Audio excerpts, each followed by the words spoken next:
when you woke up in the morning. Are you? Looks like the Tony. Guys, a demon just spoke through Tony Braxton, and I'm shook. Okay, I gotta call you back. I'm about to have Bible study. Why? Cause I'm saved. Well, not church. Just my Holy, faith. Because right. I'm a person that don't go to church. Right. You know? Guys, a demon just spoke through Tony Braxton, and I'm shook. The Braxton family always appeared like this flawless, picture-perfect squad. Same voices, same smiles, same shiny TV moments. Like everything was always sweet. But behind those bright lights was a storm nobody on the outside ever imagined. And now, Tamar Braxton is finally pulling that curtain wide open, letting people see the real mess hiding underneath. Tamar has been dropping hints for months, acting like something wasn't sitting right in that family circle. But this new reveal, it hits different. She's not holding anything back anymore. No soft filters, no cute edits, no Hollywood script. Read the word. Because it's important to know the word. How else we gonna battle all these demons and witchcraft? How else you gonna do it? There are other books. Girl, get off of my phone, girlfriend. Get off of my phone. I'll call you back. I mean, that book was written by racist white Girl, goodbye, girl. I'll call you in an hour. She's talking about how fame didn't just shift things for the Braxtons, it straight up cracked their bond. And right in the middle of this whole story is Tracy Braxton, the sister many fans felt got pushed to the back while Tony Braxton kept moving up the industry ladder. People always whispered about it, but now Tamar is spelling it out loud and clear. For years, Tony Braxton was seen as the powerhouse, the superstar whose success opened doors for everybody else. She had the voice, the look, the awards, the presence, everything that made her the one the industry wanted to spotlight.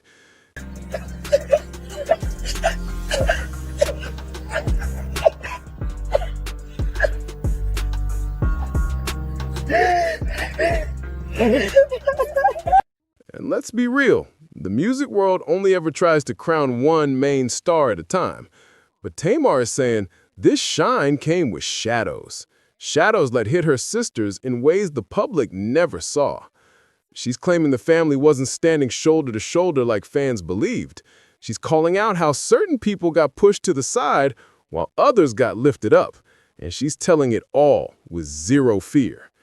Everything she's dropping right now has people looking at the Braxtons in a whole new way. This isn't just family drama. This is decades of silence cracking open.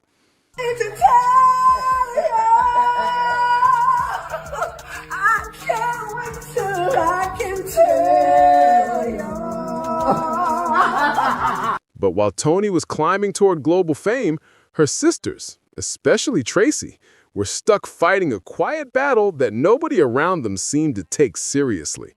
They were struggling in the shadows while the spotlight kept drifting farther away. Now, Tamar is blasting the truth wide open, claiming there were decisions made behind closed doors that didn't just hurt Tracy. They pushed her right out of the picture. And according to Tamar, that moment left a mark on Tracy that she never fully healed from. It wasn't some small disagreement. It was a hit that changed her whole path. Even when the cameras were rolling and fans tried to read between the lines, everybody could sense something was off.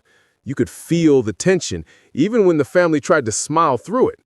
But Tamar is revealing something way deeper, something that makes it sound like Tracy was pushed aside emotionally, professionally, and personally so that Tony's star could keep glowing without interruption. And the way Tamar is talking about it now feels different. It's not messy drama, it's not attention hunting, no shade for the internet. It sounds like she's finally grieving a truth she tried to bury for years. She's been speaking on interviews and live streams, dropping comments that had fans stunned, making people say things like, yo, maybe the Braxton story wasn't as tight as it looked.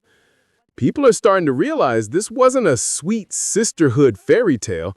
It might have been a survival story inside an industry that only lets one person shine at a time. Tamar is hinting that the sisters weren't walking step for step together. Some were getting held back while others got pushed forward. And she's saying all this like she's finally tired of carrying the weight of silence. This whole situation has fans looking at the Braxton legacy with brand new eyes. Every word Tamar drops hits harder than the last. What made Tracy's situation hit even harder was the timing. When the Braxton sisters finally got their first real shot as a group, Tracy was more than ready. She had the voice, the energy, the stage presence, everything needed to stand front and center. But the label stepped in and decided they wanted the sisters, just not her. Tracy was expecting a child at the time, and the executives flipped that into the perfect excuse to cut her out of the deal. That one decision didn't only flip Tracy's career, it changed the whole direction of her life. And Tamar is saying the family went along with it because everyone thought Tony's success was going to open doors for the rest of them later on.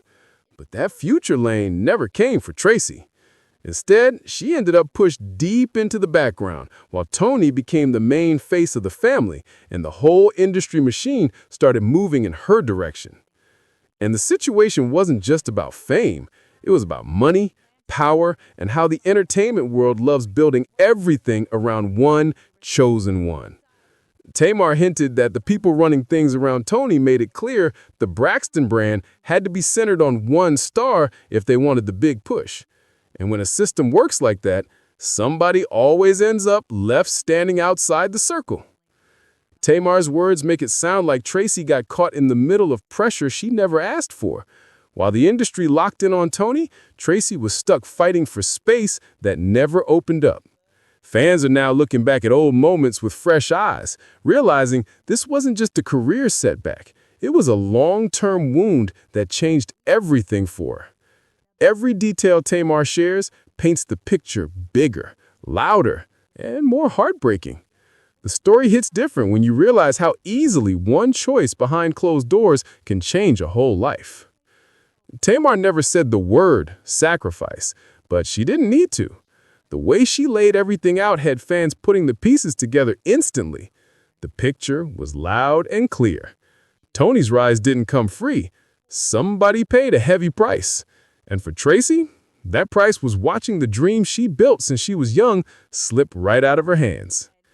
Even when the family came back together years later for Braxton Family Values, people could still feel that weight on Tracy. It wasn't something she could hide behind jokes or tough energy. You could see it in her eyes. She wasn't just the funny one, not just the strong one. She was the sister who knew exactly what it felt like to be pushed away from the thing she loved the most, and that pain never left her.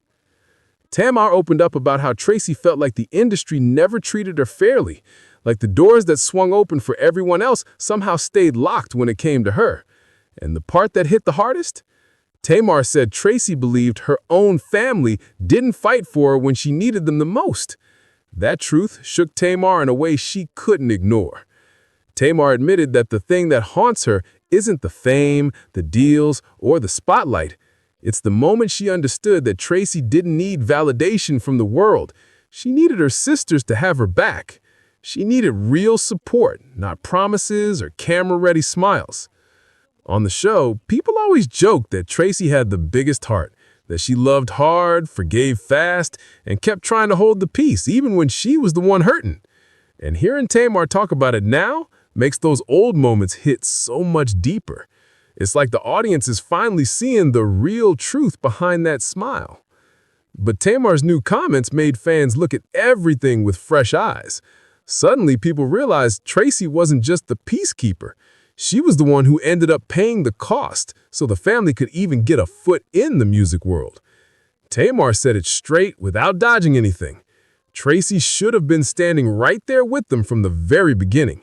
She had the talent, the grind, and the dedication. But the industry didn't want her included, and that hit different. And instead of pushing back, the family went along with the plan because nobody wanted to risk losing the opportunity they were finally getting. Tamar said the guilt didn't hit her all at once. It grew heavier every year, like a truth she couldn't escape anymore. When Tracy passed away, Tamar said the world finally saw it for what it was. The sister who got pushed aside deserved so much more. And it wasn't about jealousy or personal beef, none of that. According to Tamar, it was because the industry forced the Braxtons to make a choice, and that choice wasn't fair to Tracy at all. Tamar's voice even cracked when she talked about how Tracy never got all her flowers, not because she lacked talent, but because the door was shut long before she ever had a real chance to walk through it. And now Tamar is speaking loud because, in her words, the world needs to understand that Tracy's story wasn't just some heartbreaking moment. It was a warning, a real warning about how fame can twist things inside a family, how the industry can take loyalty, flip it around, and force people to choose sides they never wanted to choose. Tamar is saying this isn't just old drama. It's about what fame can take from siblings, from love, from something that can't be replaced once it's gone. She's making sure people know Tracy wasn't forgotten by accident. She was left outside because the machine demanded it. And hearing Tamar say that now has fans shaken because it shows how real the pressure was behind the scenes. Tamar didn't hold a single thing back this time. She peeled those layers off like she was tired of carrying the weight. She said that what happened after Tracy got pushed out didn't just stay in the 90s. It followed the sisters for decades. It slid into every reunion, every studio session, every family sit-down they tried to fix like a shadow that refused to leave. Tamar explained that every time the family came together to work, there was this unspoken tension hanging in the room, a tension nobody dared to admit out loud. And here's the wildest part. Tamar claims everybody knew exactly where it came from. Everybody felt it, everybody recognized it, but nobody wanted to be the one to finally call it out. She said Tracy wasn't upset because she didn't become some huge superstar. That wasn't the issue at all. She was hurt because the people she trusted the most didn't stand up for her when it mattered the most. And Tamar is admitting that straight up for the first time, without dodging, without spinning it, just. Tamar said she remembers times when Tracy would show up excited, ready to rehearse, ready to record, ready to be part of the dream again. She came in with hope, with energy, with that fire still lit inside her. And Tamar said, looking back now, that memory hits her with a different kind of pain, because she knows how much Tracy wanted to belong to something that pushed her away. And just like that, the whole vibe would switch up the moment someone from the label stepped in and made it clear that Tracy didn't fit the image they wanted. That line stuck in Tamar's mind for years, fit the image. She said that was the moment she finally understood the industry wasn't just shaping their careers, it was shaping their entire family rhythm too. Tamar revealed that Tracy carried that rejection like a shadow she couldn't shake off. Even when she tried to laugh it away or act like she was keeping the peace, the hurt stayed right under the surface. And when Braxton Family Values finally came around, fans thought this was it, the big redemption arc, the moment all the sisters would shine together like they should have from day one. It looked like the perfect chance to rewrite the past. But Tamar said filming didn't fix things. It exposed more cracks than anything else. She claims producers loved stirring up drama between her and Tracy because the tension was already sitting there waiting. It was decades old, never handled, and way too easy for TV to twist into storylines. And every argument they had on camera wasn't really about what the audience saw. Those moments were old wounds bubbling back up with no place left to hide. Tamar said the yelling, the frustration, the heated moments, they were really about years of Tracy not being heard, not being understood, and not feeling supported like everyone else. It wasn't about fame or spotlight. It was about respect and acknowledgement she never fully got. Then Tamar admitted something she had never said this clearly before. Tracy always felt like everyone else had moved on without her. She didn't get the tours. She didn't get the spotlight. She didn't get the push the others received. Tamar said once the cameras were rolling, she finally realized how deep that pain ran, and it changed the way she looked at everything they went through. Tamar explained that the show didn't reveal new problems, it just exposed the ones that were already sitting there for years. And hearing her talk about it now makes every old moment hit a lot harder. And even when Tracy did every single thing the industry asked for, the dieting, the training, the rehearsals, she still got treated like she was just an extra instead of a full Braxton sister. Tamar said as she got older, she finally understood how unfair that was, and it made her mad at herself for staying quiet for so long. She said Tracy kept showing up, even when she knew the treatment wasn't equal, and that kind of loyalty hits completely different now that Tracy is no longer here. But the moment that shook fans the hardest was when Tamar spoke on Tony's opportunities, the huge ones. Tamar said there were plenty of chances where Tony could have insisted that Tracy be included, whether it was tours, background vocals, appearances, or brand deals.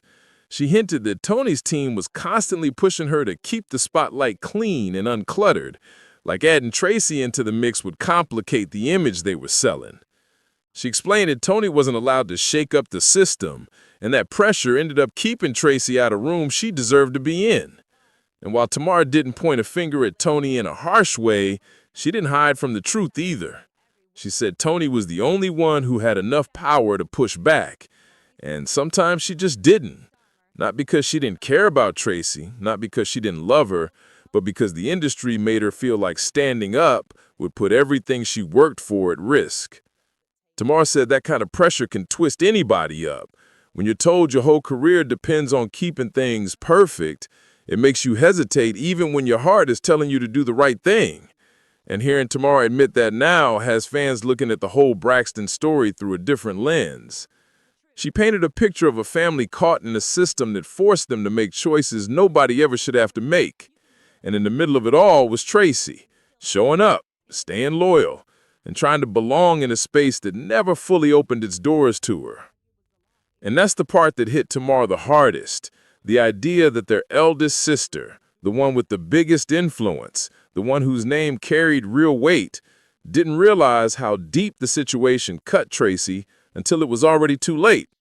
Tamar talked about how in later years, Tracy would speak on feeling like she was always trying to catch up, like she missed a train that never circled back for her. And hearing that now breaks Tamar in a way she can barely even explain. Tamar says she finally understands that Tracy never wanted pity. She wanted fairness. She wanted recognition. She wanted respect. She just wanted to feel like she belonged in the same dream she helped build. And Tamar revealed something that shook a lot of people. The family didn't truly grasp how heavy Tracy's pain was until her final years. She said that during those later moments, Tracy started opening up more, letting out feelings she had kept locked inside for decades. Not to restart old drama, not to point fingers, but because she wanted peace before her time was up. And Tamar said one thing she'll carry forever is how Tracy didn't want anyone to feel guilty. She didn't try to blame her sisters for chasing the opportunities in front of them. She simply wished the dream could have included her, too. And that type of strength, holding no grudges after everything she went through, made Tamar see Tracy in a whole new light, almost like she was the quiet glue the family didn't even realize they needed until she was gone. When Tamar finally spoke up about all this, the internet exploded. Fans started pulling up old clips of Tracy, moments of her laughing, crying, walking away from arguments, or staying silent when things got heavy. And suddenly those scenes looked different. People were rewinding old episodes with brand new understanding, catching signs they didn't recognize before. Social media was filled with comments saying stuff like, "We didn't know she was carrying all that," and "Tracy deserved better." Tamar's honesty cracked open a conversation fans had been whispering about for years, and now it was finally out in the open for everyone to see. And suddenly everything hit completely different. Fans started saying the truth was always right there, and the way Tracy cracked jokes that were really covering hurt, and the way she stayed quiet when she felt disrespected, and the way she kept showing up even when the room made her feel unwanted. And Tamar said that's exactly why she's speaking up now, because she refuses to let the world remember Tracy as the left-out sister. She wants people to understand Tracy was the heartbeat of the whole family.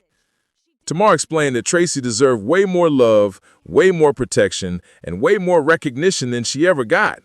And what makes Tamar's words hit so strong is that she's not exposing this to tear the family apart. She's doing it because she wants healing. She said the Braxtons weren't broken because they didn't love each other. They were broken because they didn't fully understand each other. And that misunderstanding kept growing over the years. And now, with Tracy gone, Tamar says she hopes the truth finally helps the family find the closure they never gave themselves. She wants fans to know that Tracy wasn't sacrificed by choice. She was pushed aside by an industry that picks favorites, stirs division, and forces families into impossible decisions they end up regretting for the rest of their lives. And Tamar ended her message by saying Tracy deserved to be honored, not sidelined. She deserves spotlight, support, and protection. All the things that slipped through the cracks while the industry shaped the narrative. And now that everything is out in the open, Tamar hopes people will remember Tracy not as the sister who got left behind, but as the sister who loved the hardest, fought the quietest, and carried a strength nobody truly understood until later. She wants the world to say her name with respect, not pity, to recognize how much she gave, how much she endured, and how much she should have received in return. Tamar said speaking the truth is the only way she can make sure Tracy's legacy shines the way it always should have. And if you're still here listening to this story, hit that support button, join the community, and make sure you subscribe to Juicy Reel for more real, raw breakdowns just like this. Tony, when you make it, you can help us come on. So I always try to abide that. But the responsibility of it is so heavy for me. I feel I can never live my life, and I never used to say it. Like a lot of people don't understand, my second bankruptcy is because I was sick. I have lupus, and my show in Vegas got canceled. And the insurance wouldn't cover The insurance didn't cover it, so I had to pay myself. Yeah. And That's a lot. That was a lot of money. It's a lot of money to put up a show. People don't understand it. So if you see a concert, you see the lights, you see the band on stage, the artist pays for all that. The hotel rooms, the salary. So then you have nothing left over. Remember when Tamar went so far as to block her own sister Tony on social media? Not only did it happen, but Tony didn't even realize until she tried to tag Tamar for her birthday shout out, and boom. Are you guys a couple? Well, T, that's my girl, my friend, my family. Do you have sex? That's my love, my soldier, my life. She my everything, and I trust her. Because you bought her a Bentley truck. Yes. So the implication is that's your girlfriend. She my life. Blocked. That's cold. But insiders claim this wasn't some random petty family spat. Word on the street says Tamar had been whispering shady things about Tony behind the scenes. And all roads allegedly led right back to Birdman. Now, we're not talking about a fairy tale romance here. Please welcome Tamar Braxton. She was so freaking mean to me. I was in shock. Do you take responsibility for the situation that you're in right now? 100%. 100%? 100%. I couldn't believe it because I loved her so much. I admired her and looked up to her. And she pretty much reprimanded me. I read that you were upset about stories that your overspending caused this. She says to me, I hear you have Gucci flatware. I'm Oprah Winfrey and I don't have Gucci flatware. First of all, I didn't know Gucci made silverware. You ain't got Gucci flatware because you didn't want to buy it. It's not because you couldn't afford it. What did you mean? And immediately, she made me feel this big. This big. That moment completely changed my career. It made people look down. The gossip mill was spinning with claims that Tony's marriage and even her divorce were part of a bigger strategy to lock down the bag with Birdman. People were even saying she was broke at the time, which made the story stick harder. And here's where it gets spicy. Tamar herself has been accused of being the one spreading that Tony's broke narrative in private. If that's true, blocking her sis might have been more than a clapback. It could have been Tamar throwing shade in the middle of their already messy family drama. The Braxton family has always been a roller coaster, but lately, Tamar's chaos has gone full-blown nuclear, and fans can't stop watching. Tamar didn't just block her sister. She went all the way off with a full-blown meltdown online before pulling the plug on her social media. She started firing off wild posts straight onto her ex's page, dragging her own family and calling them toxic. In one now deleted rant, she wrote, "Y'all have no idea. The gaslighting is crazy, and I'm going back into treatment. Oh my God, I just pray my marriage can be saved and my life can be spared. My family is awful." That's heavy. And just when you thought she was done, Tamar doubled down with another post, venting, I'm so mad at my life. My family is toxic. I should have never went back to BFI. Fans were shook reading those lines. It sounded like she was carrying the weight of every grudge and heartbreak at once. But Tamar wasn't stopping there. She later revealed that in the upcoming season of Braxton Family Values, she was asked to be Tawanda's maid of honor. But get this, she admitted the invite felt fake as ever. And here's the kicker. Tamar spilled she wasn't even included in Tawanda's bridal shower. No invite, no updates, nothing. She claimed she only got a random text a week before the wedding, asking her to step in as maid of honor, almost like she was an afterthought. That's cold-blooded. Meanwhile, Tawanda allegedly had Tony and Trina wrapped deep in the wedding plans, making them feel like VIPs, while Tamar says she was left standing outside the circle. For a family that built their brand on sisterhood, this is looking more like a reality show showdown, and Tamar's not afraid to call it exactly what it is: fake love. And just when you thought the Braxton drama couldn't get any hotter, Tamar claims Tawanda's new husband has been talking slick about her behind the scenes. That was the final straw. Instead of swallowing her pride, Tamar decided to skip the entire wedding altogether. Bold move. Now, everyone knows Tamar and Tawanda don't exactly move in harmony, but what really shocked fans was how this mess spilled onto Tony. People always assumed Tamar and Tony were the solid duo holding it down, but clearly, cracks have been showing. Reports say the tension had been brewing since last year. Even Tony herself admitted she noticed something was off when she tried to post a sweet birthday shout-out for Tamar, only to realize she was blocked. Tony even wrote, "I wanted to repost that gorgeous picture of you, but I'm blocked again. Anyway, happy birthday. Tay ouch." Tamar didn't let that slide. She clapped back, calling Tony's move straight up gaslighting, and insisted that Tony could have just picked up the phone instead of making it public. To drive her point home, Tamar even leaked screenshots of their text exchange on Instagram, showing the sisters casually talking about which city they were in, literally the day before. Fans were left scratching their heads. How do you go from texting like everything's cool to blocking overnight? But hold on, it gets even wilder. Whispers are floating that Tamar has been out here telling folks that Tony only got with Birdman for the money. Allegedly. If that's true, then this feud isn't just about bruised feelings. It's about money, loyalty, and the kind of betrayal that leaves scars for years. And we can't ignore the roller coaster that was Tony and Birdman's relationship. When they first went public, the two were openly talking about marriage, and fans were buzzing about the wedding that never came. Tony blamed her packed work schedule, but let's be real. If she truly wanted that ring locked down, nothing could have stopped her. And speaking of that ring, who could forget the shady saga of the missing $1 million rock? Tony claimed she lost her engagement ring after putting it in her checked luggage, saying it was stolen. But the way the story came out had everybody side-eyeing like, really? $1 million ring and checked baggage? That just didn't add up, and the streets never let it go. By 2019, the fairy tale seemed dead for good. Birdman hit Instagram with a cold, cryptic message that simply read, "It's over."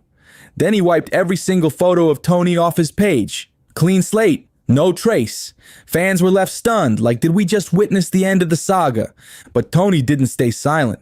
She clapped back with her own statement. Not with words, but with style, posting a stunning shot of herself in a fiery red gown.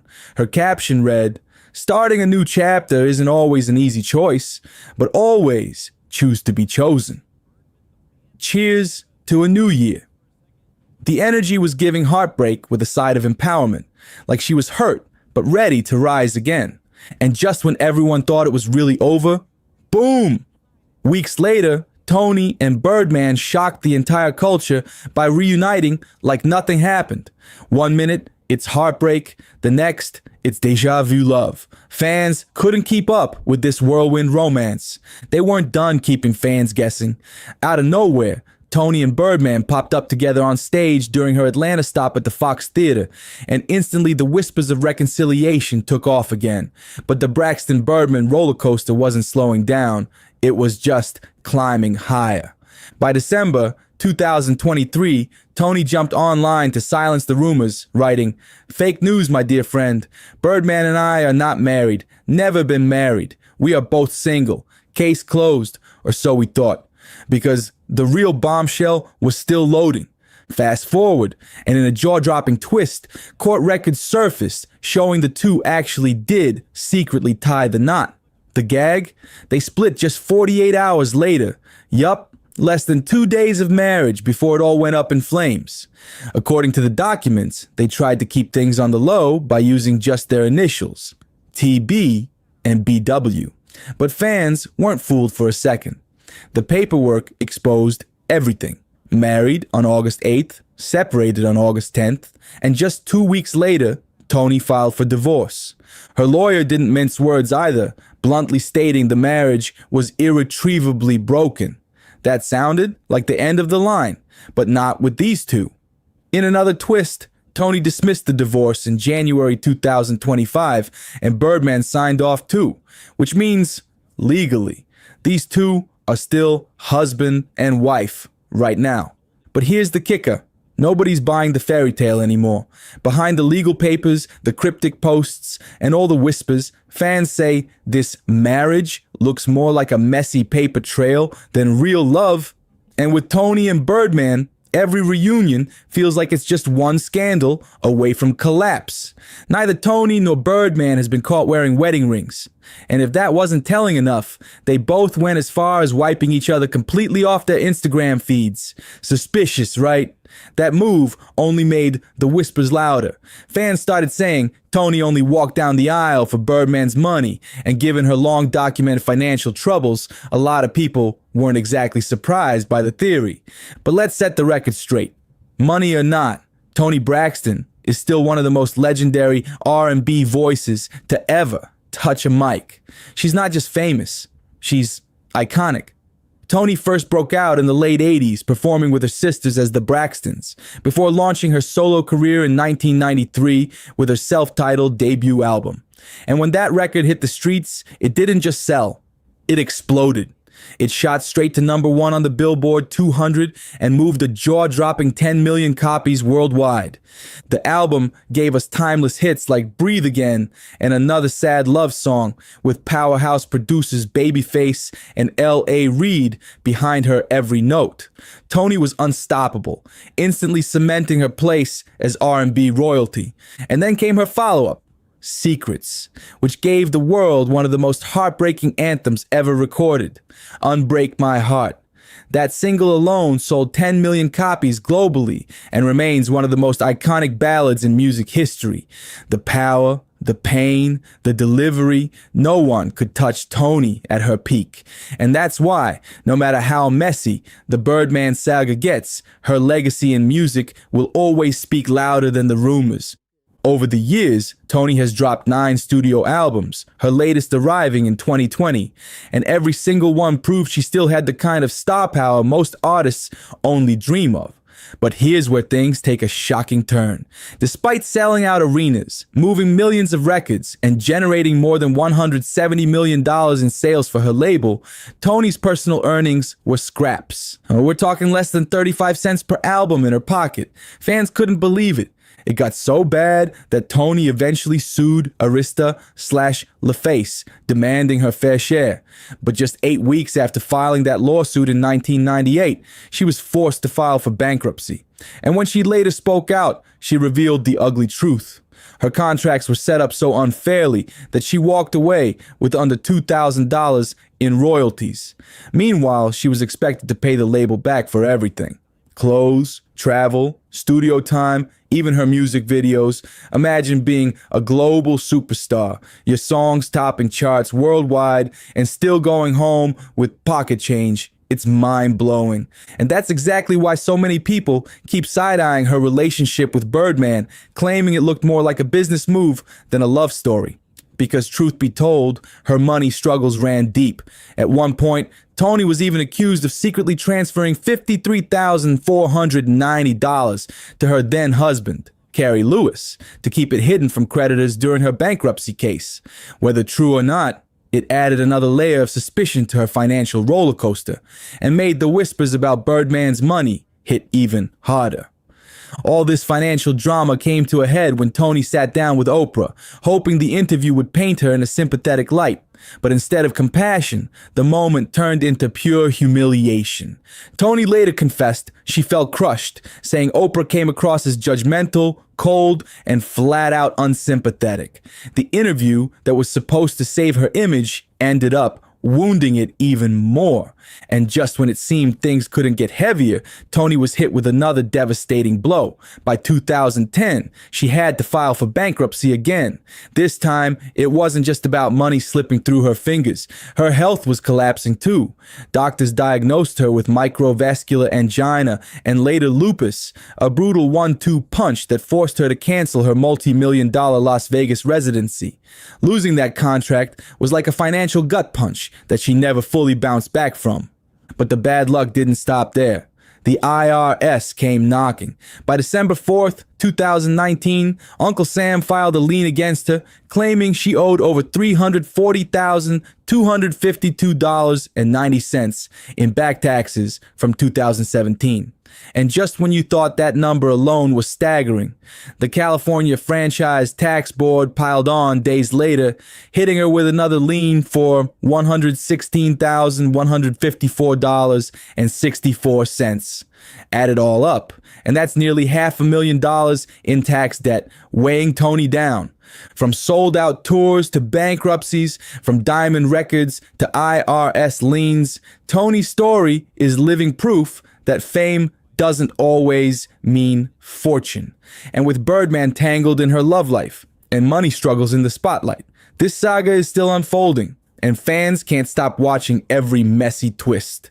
By now, you'd think Tony would finally catch a break, but the spotlight never let her rest. After the tax lines and health battles, whispers started floating that she was leaning on Birdman more than ever. Some insiders even claimed their back-and-forth relationship wasn't just about love, it was survival. Fans started asking, was Birdman her safety net, or was she caught in a cycle she couldn't escape? And the headlines just kept stacking.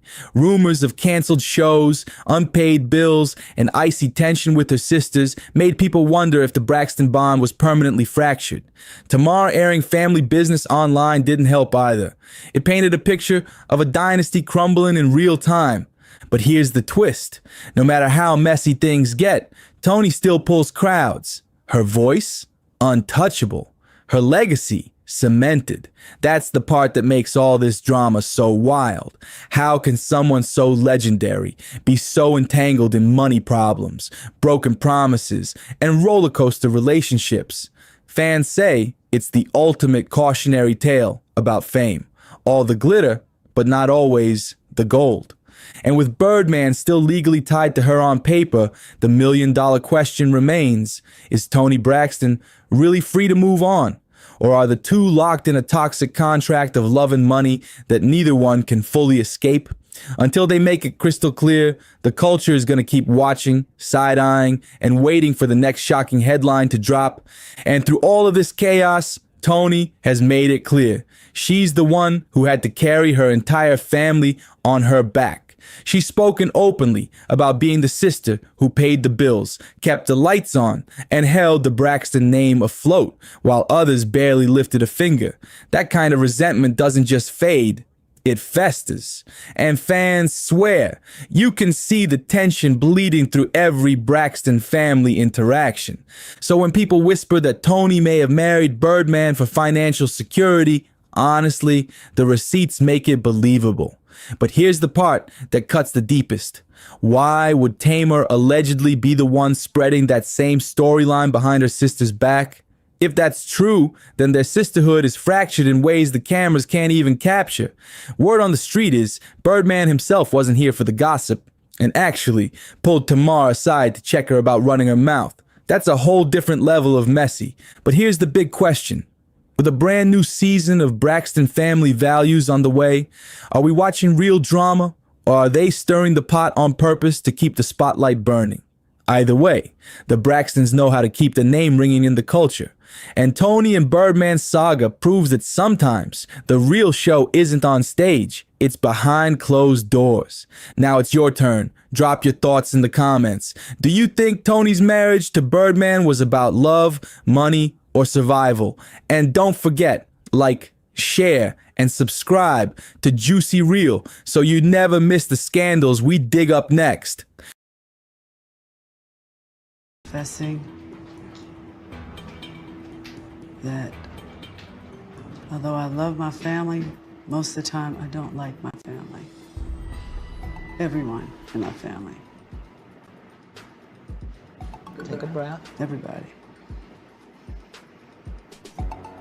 I feel like I'm angry at everybody in my family. I don't like my family. If they weren't my family, it wouldn't be my friend. The internet went absolutely wild when Ashley Braxton, the quiet niece nobody ever talked about, finally spoke out.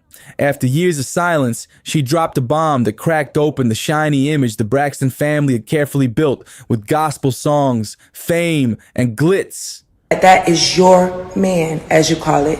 That is your man. He knew it was a situation with me and you. And he was down. He was down to play op games. I wouldn't take nothing like that serious, my love. That ate my ass, and I sent him on his way. It wasn't, you don't want me to expose how you were saying that you kicked her out and she went back to her mother's house. Her voice shook, but her message hit hard. She was done protecting the very people who broke her down as a kid. For once, nobody was gossiping about Toni Braxton's chart-topping hits or Tamar's explosive reality show meltdowns. Nope, the world was focused on something way darker, something the family had buried for years under their perfect smiles. Not Mrs. Braxton, not Mrs. Singer with the sold-out tour that JR also told me was flex. It was cap. It was she flexing. She don't have no sold out. Between me and you was his exact words. The tour not sold out. He said you was messy. He said you went back to your mother's house. He told me a lot of things that he shouldn't tell a stranger. I just met this man less than a week. Ashley wasn't chasing clout, she said. She was chasing closure, and the way she said it sent chills down everybody's spine. She showed up on camera with that calm look you only get after years of crying behind closed doors. She told the world how being 16 and spending one summer with one of her aunts turned into the worst nightmare of her life.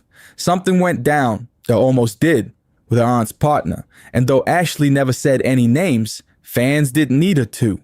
The clues were all right there. The timeline, her tone, her trembling voice, it all lined up too perfectly to ignore. But you can't be thinking you're gonna go have plastic surgery on a Groupon. Exactly. Like you, The ain't no plastic surgery on sale. Yeah, exactly. Like that's not gonna happen. Yeah. And if it's on sale, 9 times out of 10, you're not supposed to get it from the person that's having a sale on liposuction. Don't do that. And the worst part, instead of helping her heal, the family decided to hide it.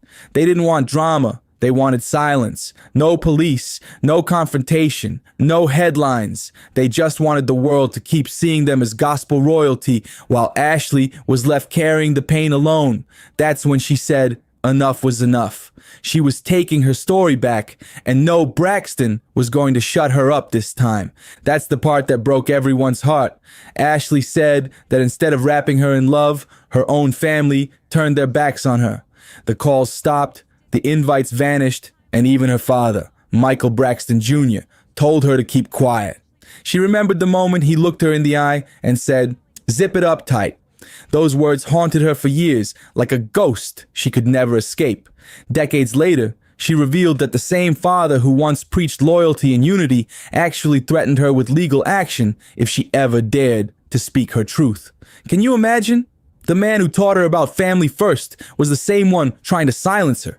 The betrayal in her voice was impossible to miss when she said, "I just wanted to be heard, not hushed behind a screen." It sent chills through everyone watching. That's when fans started connecting the dots. The aunt who suddenly cut her off, the partner who made her feel unsafe, and those old whispers about Trina Braxton's messy past marriage that fans always said had way too much chaos. Nothing was officially confirmed, but wow, everything lined up a little too perfectly to ignore. Still, Ashley wasn't out here naming names or trying to destroy anyone's life. She just wanted people to understand how powerful and painful silence can be. Because when a family chooses to protect their image instead of the truth, someone always ends up broken. And this time, it was Ashley. Ashley said the worst part wasn't what happened. It was being blamed for surviving it. That line alone broke the internet's heart. Then came the twist nobody saw coming. Tamar Braxton saw the video, and everything flipped upside down.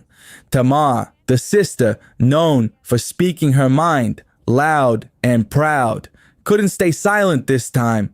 She reached out to Ashley in private, and before anyone could blink, she invited her niece to appear on her live podcast. It was the first time in decades that any Braxton had publicly given Ashley a voice, and that move sent shockwaves through the family. Fans were stunned. Insiders were buzzing. And according to those close to the situation, Toni Braxton was furious. To Toni, family business was supposed to stay behind closed doors. No social media, no public talk, no exposure. But Tamar had a different mindset. She believed that healing needed sunlight, not shadows. The moment Ashley showed up on Tamar's podcast, the energy shifted. It wasn't about fame, music, or TV drama this time. It was about truth. Ashley opened up like never before, talking about what it was like growing up in a home where love always came with conditions. She revealed how her mother once removed her name from her birth certificate, how her father stayed distant, and how her stepmother turned their home into a battlefield of emotional pain. Every adult who should have protected her ended up teaching her one painful lesson: to stay silent. I learned that being quiet kept the peace, she whispered, but it also killed me inside. Those words hit like a punch to the gut, especially for fans who still remember Tracy Braxton's lonely final years before she passed. Another woman in the family silenced by the same cycle. And while fans were praising Tamar for finally shining light on the truth, Toni's reaction, according to close sources, was nothing short of rage. She allegedly called Tamar's podcast reckless, saying her younger sister was using family pain for clout and ratings. The family feud that started decades ago suddenly roared back to life, and everyone watching knew this was only the beginning of something explosive. Toni Braxton, the calm, collected matriarch who always kept the family looking polished, was terrified of the headlines that were about to drop. Imagine it splashed everywhere. Braxton niece accuses family of a cover-up. That's every PR nightmare rolled into one. Toni wanted it buried fast, craving damage control before things spiraled out of hand. But Tamar, she wasn't backing down. She wanted honesty, raw and unfiltered.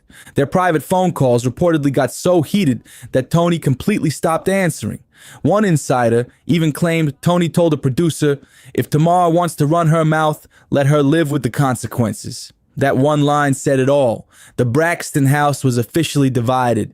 But here's the twist. The public wasn't siding with Toni this time. Everyone was rallying behind Ashley. Viewers saw a woman who had been pushed out by her own family, but still spoke with grace and strength. She didn't shout, didn't throw shade, didn't curse. She just told the truth with trembling hands and a steady heart. Ashley shared how therapy sessions in Europe helped her rebuild herself piece by piece. "I left the country to save my mind," she confessed, and you could feel the pain in every word. Living abroad had become her safe place, far from the noise, far from the whispers. But when tragedy struck and her sister, the one the Braxtons rarely spoke about, passed away, Ashley knew she couldn't stay silent any longer. She had to speak up, not just for herself, but for the sister who never got that same chance.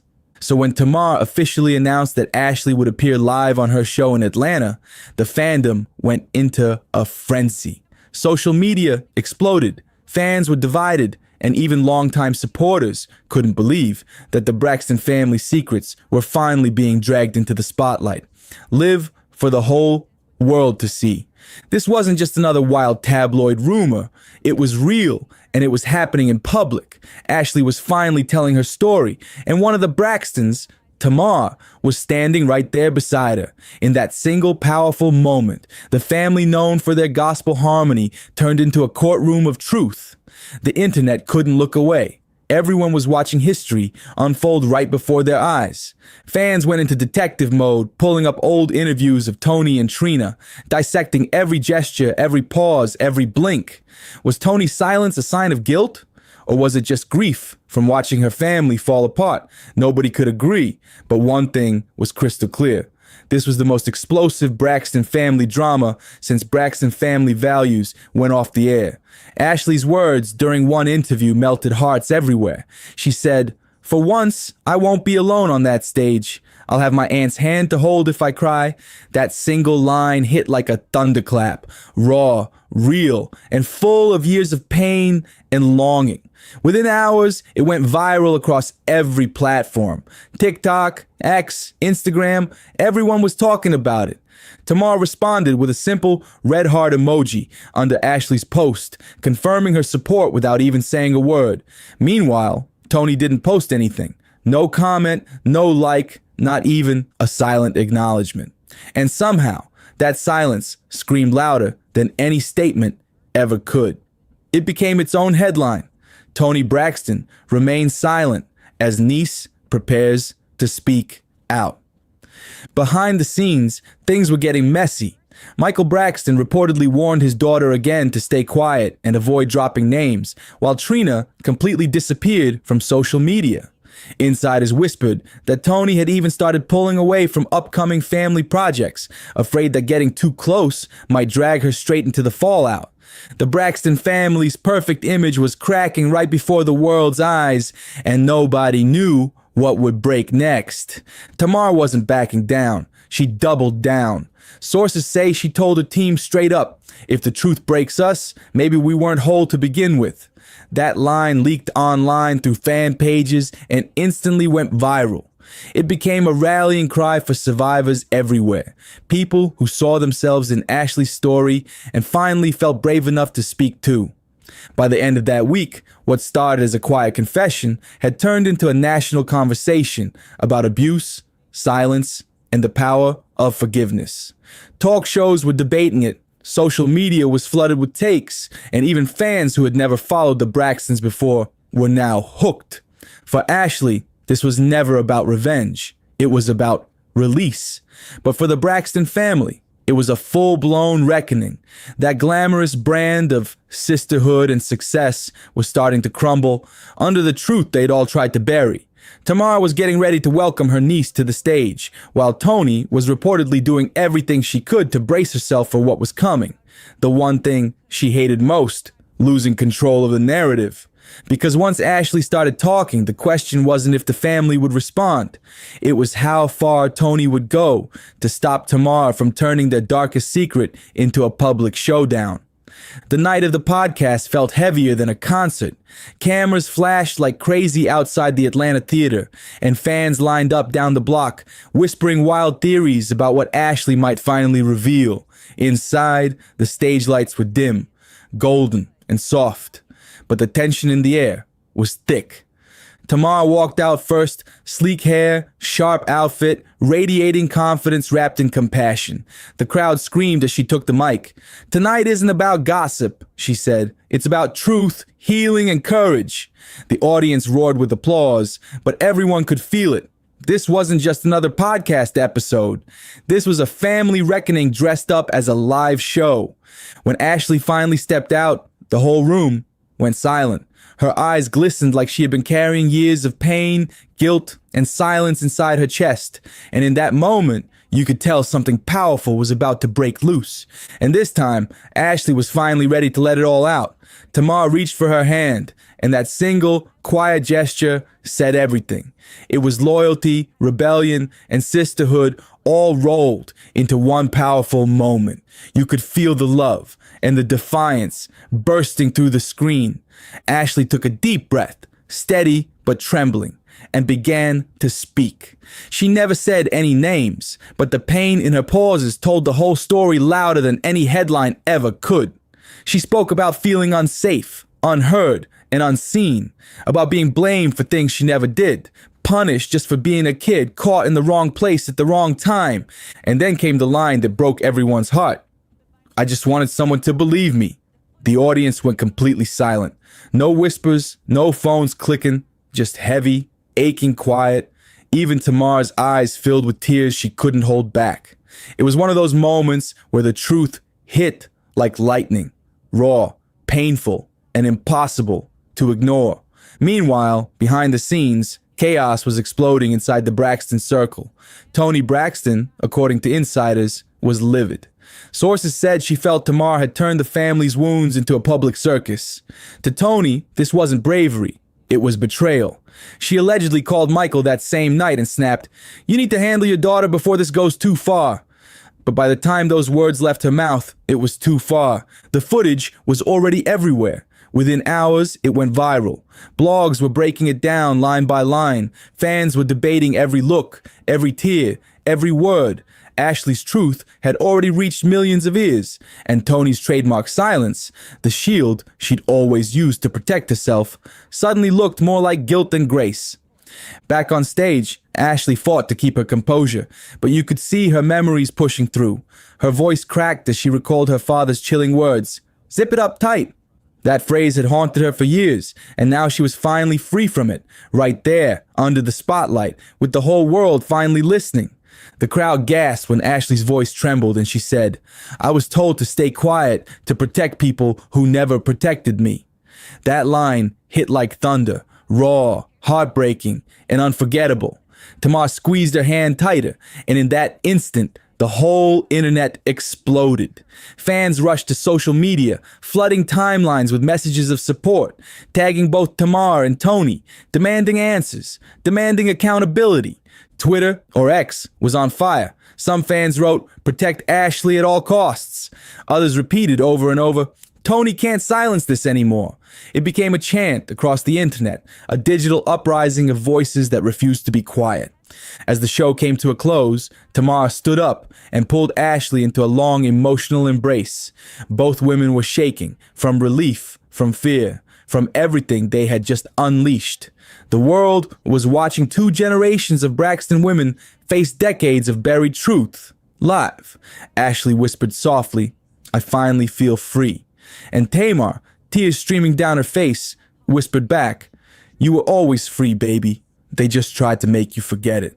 That single exchange sent chills through everyone watching. The audience erupted, some clapping, some crying, some just standing in stunned silence, processing what they had just witnessed. For the first time in years, a Braxton woman wasn't singing a note. She was telling the truth. But freedom, as always, comes with a price. The next morning, chaos erupted behind closed doors. Toni Braxton reportedly called a full-on family meeting. According to one insider, she started with a line that said it all. "We are not turning into another reality scandal. We have Grammy Awards, not gossip columns." Toni wanted control back. She wanted the narrative cleaned up, the damage contained. She allegedly demanded Tamar release a statement claiming the podcast was taken out of context. But Tamar wasn't having it. She stood her ground and shot back. "The context is pain, and we're not erasing it again." That one sentence, brave, bold, and final, reportedly ended their phone call, and maybe even their relationship. The Braxton family's golden image had officially shattered, and nothing would ever be the same again. Behind the scenes, the storm was far from over. Michael Braxton was furious. Sources say he immediately reached out to lawyers, trying to block Ashley from ever mentioning his name again or using the family's story in public. But this time, his threats didn't hit the same. The fear was gone. Ashley wasn't that quiet, isolated girl anymore. She had support. Legal teams, fans, survivor networks, everyone was standing with her. Organizations began reaching out, offering resources, and sharing her story as a powerful symbol of breaking generational silence. For the first time, the Braxton family's secret wasn't trapped behind closed doors. It had become a mirror for every family that hides pain behind respectability and polished smiles. As the story spread, major news outlets started picking it up. Toni's camp tried to spin it quick, calling it a Private family misunderstanding. But the public wasn't buying that for a second. They had seen Ashley's trembling voice, Tamar's tears, and the raw emotion of that night. Nothing about it felt like a misunderstanding. To fans, this wasn't just another dose of celebrity gossip. It was something real. It was about a black woman reclaiming her story in a world that had told her to stay quiet for too long. And suddenly, that perfect, polished Braxton image Tony had worked so hard to protect started to look fragile, like a diamond cracking under the heat of truth. Days later, Tamar went live again, and she came with that calm but unshakable tone that said she meant business. Family doesn't mean silence. Family means accountability, she said, eyes locked on the camera. It was subtle, but everyone knew who she was talking about. Without naming names, she made her point loud and clear. She wasn't backing down.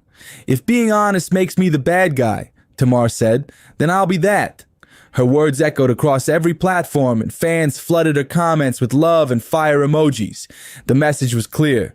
The old Braxton family silence was dead, and the truth was finally louder than the fear. After Tamar's live ended, the comment section exploded. Thousands of people flooded in, some cheering her on, calling her brave and fearless, while others begged her to make peace with Tony. But Tamar stayed unmoved. Her loyalty wasn't to the Braxton brand anymore. It was to the truth. No filters, no fake smiles, just raw honesty from a woman who had seen enough. Meanwhile, across the ocean, Ashley quietly returned to Spain.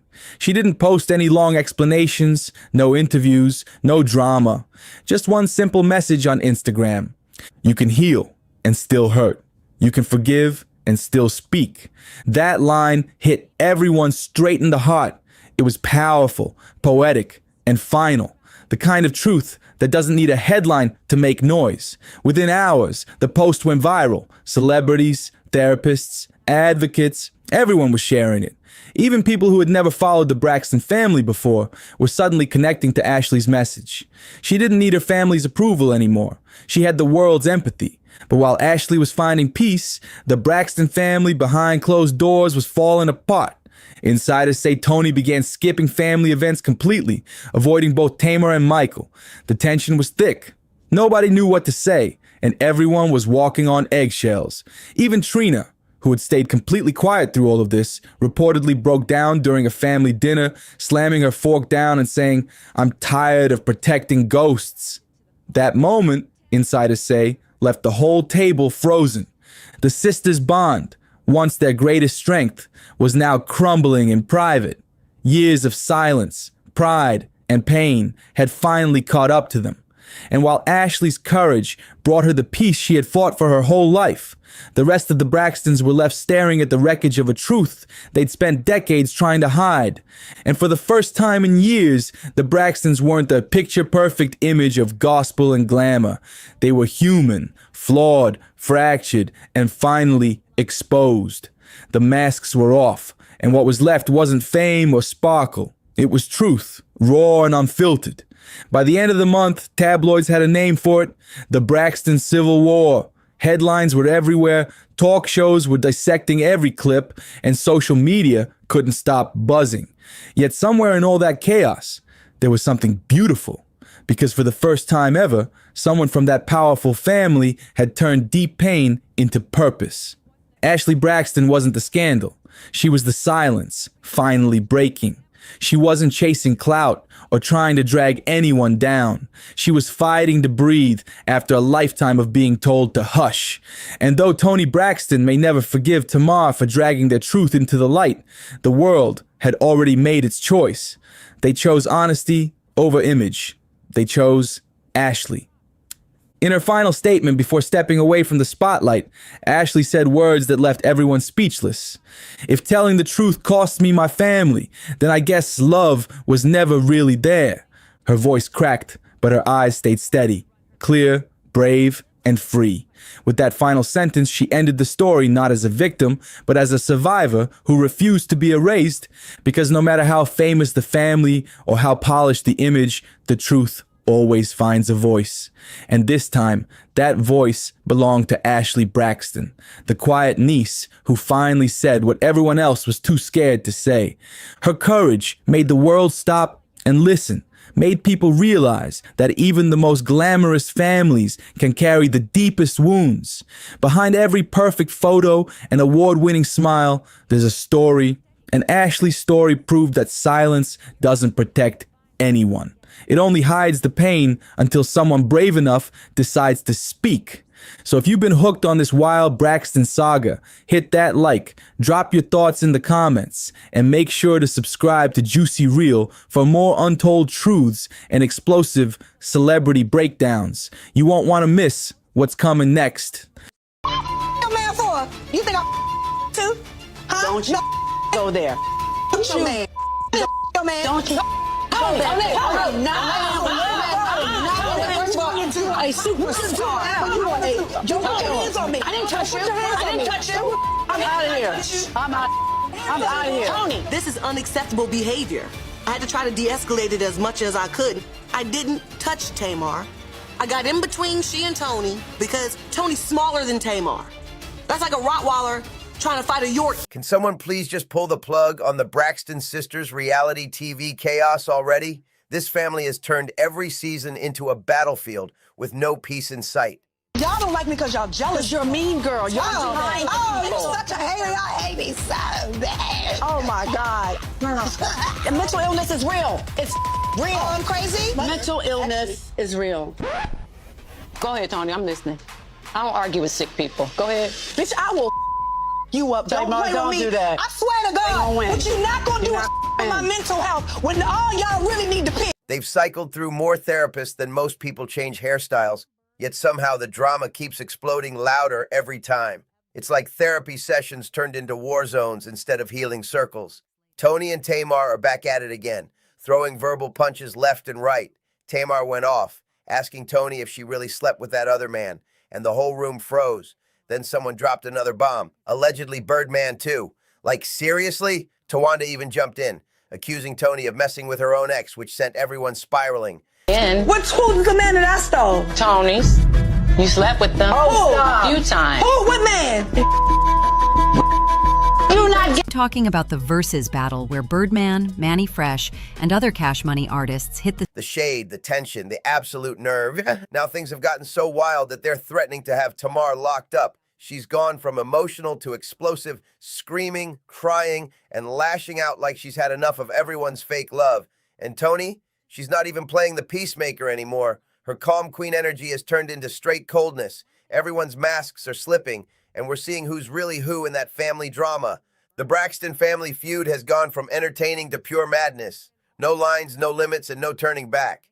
But her sister Tamar was loud and proud in the middle of the stage with her brother-in-law, and she was not only seen twerking and bopping her head to all the hits played from both sides. Each sister's got secrets, and they're dragging each other through the mud on national TV. It's messy, emotional, and addictive. You can't look away for even a second.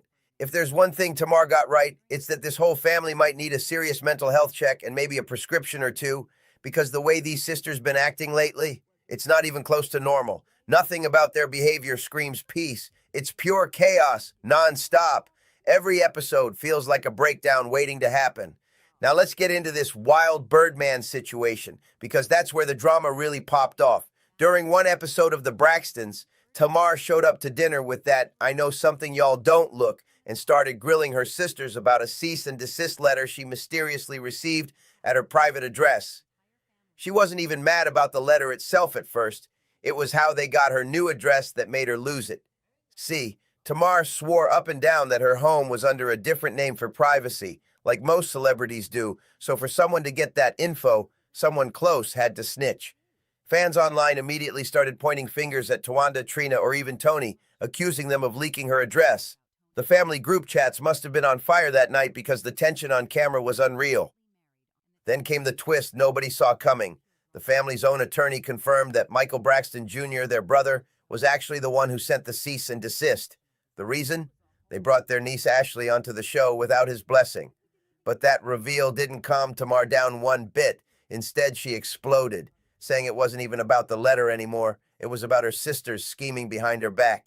And just like that, what started as a dinner talk turned into a full-on Braxton battlefield.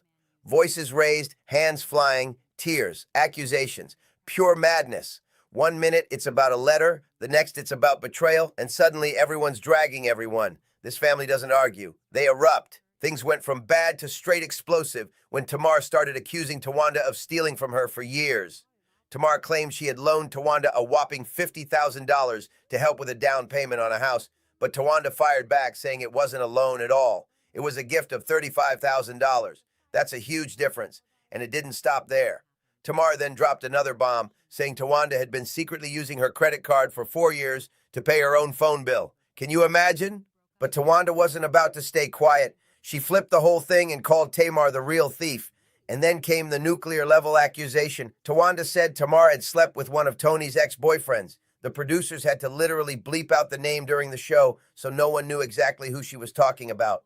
But that didn't stop fans from playing detective. Online, people started buzzing that the mystery man might have been Shamar Moore, one of Tony's old flames from way back. Others swore it was Birdman, claiming the affair went down years ago and just got buried under family drama. The theories were flying wild, and everyone had their own version of the truth. Then on the show, Tamar directly confronted Tony, asking if she really slept with her other man, and Tony's face said everything. That awkward silence, that look, it was giving pure Birdman vibes. Fans watching went crazy, convinced Tamar was throwing real shade right there on camera. And here's where it got even messier. Just days before this aired, fans were already side-eyeing Tamar for being too friendly with her brother-in-law, Birdman. It all happened at that Versus battle in Las Vegas when Birdman, Manny Fresh, and the Cash Money crew went up against Master P and No Limit. Cameras caught Tamar laughing, touching, and acting a little too cozy backstage, and social media exploded with clips. People were like, wait, is this the same Birdman Tony's with? The timing couldn't have been worse, and the Braxton family drama just hit a whole new level of scandal. Toni Braxton was nowhere to be seen on that stage, but her sister Tamar, she was front and center, owning the spotlight like it was her show. Cameras caught her dancing right next to Birdman, her brother-in-law, and fans could not believe what they were seeing. Tamar was twerking, laughing, and vibing hard to every track from both sides of the battle. But what really had people talking was how comfortable she looked with Birdman.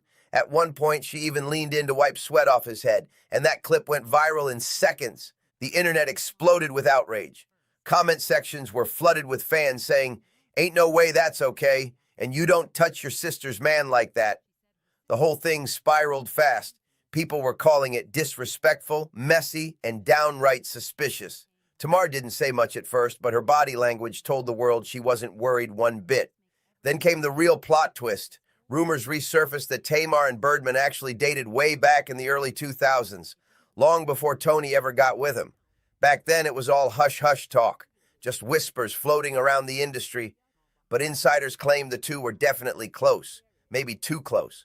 Nobody had proof, but the way they moved together that night had fans saying, yeah, something's up. And honestly, when you put it all together, it suddenly makes sense why Tamar seems so comfortable around Birdman. That kind of chemistry doesn't come from nowhere. If those old rumors are true, it flips the whole situation, because that would make Tony the one who crossed the line, not Tamar. Imagine finding out your sister dated the man you're with now. That's wild. The Braxton drama just keeps getting deeper. And this one might be the most scandalous twist yet. Now here's where things take a shocking twist. Turns out Toni Braxton and Birdman actually got married. But what happened next had everyone's jaws on the floor. According to leaked court documents, the two secretly tied the knot on August 8th, 2024, but just 48 hours later, yes, 2 days, they were already separated. The paperwork used only their initials, TB and BW, probably hoping to keep it under wraps, but come on. It didn't take long for people to connect the dots. The documents clearly listed the marriage date and the split, August 10th, 2024, and just 2 weeks later, Toni filed for divorce. In the paperwork, she and her attorney described the marriage as irretrievably broken, which is basically legal talk for this relationship is done for good. The internet went wild trying to figure out what could have possibly gone wrong in just 2 days. But then, just when everyone thought it was officially over, Toni changed her mind. In January 2025, she quietly dismissed the divorce petition, and Birdman signed off too. That means, as of right now, the two are still legally husband and wife, whether they're living together or not. And thanks to Tamar's recent chaos bringing old drama back into the spotlight, fans just found out that Tony and Birdman are still together behind the scenes. Now, the big question everyone's asking, why stay together after all that? Well, insiders claim Tony might be hanging on for financial security. She's had a long public history of money troubles, from bankruptcy filings to unpaid taxes, and Birdman's got the kind of cash that can keep things comfortable. Some fans even say Tony sees Birdman as her financial safety net, especially with her health issues and recent financial setbacks, whether it's love, loyalty, or just smart survival. One thing's for sure, Tony's playing this game her way. And Birdman, he's clearly not letting go either. This marriage might be messy, but it's far from over. People online are saying Tony and Birdman couldn't be more different, like total opposites who somehow ended up in the same storm. Word is, their marriage might have been more of a business arrangement than a fairy tale love story, and honestly, that wouldn't surprise anyone at this point. The vibe between them has always felt complicated, like something's being held together by image, not emotion. Now, whether Birdman was actually the man in question from Tamar's accusations still isn't confirmed, but just the rumor of it had Toni Braxton completely losing her cool. Tony snapped, saying that Tamar loves being infamous more than famous, and that she's beyond disappointed in her sister's behavior. She even admitted she's been paying her own publicist to clean up Tamar's messy image online. Imagine having to hire a whole team just to manage your sister's social media drama. That's wild. And fans were quick to point out, Tony's emotional reaction made way more sense if Tamar was talking about Birdman all along, especially since rumors have been swirling that Tamar and Birdman dated first. The tension suddenly made sense. This wasn't just about family, it was about a love triangle wrapped in years of resentment and buried secrets. But Tamar wasn't sitting quietly while Tony threw shade. Oh no, she came with receipts. Tamar started dropping her own claims, saying that Tony isn't as innocent as people think. She even said it was Tony's idea to bring their niece Ashley onto the show, the same niece who later spilled some jaw-dropping tea of her own. Ashley revealed that her father, Michael Braxton Jr., and her stepmom once found inappropriate text messages between Ashley and one of her aunt's partners, and that partner turned out to be Trina's ex, Gabe. The whole situation was disturbing and messy, and fans couldn't believe how deep the Braxton family web of drama really goes. Every time you think you've heard the worst of it, another layer peels back, and it's always more scandalous than before. When Ashley first told her aunt what happened, she said her aunt was loving and heartbroken over the situation, showing real emotion and concern. But as time passed, something changed. Ashley claimed her aunt's attitude shifted completely, almost like she started to side with the wrong person. As Ashley got older, she said it began to sink in just how strange it was that her aunt stayed with that same partner even after everything that went down. That's when things took a dark turn. Apparently, her aunt started blaming Ashley instead, saying she was part of the problem. The betrayal there is unreal. So Tamar brought Ashley onto the show to finally speak her truth. But here's the kicker. Tamar said it was actually Tony's idea to include her niece in the storyline. That set off a whole chain reaction of family drama because now fans don't even know who's really telling the truth. Was Tamar trying to help Ashley heal, or just using her pain to stir up the pot and get revenge on her sisters? A lot of viewers think Tamar had an ulterior motive, not genuine concern, but pure payback. They believe she's exploiting her niece's trauma to throw shade at her sisters and grab headlines. And honestly, that theory doesn't sound too far-fetched considering how every Braxton scandal seems to end up benefiting Tamar somehow. But if you look closer, the real story here goes deeper than Tony versus Tamar. It's about Ashley, a young woman trying to find her voice while being dragged into her family's chaos for TV ratings. She's become the centerpiece of this messy season, carrying the emotional weight of grown adults' drama on her shoulders. And now, she's the one catching all the backlash online, people calling her a liar, a pawn, or worse, while the sisters keep going back and forth like it's just another episode. It's heartbreaking and scandalous all at once. Turns out, it really was Tony's idea to bring Ashley onto the show, not Tamar's. That revelation flipped everything upside down and made Tamar's next accusations hit even harder. Tamar went off, saying her sisters have been secretly jealous of her for years, and that they love to gaslight her every time she opens up about her emotions. She said they twist her mental health battles into weapons just to make her look unstable on camera. And honestly, that's a low blow. In Tamar's own words, You're not going to guilt me over having depression and anxiety, especially when half of that came from y'all. And you know what? That hit deep, because if that's true, it's seriously messed up. Imagine fighting your own mind while your family turns your struggles into insults. That's beyond cruel. Tamar's been loud and honest about her mental health journey, so watching her sisters use it against her on national TV, that's wild. She also clapped back at the whole cease and desist situation, questioning what her mental health had to do with any of that. She told them straight up she didn't do or say anything to deserve a legal threat, calling the whole thing ridiculous. Tamar made it clear that dinner wasn't about to become her mental illness coming out party for her sister's entertainment. She wasn't letting anyone turn her vulnerability into reality TV content again, and honestly, she sounded like she meant every word.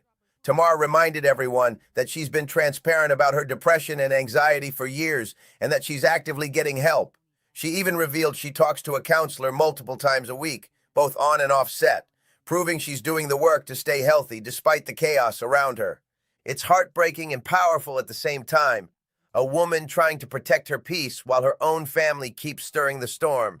This isn't just family drama anymore. It's emotional warfare with cameras rolling. But just when everyone thought Tamar was finally standing her ground, things spiraled right back into chaos. Her sisters weren't having it, especially Tawanda, who rolled her eyes mid-conversation and muttered something under her breath that set Tamar off instantly. Cameras caught Tamar slamming her fork down, shouting that she's done being the family's punching bag. The energy in that room, pure fire and tension, like decades of resentment exploding in real time. Toni tried to stay calm, but her voice started to shake too. She told Tamar she's tired of walking on eggshells and that the family has to protect their brand. That's when Tamar snapped, yelling that her mental health isn't bad for the brand. It's bad because of the brand. The whole table went silent after that line. Even Trina and Tawanda looked stunned, like Tamar had finally said the one thing everyone was too scared to admit out loud. And the internet ate it up. Fans online were divided, half saying they finally understand why Tamar feels so isolated, and the other half calling her dramatic for making everything about herself.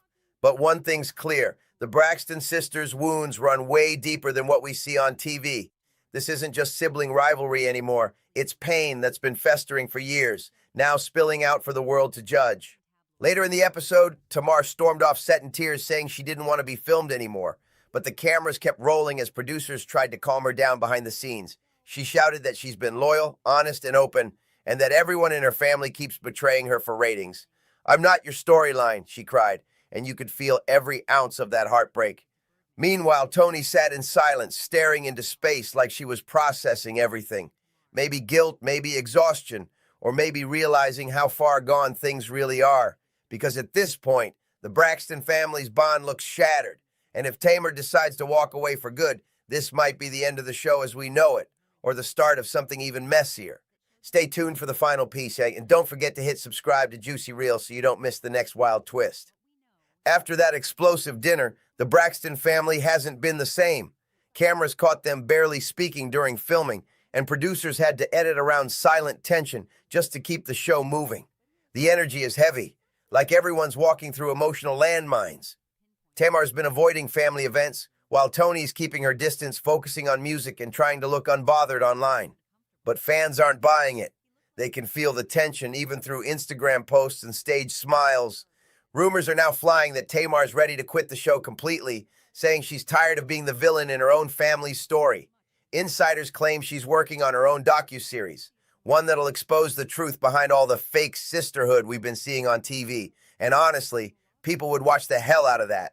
The girl's been through public breakups, career setbacks, and family betrayal. She's got a story to tell, and fans are dying to hear her unfiltered side. Meanwhile, Toni and Birdman are still confusing everyone.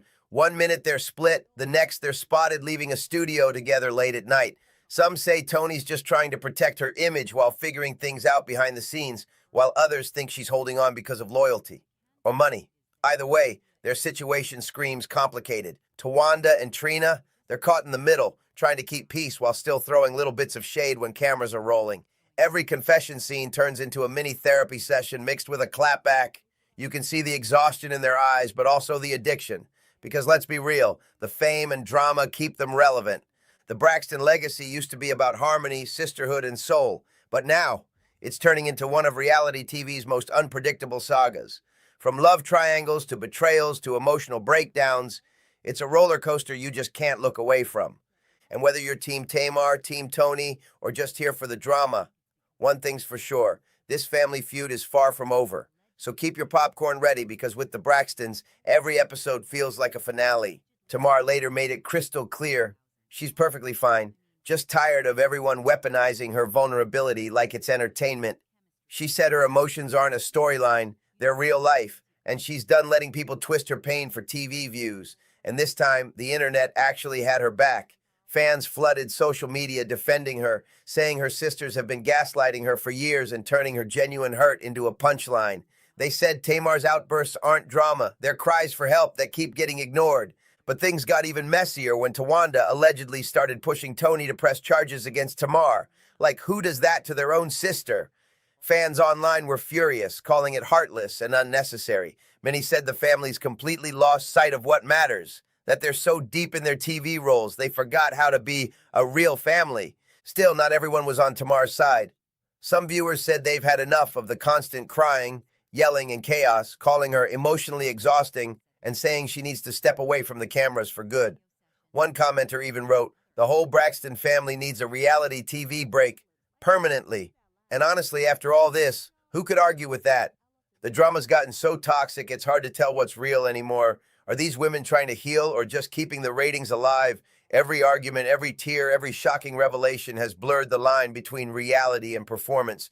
But one thing's for sure, this family's love story has turned into one of reality TV's most explosive sagas ever. So here's the big question. Did Tony really flip out because Tamar brought up Birdman, or is there more to it than we know? Are the sisters truly gaslighting Tamar, or is she spinning the narrative herself? Either way, the Braxtons have the world watching, waiting for the next meltdown, the next confession, the next betrayal. Drop your thoughts below, because this one's got everyone talking. And if you live for the drama, scandals, and secrets, make sure you subscribe to Juicy Real, where we keep it raw, real, and juicy. I know where you live because I put down your down payment. You sure did. Thank you so much for And that. now that Thank you you got so this much little for the gift. accident, give me my money back. That was not a Promise gift. to God. Yes, it was. But it's no, okay. you didn't. Stealing and helping. But what you steal? I don't steal anything. You don't? What I stole? You stole men. Who's the man that I stole? Tony's. It's official. Tawanda Braxton just caught the Fed's attention, and things are getting messy fast.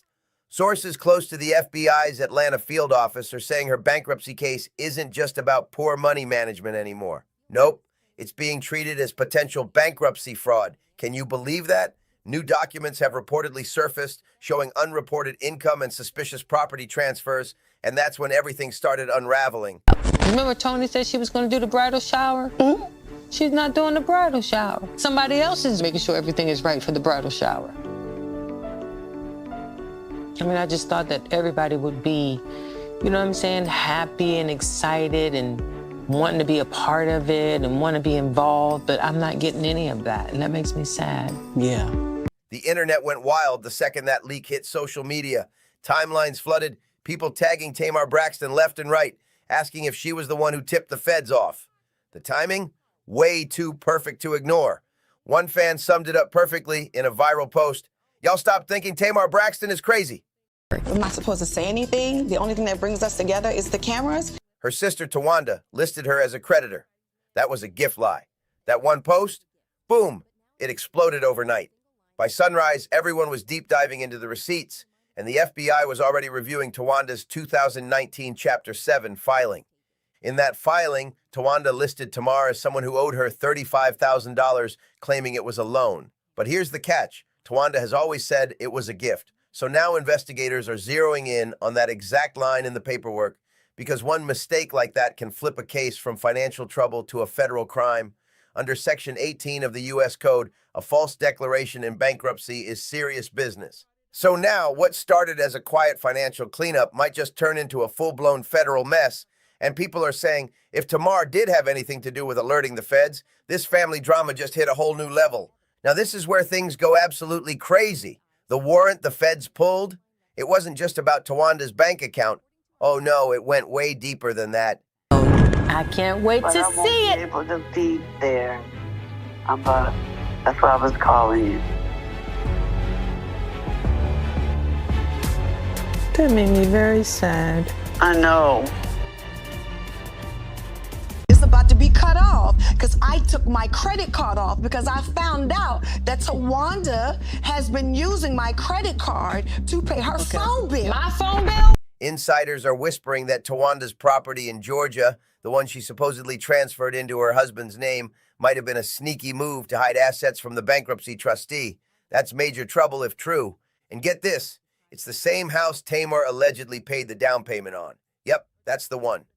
Tamar even brought it up on camera during an old Braxton Family Values taping where she looked Tawanda dead in the eye and said, "I know where you live because I paid the down payment." That line used to sound like playful sister shade, but now fans are saying that wasn't just drama, that was evidence. After that episode aired, things escalated fast. According to sources close to the investigation, the FBI subpoenaed credit line records tied to that very address, and what they found next shocked everybody. That's how the whole phone bill fraud angle surfaced. Turns out, Tamar's name was linked to multiple recurring phone service charges that spanned years. One fan online summed up the outrage perfectly, saying, "Tawanda so nasty, paying 6 phone lines for 12 months for 4 years, plus a $35,000 home loan. Girl, I'd never speak to you again." At first, everyone thought the internet was just being dramatic, but then the paperwork started backing it up. The FBI's case literally references long-term phone service accounts listed under Tamar's name. And if that's not suspicious, what is? This is turning into one of the juiciest family scandals reality TV has ever seen.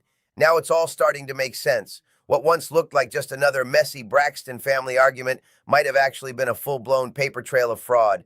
And here's the spine-chilling part. This isn't even Tawanda's first run-in with the law. If you dig deep enough, you'll find she was arrested back in 2005 in Atlanta for forgery and theft by receiving. That old case, it quietly disappeared. But clearly, the FBI didn't forget a thing.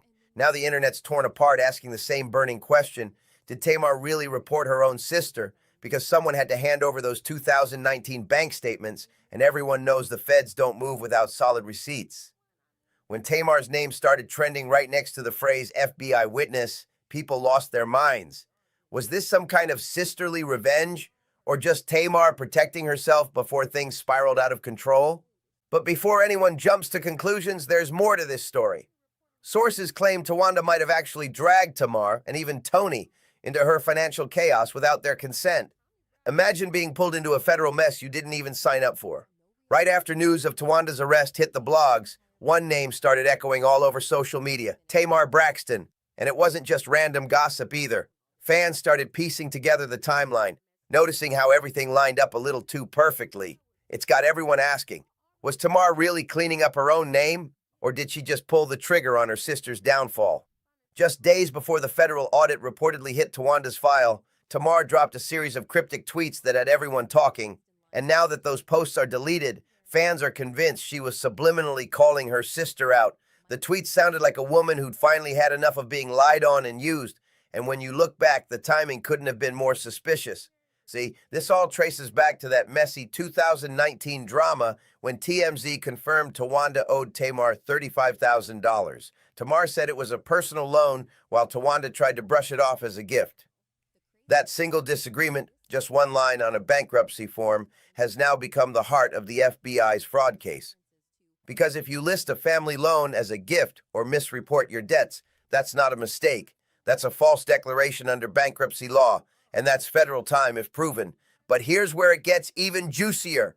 Insiders say Tamar didn't just talk, she came with receipts. According to someone close to the Braxton camp, Tamar's attorneys allegedly confirmed she had bank transfer records showing the exact payments made to Tawanda's escrow account for a home down payment. So when Tamar went off on camera and said, "I know where you live because I paid the down payment," that wasn't just spicy reality TV talk. That might have been literal evidence all along. And the plot thickens. Right after that bankruptcy filing, Tawanda allegedly transferred her Georgia home into her husband's name. Now, fans are convinced it wasn't just a coincidence, but a move to keep the feds off her trail. Because let's be real, when you start shifting property ownerships in the middle of a bankruptcy case, the FBI doesn't just watch, they pounce. This whole thing's got people screaming online. Tamar wasn't messy. She was right all along. That's exactly how the feds catch people, under the concealment of property clause. Once you start hiding assets, it's only a matter of time before the heat finds you. But the part that really shook fans wasn't even the paperwork. It was an old resurfaced clip from Braxton Family Values that suddenly hit way different after all this came out. In the clip, Tamar confronts Tawanda about a cease and desist letter she says she never got. And Tamar wasn't holding back. She looked her sister straight in the face and said, "I know where you live because I paid the down payment. You've been stealing from me for years." That moment was pure fire. But Tawanda clapped right back with a line that made jaws drop. "Girl, you stole Tony's man. Don't even start with me." That one comeback flipped the whole internet upside down. After that episode aired, fans started digging through old rumors, connecting dots between Tamar and Tony's ex-husband, Carrie Lewis, and even whispers involving Michael Malden, Jermaine Dupri's father. Suddenly, this wasn't just a money fight. It became a full-blown betrayal saga, mixing family, love, and loyalty into one explosive mess.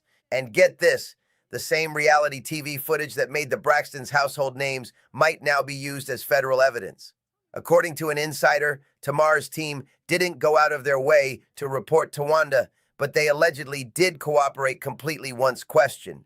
The source said they handed over every single receipt the FBI asked for. And if that's true, that means the feds didn't need to dig. The Braxton family drama basically documented itself. Still, social media isn't totally convinced Tamar's just an innocent bystander in all this. One fan tweeted, "Tamar's not perfect by far, but Tawanda telling Tony to call the police and press charges? That's a little extreme." Even Tamar herself has said the Braxtons only come together when the cameras roll. Off camera, it's war. And now, with feds, fraud, and family betrayal all tangled together, this war might just be the most shocking one yet. It's wild. Like real life and reality TV just fused into one giant investigation. Every shady look, every heated argument, and every sarcastic "that was a gift" line from Braxton Family Values suddenly looks like evidence. Who would have thought those old reality show clips might end up being clues in a federal fraud case? But the darkest part of all this isn't even the money, it's the betrayal. Fans are convinced Tamar didn't cooperate with the feds out of spite. She did it to protect herself before she got pulled down with the same mess. She knew how fast her name could get dragged if she stayed silent while her sister's financial drama blew up.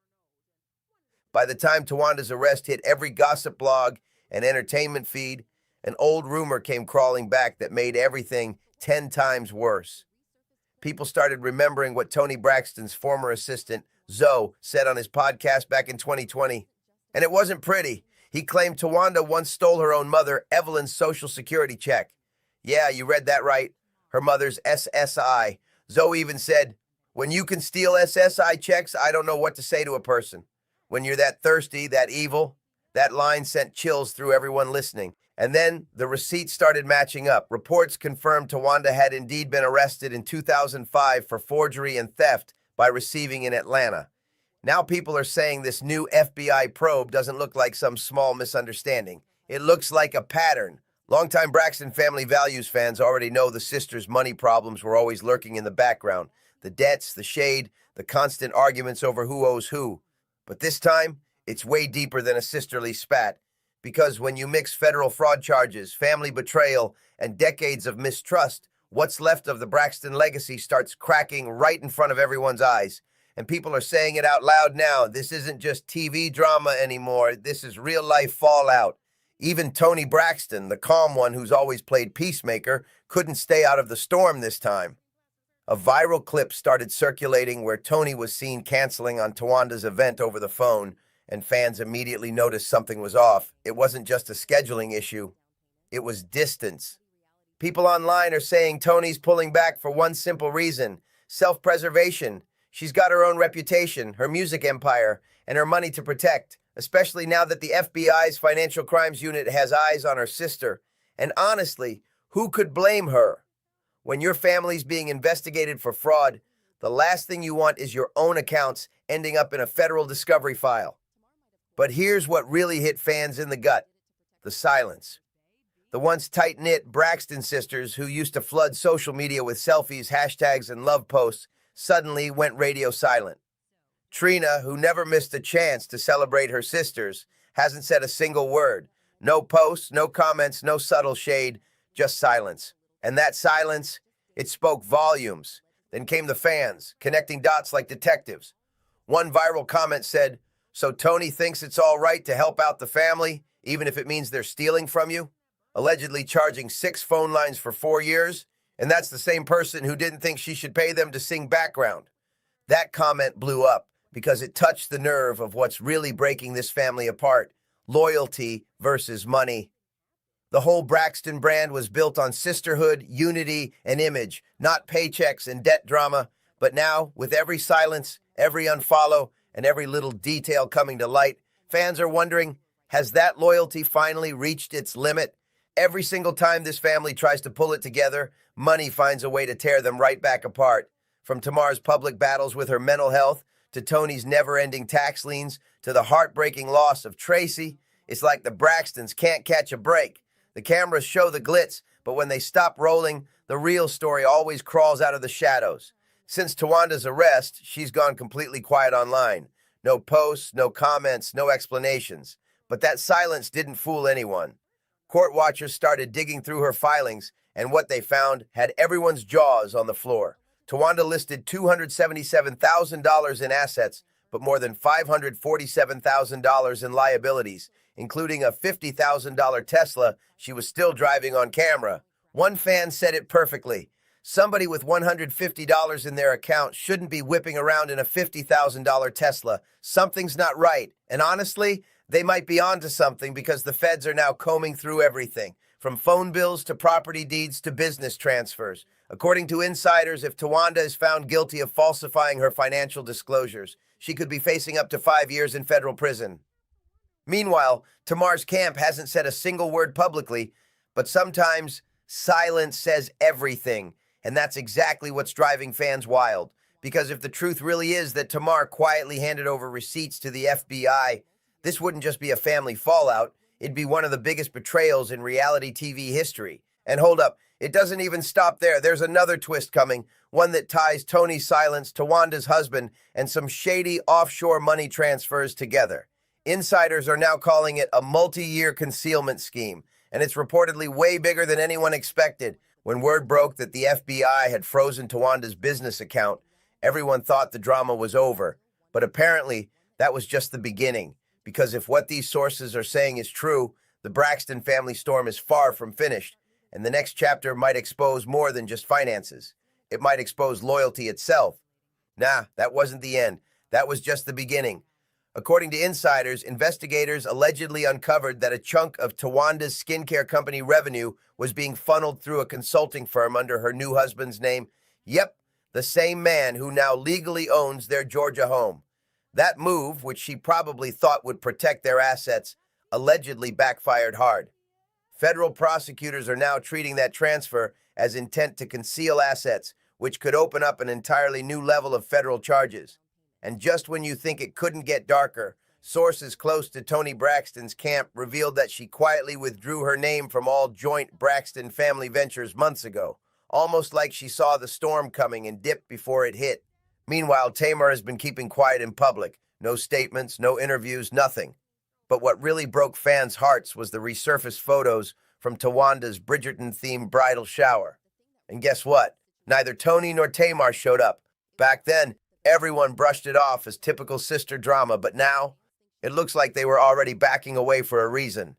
Apparently, that same period was when the IRS issued a back tax warning tied to Tawanda's household account, the very moment that triggered the first wave of federal scrutiny. So when people say the Braxtons saw this coming, they might be right. It's sad, though. This family that once stood as the definition of sisterhood goals is now tangled in betrayal, fraud, and public chaos. The same bond that made them stars might be the very thing tearing them apart. From reality TV fame to FBI investigations, the Braxton name has become a storm no one can look away from. And honestly, this story proves one thing. When the cameras turn off, the real drama begins. If you're living for the twists, the tea, and every scandalous update, make sure you subscribe to Juicy Reel right now, because you know this saga isn't over yet.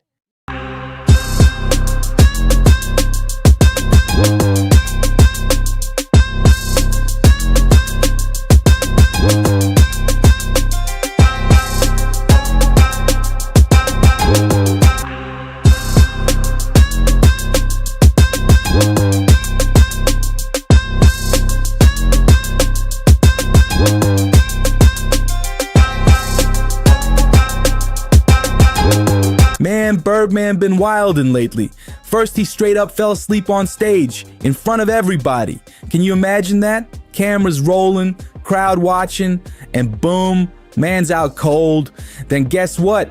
He pulled the same stunt again in another city. Like how you just nap mid-performance twice. People couldn't believe their eyes.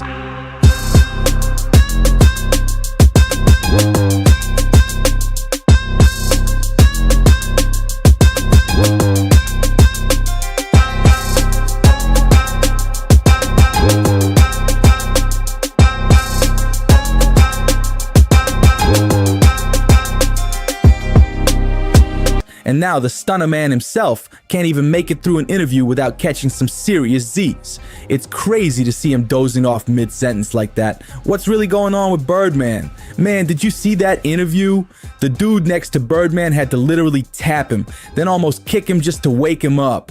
It looked wild, like bro was gone to another dimension. People saying Birdman's starting to look like the black Joe Biden out here, just nodding off mid-conversation like he's in dreamland. Fans online losing their minds, wondering what's really happening behind the scenes. Rumors flying everywhere. Some folks claim he'd been messing with that strong stuff again. And ever since BG got out, they've been spotted together, looking a little too relaxed, if you know what I mean. People online even talking about BG reportedly falling asleep mid-sentence. And one clip supposedly shows him slobbering while dozing off. Man, this whole thing's turning into a viral circus. But it don't stop there. Lil Wayne got caught slipping too, forgetting his own lyrics on stage. Like how you forget your classics that made you millions.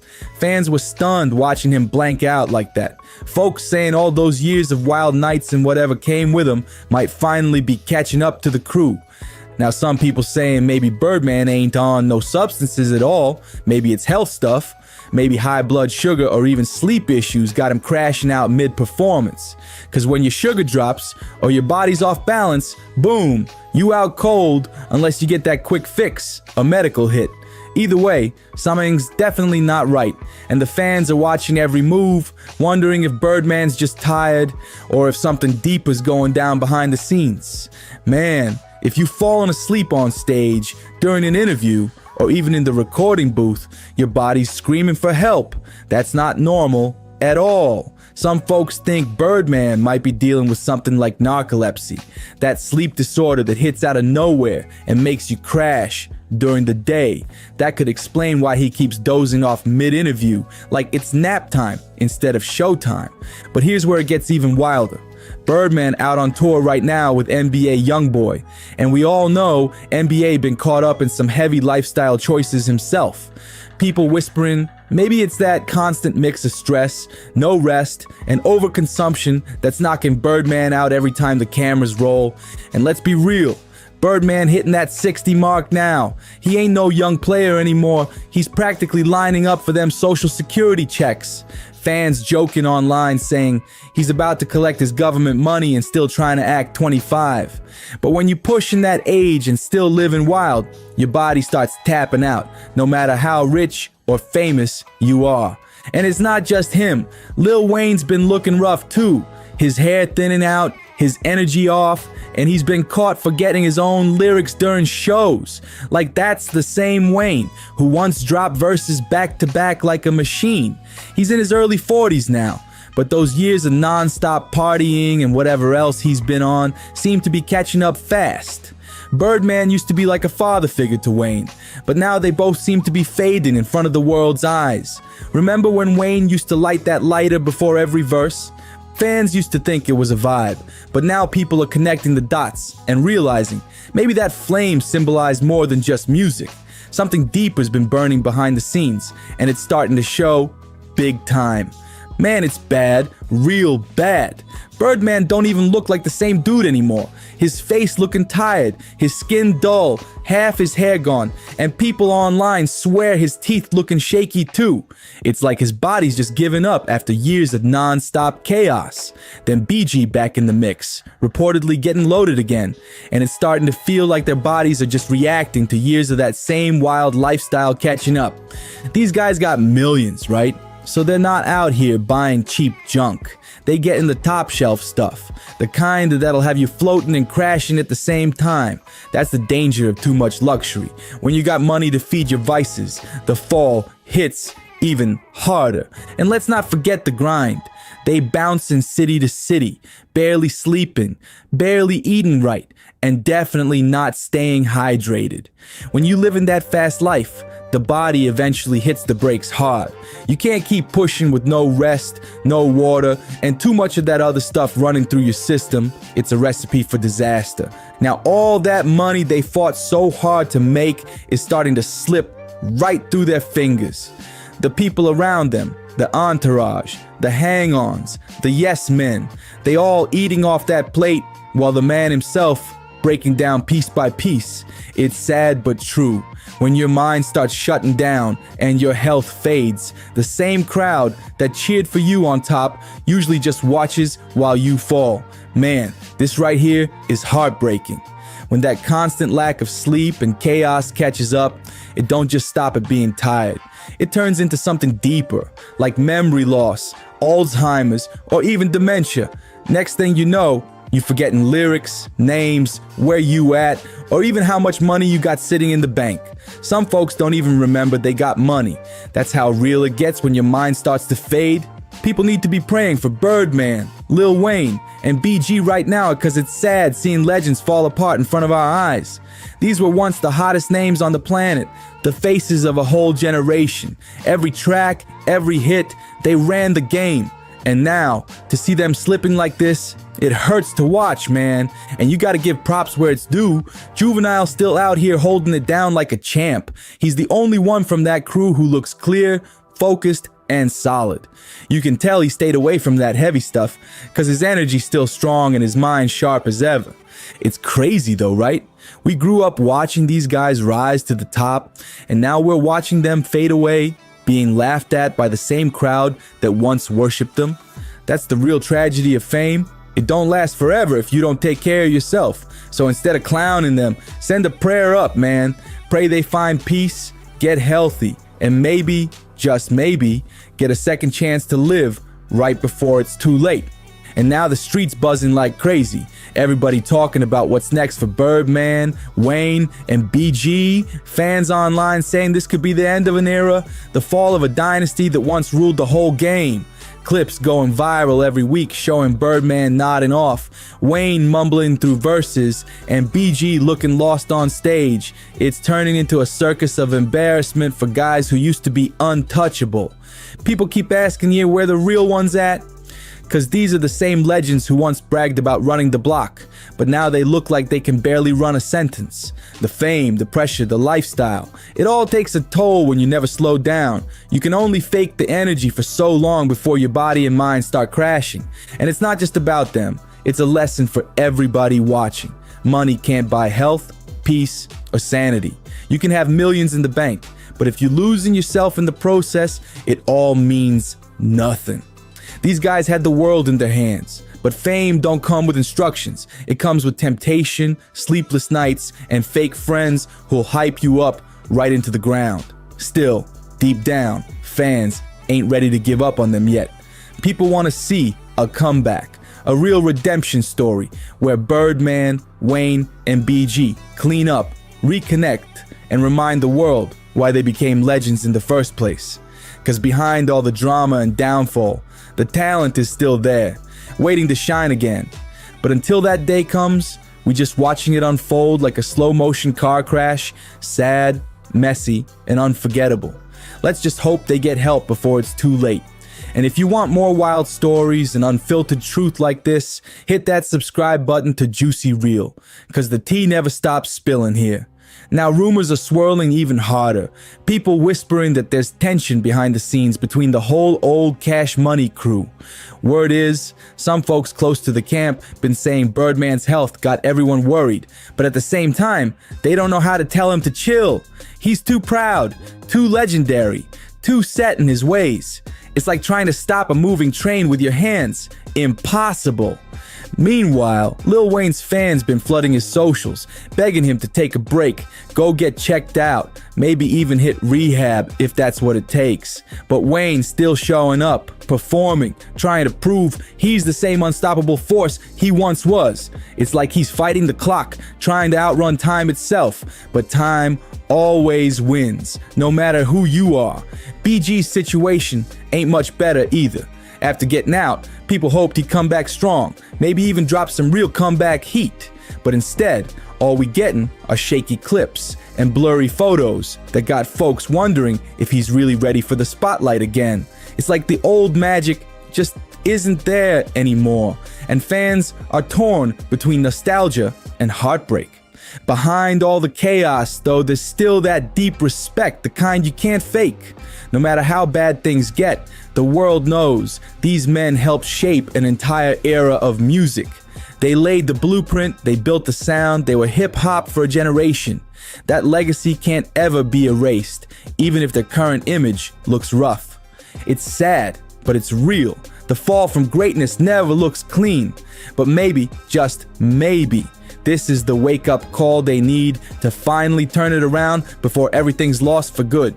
Stick around, cause you already know Juicy Real's got more exclusive scoops and untold stories that'll leave your jaw on the floor. And now things are reaching a breaking point. Fans, bloggers, and even industry insiders all saying the same thing. Birdman and his crew might be on the edge of collapse. The performances getting sloppier, the interviews more awkward, and the online comments brutal. People posting side-by-side pics from their prime days versus now, saying, damn, what happened to the legends? It's like watching your heroes slowly fade out in real time. Some insiders claim folks inside Cash Money been trying to hold it all together, doing damage control before the media tears them apart completely. But how long can they keep covering for Birdman falling asleep mid-talk or Wayne forgetting his lines live on stage? The internet don't let anything slide. Every slip turns into a viral meme within minutes. Meanwhile, new artists out here running circles around them. Young rappers with energy, new sounds, and a hunger these veterans just don't seem to have anymore. It's like watching the torch get passed, except the old kings didn't even realize the fire's been snatched already. Still, the story ain't over yet. Legends fall, but legends also rise, if they're smart enough to face the truth. Maybe Birdman needs to step back, focus on his health, let the new generation shine, and remind the world he's more than just a meme. Maybe Wayne takes time to recharge, come back stronger, cleaner, sharper than ever. Maybe BG gets his balance back and shocks everyone with one last real comeback track. Whatever happens next, you can bet the world's watching every single move. Cause when legends start cracking, the industry listens. And when they rise again, it shakes the whole game. Keep it locked right here on Juicy Real, where we spill the tea, drop the truth, and never hold back. Now listen, don't go clowning them or tearing them down online, cause this ain't about hate, it's about concern. What do y'all really think is going on here? Is it a health issue like narcolepsy or high blood sugar making Birdman crash out mid-performance? Or do you think it's that lifestyle catching up, the same wild habits from back in the day that just don't hit the same once you hit your 40s and 60s? Drop your thoughts in the comments because this situation got everybody talking. And let's keep it real. Pray for Birdman, pray for Lil Wayne, and even by G too. They might be legends, but they're still human. Still dealing with real struggles just like anybody else. It's crazy to think that Wayne ain't that young baby anymore. He out here pushing the same age as Tracy McGrady now. Time really flew, man. So before you laugh or point fingers, show a little love and hope these guys get back on track before it's too late. They gave us classics, memories, and an entire sound that changed hip-hop forever. They deserve prayers, not jokes. And yo, if you've been rocking with this breakdown and want more unfiltered stories, crazy throwbacks, and real talk about what's happening behind the scenes, smash that like button, share the video, and hit subscribe to Juicy Real. We keep it raw, we keep it real, and trust me, you don't want to miss what's coming next. Tony. I think everybody was shocked when we found out that these two actually got married. I know, like, there's a lot of things we will do in order to pay our bills, but I never thought the relationship between Tony and Birdman was genuine. I just knew that he was just willing to go broke behind her. It just never fit. And so apparently in August of last year in 2024, they had a secret wedding. Finally got married in secret, even though everything else was public. And then she went and tried to annul the marriage 2 weeks. Looks like the so-called #1 stunner just got stunned. Birdman, yes, that Birdman is out here spilling the kind of tea nobody saw coming. Came back. Yeah. I think it's when I was first diagnosed with having lupus, I was so down, I was so depressed. Then the doctors told me I would never be able to work again, your music career's over, but the man upstairs had a whole other plan for me. Yeah. But at the time, the man's finally talking, and let's just say, it's ugly. Word on the street is that Birdman's blasting Toni Braxton like never before, claiming she left him flat once the money train ran out. He's saying Toni packed up and dipped the second things got tight, leaving him high, dry, and counting coins. According to him, the moment his pockets stopped overflowing, Toni ghosted like a magician with a smoke bomb. I don't know, 2016, November, when I was on tour, October, I was really sick. I don't mean kind of sick. I mean like really, From really lupus? sick. Yeah, I had a really bad flare, and I was on tour. And every day I was on tour, he was there with me. If he left out, he would come back. And this was before anybody knew you guys. We weren't anything. With We're buddies. It was nothing. Not even a day. He was my friend. He was there. I don't know if he ever... already loved you. He's there every day taking care of you. But he really was there every day. My buddy, my friend. You all right? You good? I'm cheering good. He was just there as my friend. Like cheering. I'm cheering good. Big Mama good. He was there every day for the shows. And on my off days, he would go and take care of his business, but he would follow me on the bus and just make sure I was okay. And I don't know if you've ever been really, really sick in your life and you feel kind of hopeless and you got somebody who's a friend that's there. That's kind of, it just made me see him differently. And now the whispers are getting louder. Folks are saying she's back on the edge of going broke again, but let's keep it real. This ain't Toni's first money storm. The woman's been through not one, but 2 bankruptcies and still came out flashing designer bags, diamonds, and 5-star vacations like the queen of glam she is. From her mansion life to her designer addiction, Toni's always acted like her credit cards got no limit. So when Birdman started talking, everyone started connecting the dots, and the story's looking way less like a love song and more like a revenge track. According to Birdman, what looked like a fairy tale was really just a setup, a romance dipped in luxury but soaked in lies. Me and him have been friends for 16 years. I know you had a song like 15 years ago. Yeah, too, we've right? been like besties for a long time. People always say that. But No, this is real. Like no cross the line. Besties, like you always kept in touch and you always talked. We would keep in touch. He would come see me when I had my plays. When I had my baby shower, he would come. Like we were really friends. Meanwhile, Toni's camp ain't staying quiet either. They're clapping back, calling Birdman bitter and saying he's rewriting history just to save face. Still, people can't help but wonder, did Toni really play him? Did she finesse the mogul who once called himself the boss of bosses? Because if Birdman's telling the truth, this might just be one of the biggest heartbreak hustles in R&B history. And the drama, it's just getting started. Oh no, this drama's way deeper than anybody expected.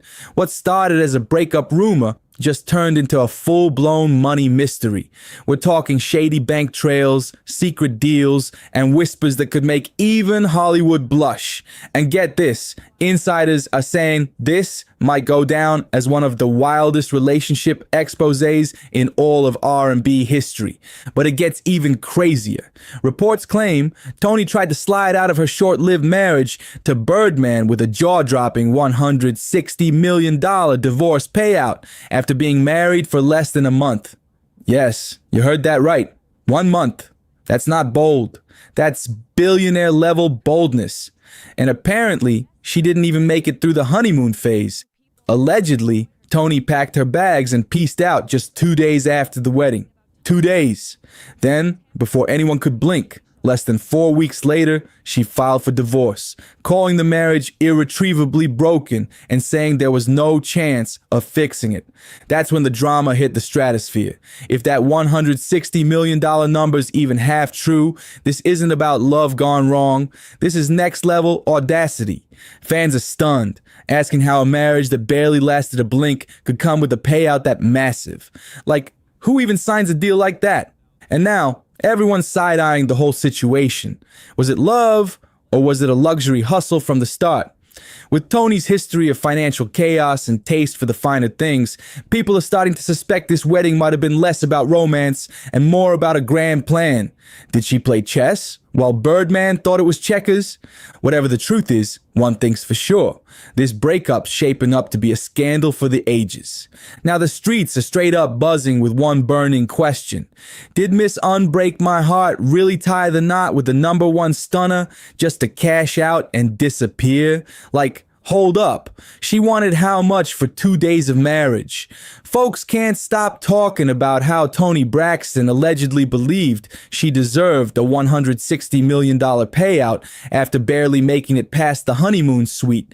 That's not just wild. That's legendary level boldness. And honestly, how did Birdman not see this coming? Fans online are calling it plain and simple, saying Toni pulled a classic gold digger move.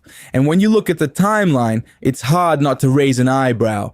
I mean, who files for divorce before the wedding flowers even wilt and still thinks they deserve a whole empire? Yeah, Birdman and Toni officially split back in 2019. But you know how messy love stories never stay buried.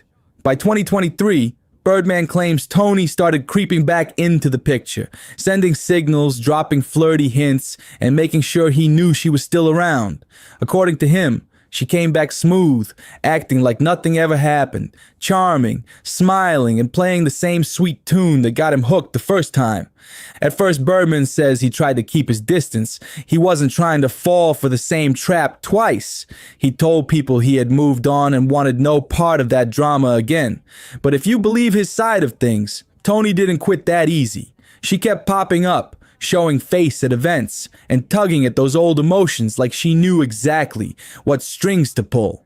It's giving deja vu, and fans can't help but wonder, was this another love story in the making, or just a setup for round 2 of heartbreak and headlines?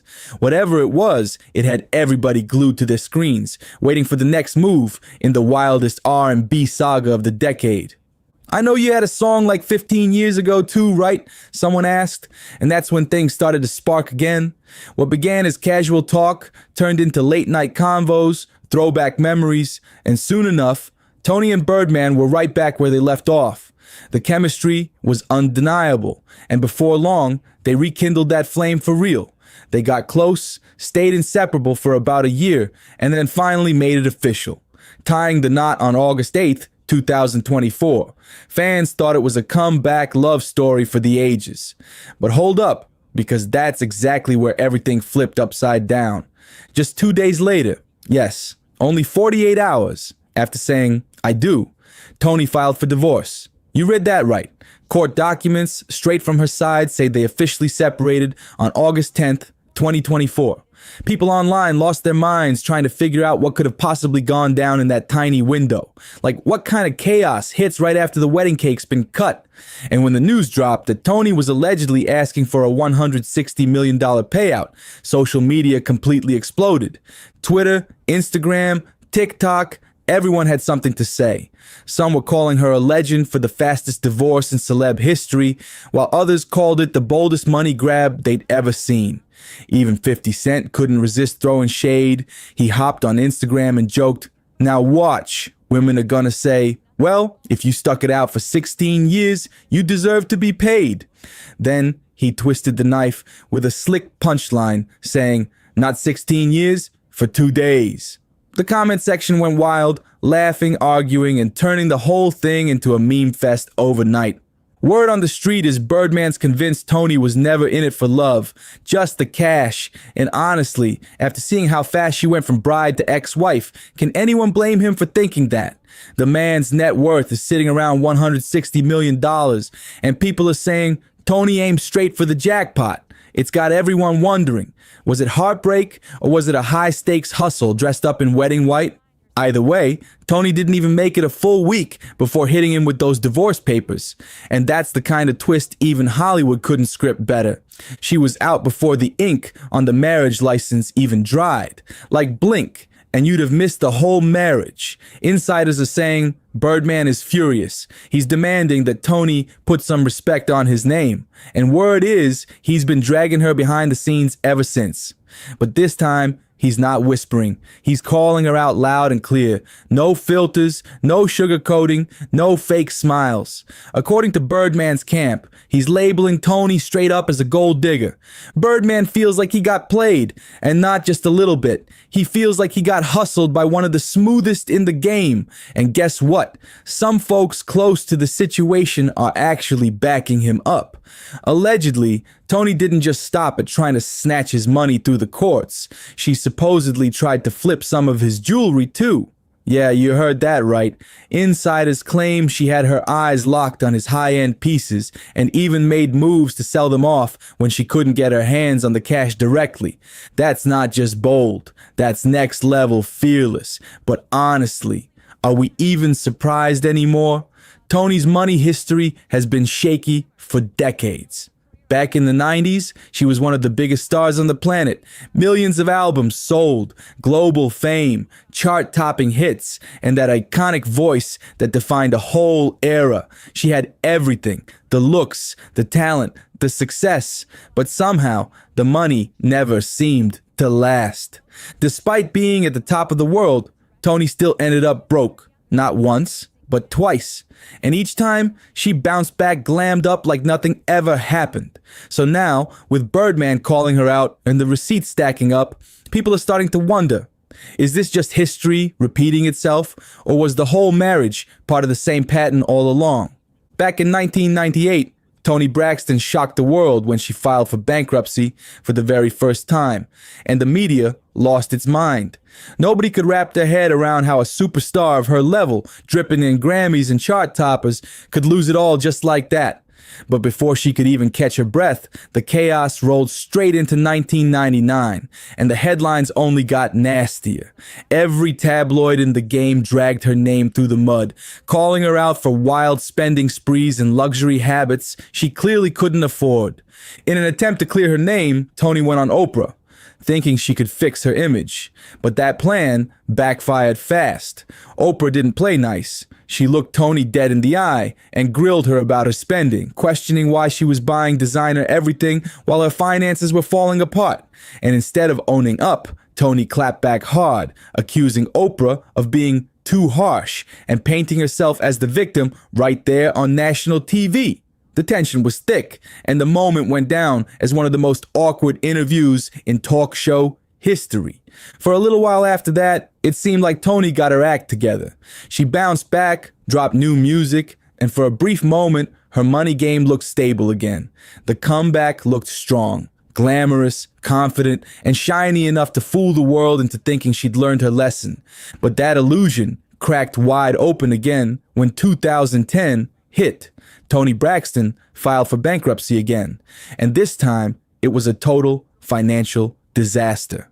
Reports said she was drowning in debt, somewhere between $10 million and $50 million. That's not a simple, oops, I overspent moment. That's a full-blown financial meltdown. Toni claimed the downfall came after her Las Vegas residency got canceled due to a serious heart condition, but insiders say that was only part of the story. Behind closed doors, things were messy. There were tangled up insurance disputes, drama over medical coverage, and a mountain of unpaid taxes piling up faster than anyone could count. By the time it all came to light, fans didn't know what to think anymore. Was she cursed with bad luck, or just trapped in her own pattern of money chaos? Either way, it painted a picture of a woman living large, falling hard, and somehow always landing right back in the spotlight. Since then, Toni's been fighting hard to stay afloat, but the numbers don't lie, and they're not looking pretty. Her music just hasn't been hitting like it used to. Her last album barely sold 7,000 copies and peaked at number 163 on the Billboard 200, a shocking drop for some someone who once ruled the R&B charts like royalty. The album before that did a little better, moving about 16,000 copies. But still, that's a far cry from the chart-topping dominance she once had. For a legend who used to own the radio, those numbers scream one thing: trouble. With album sales falling through the floor, Toni had to pivot fast. And that's when she started leaning heavy on Braxton family values, her family's reality show that once had everyone hooked. For a while, it worked. The drama, the sister fights, the tears, it all kept her name buzzing and the checks rolling in. But as time went on, the shine started to fade. Viewers moved on, ratings slipped, and the show that once kept her brand alive started to lose its magic. Without fresh hits or a major project keeping her in the spotlight, the pressure started building again. Bills, business moves, and that high-end lifestyle catching up quick. And that's when fans started side-eyeing her reunion with Birdman, wondering if it was really about rekindling old love or just a strategic move for survival. Rumors were already swirling that Toni was this close to filing for bankruptcy for the third time. And then, just like that, boom! She pops back up with Birdman after 4 years of silence. The timing had people talking nonstop. Some said it was fate, others called it a financial rescue mission. Whatever the reason, it sure didn't look like coincidence. Because when a star starts falling and suddenly reappears next to a millionaire ex, you already know the internet's gonna have questions, and this time, nobody's buying the fairy tale. The timing was way too perfect, and people noticed immediately. What was supposed to look like a sweet reunion suddenly had everyone side-eyeing hard. It wasn't giving, I missed my man. It was giving, I need that cash. The whole thing just fell off. When Toni and Birdman got back together in 2023, fans couldn't make sense of it. After years of saying it was over for good, Toni had made it crystal clear that the chapter was closed. She even said, "Who do you think I am? Don't you know that he was my man?" That sounded final. So when she suddenly spun the block and started cozying up to Birdman again, the internet went wild. People were like, what changed? It was a full 180, and the energy didn't feel romantic. It felt calculated. Fans started whispering that the reunion wasn't about love, but about leverage. And now that Birdman's calling her out publicly and airing every dirty detail, a lot of folks are convinced this was all a setup from the start, a strategic money move, not some long-lost love story. Even before this latest mess hit the blogs, fans were already catching on. There had been tension brewing between them for a while. You could see it if you knew where to look. Remember that painfully awkward moment on the Tamron Hall show back in 2022? Toni was there to open up about her lupus diagnosis. It was supposed to be a heartfelt, emotional interview. But the second Tamron mentioned Birdman's name, everything changed. Toni's face went cold, her shoulders tensed up, and her whole vibe shifted instantly. She dodged eye contact, gave short answers, and looked like she wanted to be anywhere but there. You could feel the discomfort through the screen. It was like watching someone's poker face crumble in real time. Fans who caught that moment are now replaying it like detectives, saying that interview was the first clue, the warning sign that not everything about Birdman and Toni was as real as it seemed. Because when love's genuine, it shows. But when money's involved, the truth always leaks out eventually. Toni once said, "I'm just not feeling it anymore." But then, out of nowhere, she spun the block and came right back like nothing ever happened. Everyone was left scratching their heads, totally confused. And now, with all this new drama blowing up, it's starting to look less like a love story and more like a calculated move. Because let's be real, the Toni and Birdman saga has been messy from day one. They've been on and off since 2016, and even when they were on, their whole relationship never really made sense to anyone. One minute, they were just friends. The next minute, they were engaged. And then, boom, silence. No wedding, no updates, no pictures, just cryptic interviews and awkward dodges whenever someone brought it up. The vibes were weird. Let's rewind to 2018 when Birdman decided to make it official. He went all out, dropped to one knee with a $5 million yellow diamond ring. It was massive, flashy, and absolutely over the top. Cameras went crazy, fans were screaming, and for a minute, it really looked like a fairy tale moment. But behind the scenes, crickets. No date, no real plans, nothing but confusion. It started giving publicity stunt, not wedding bells. Every few months, Tony would tell interviewers the same thing, that the wedding was just postponed, blaming it on timing or busy schedules. But fans weren't buying it for a second. They could tell something wasn't right. Too many delays, too many excuses, too much mystery.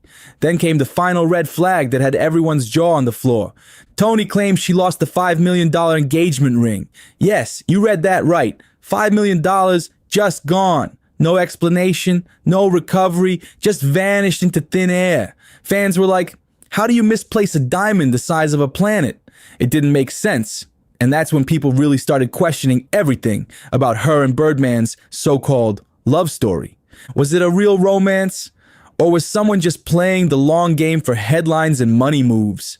Because that kind of disappearance doesn't just raise eyebrows, it raises alarms. Tony claims she accidentally left it on a flight, like it was nothing. Just another lost earring or phone charger. But come on now, a $5 million ring? That explanation had everyone scratching their heads. How do you misplace something that massive and just shrug it off like it's no big deal? Fans were stunned. The media went wild. And now, looking back at all the red flags, the awkward interviews, the missing ring, the endless wedding delays, people are finally putting the puzzle together because it's starting to look like this whole situation might have been about one thing and one thing only: securing that Birdman bankroll. Sure, the man got his bag back, but that $5 million diamond, gone without a trace, vanished into thin air like a magic trick nobody wanted to see. I mean, seriously, how do you lose a diamond that could probably be seen from space? Now the streets are whispering and the whispers are getting louder. Folks are saying Tony didn't lose that ring at all. Word is, she pawned it to pay off her debts. And honestly, with her long, rocky financial history, people aren't even surprised anymore. Insiders close to the situation claim Tony was desperate, drowning in debt, scrambling to stay above water. And when you're backed into a financial corner, you do what you gotta do. That ring was reportedly the most valuable thing she owned at the time, and allegedly, she saw it as her only real way out. At first, Birdman didn't even trip. He believed her story, stayed calm, and played it cool in interviews. He brushed it off like a gentleman, saying accidents happen. But that chill vibe didn't last long. Because if the rumors are true, when he eventually found out that the ring wasn't lost at all, that it had allegedly been sold behind his back, that's when everything exploded. Birdman was heated. Their love story officially crashed and burned, leaving nothing but tension, betrayal, and a $5 million mystery that still has the internet talking. And now, fans are wondering, was the ring ever really about love? Or was it always about the money? One thing's for sure, this saga's far from over. And if you thought this drama was wild, just wait till the next twist drops. Don't forget to subscribe to Juicy Reel for more exclusive, scandal-packed stories that'll keep you glued to the screen. But you can't be thinking you're gonna go have plastic surgery on the Groupon. Exactly. Like you, The ain't no Botox plastic 30s. surgery on sale. Yeah, exactly. Like that's not gonna happen. Yeah.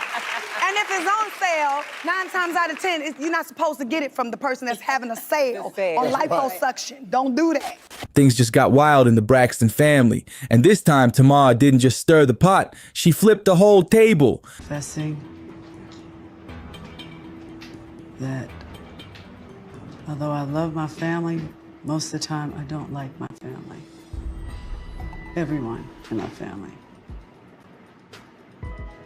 Take a breath. Everybody. I feel like I'm angry at everybody in my family. I don't like my family. If they weren't my family, it wouldn't be my friends. Her latest live stream turned into a full-blown public roast of her own sister, Toni Braxton, and the internet cannot believe what she said. Tamar went on camera and straight up claimed that Birdman dumped Toni because of a botched BBL that allegedly smells bad. Can you believe that? For weeks, she's been dropping subtle shade, mocking Tony's new look, poking fun at her romance, and hinting that Birdman's been distant for reasons too personal to say out loud. But when she threw that BBL accusation into the mix, everything exploded online. People are losing their minds trying to figure out if Tamar's telling the truth or just trying to humiliate her sister for clout. That is your man, as you call it. That is your man. He knew it was a situation with me and you. And he was down. He was down to play op games. I wouldn't take nothing like that serious, my love. That ate my and I sent him on his way. It wasn't, you don't want me to expose how you were saying that you kicked her out and she went back to her mother's house. Not Mrs. Braxton. Not Mrs. Singer with the sold out tour that JR also told me was flex. It was cap. It was she flexing. She don't have no sold out. Between me and you was his exact words. The tour not sold out. He said you was messy. He said you went back to your mother's house. He told me a lot of things that he shouldn't tell a stranger. I just met this man less than a week. Some fans say she's just being messy for views, while others think there's real tension brewing behind closed doors. And Tony?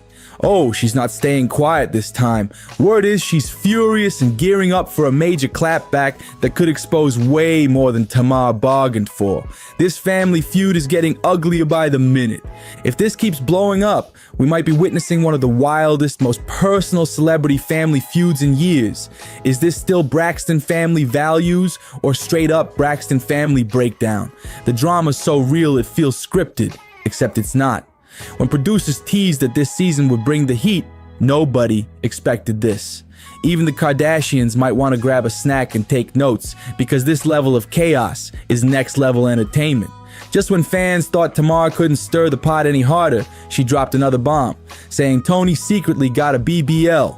Yes, Tony Braxton with a BBL. That's not just gossip, that's a scandal with capital letters. Plastic surgery in Hollywood isn't new, sure, but what made everyone's jaws hit the floor was Tamar's shocking claim that Tony's BBL went so wrong it allegedly started to stink, and that Birdman almost walked out over it. What? That's not just shade, that's nuclear level messy. Tony, of course, isn't letting that slide. She's been shutting down the rumors, swearing she never got any body work done.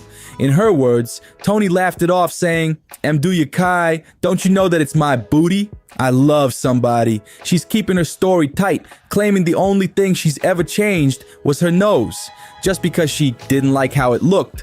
But fans aren't sure what to believe anymore, and this feud just keeps getting hotter. Tony's been open about a few of her cosmetic tweaks. She once talked about her slimmer look and even admitted to getting a boob job. In one interview, she said, "For a girl who just scored a record deal with two of the biggest names in the business, I actually felt very lonely. I've been wanting to change my nose for years.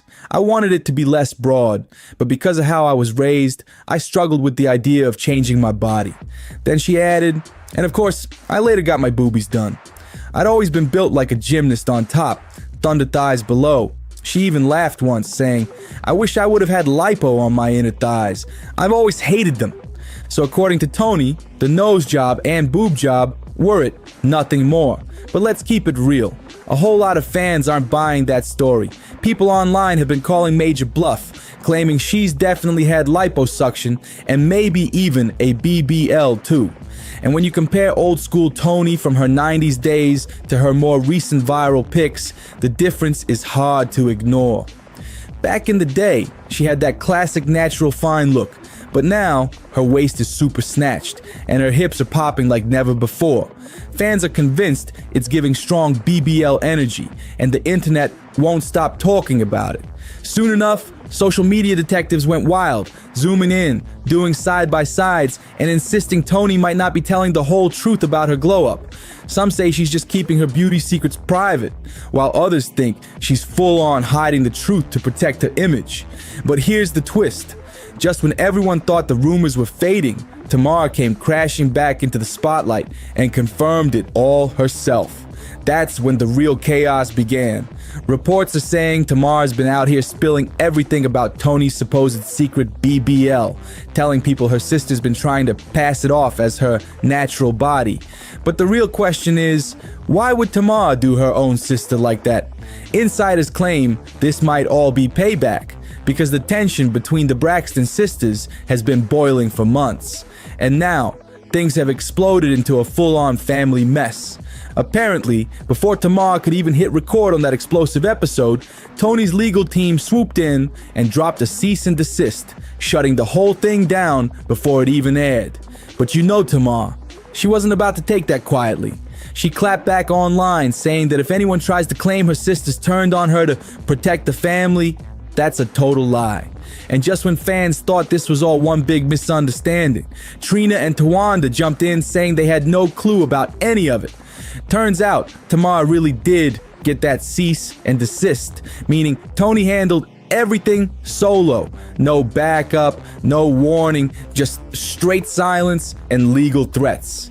Now the internet's in full detective mode. People are asking why Tony's working so hard to stop someone named Ashley from speaking out, and what exactly went down behind those closed doors. Some fans swear Tony's just being petty because she's still beefing with Tamar, while others believe she's covering for someone else entirely. Either way, that cease and desist move sent Tamar over the edge. She swore she'd get revenge. And that's when she went public with those wild, jaw-dropping BBL allegations that have everyone talking non-stop.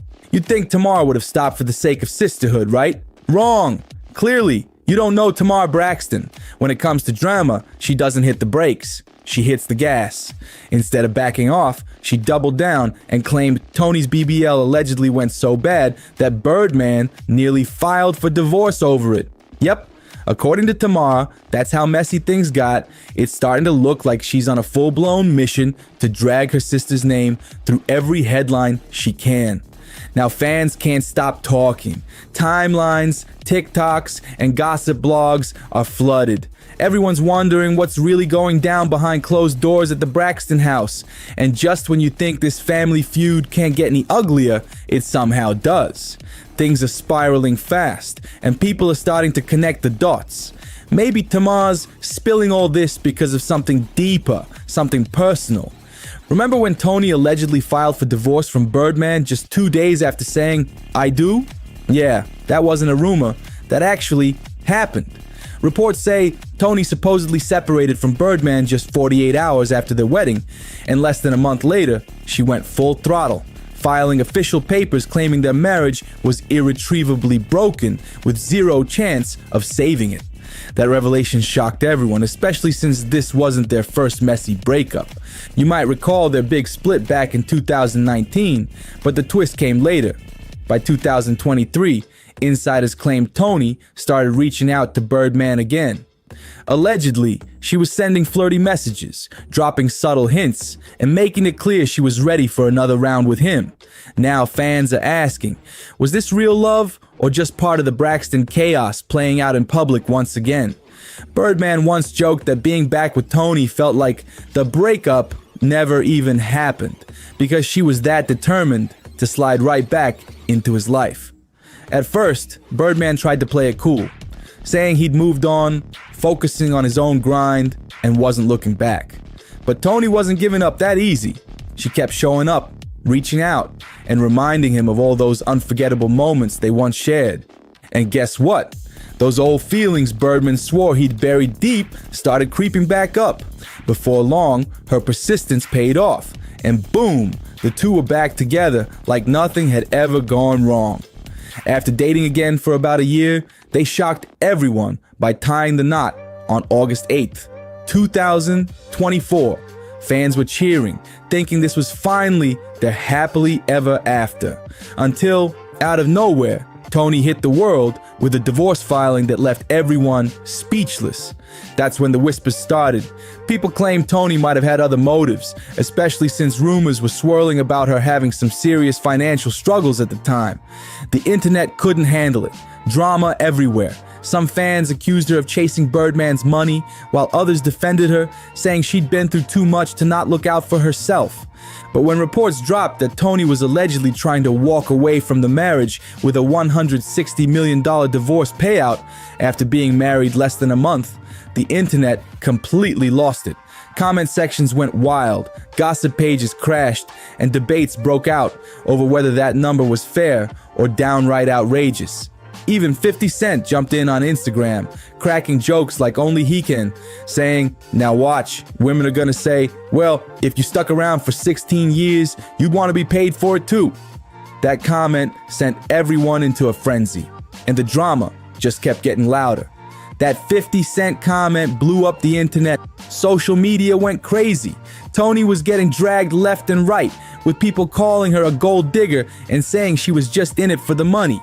But now, with all these new whispers about Birdman supposedly wanting to bounce because of that rumored botched surgery, some fans are starting to see things differently.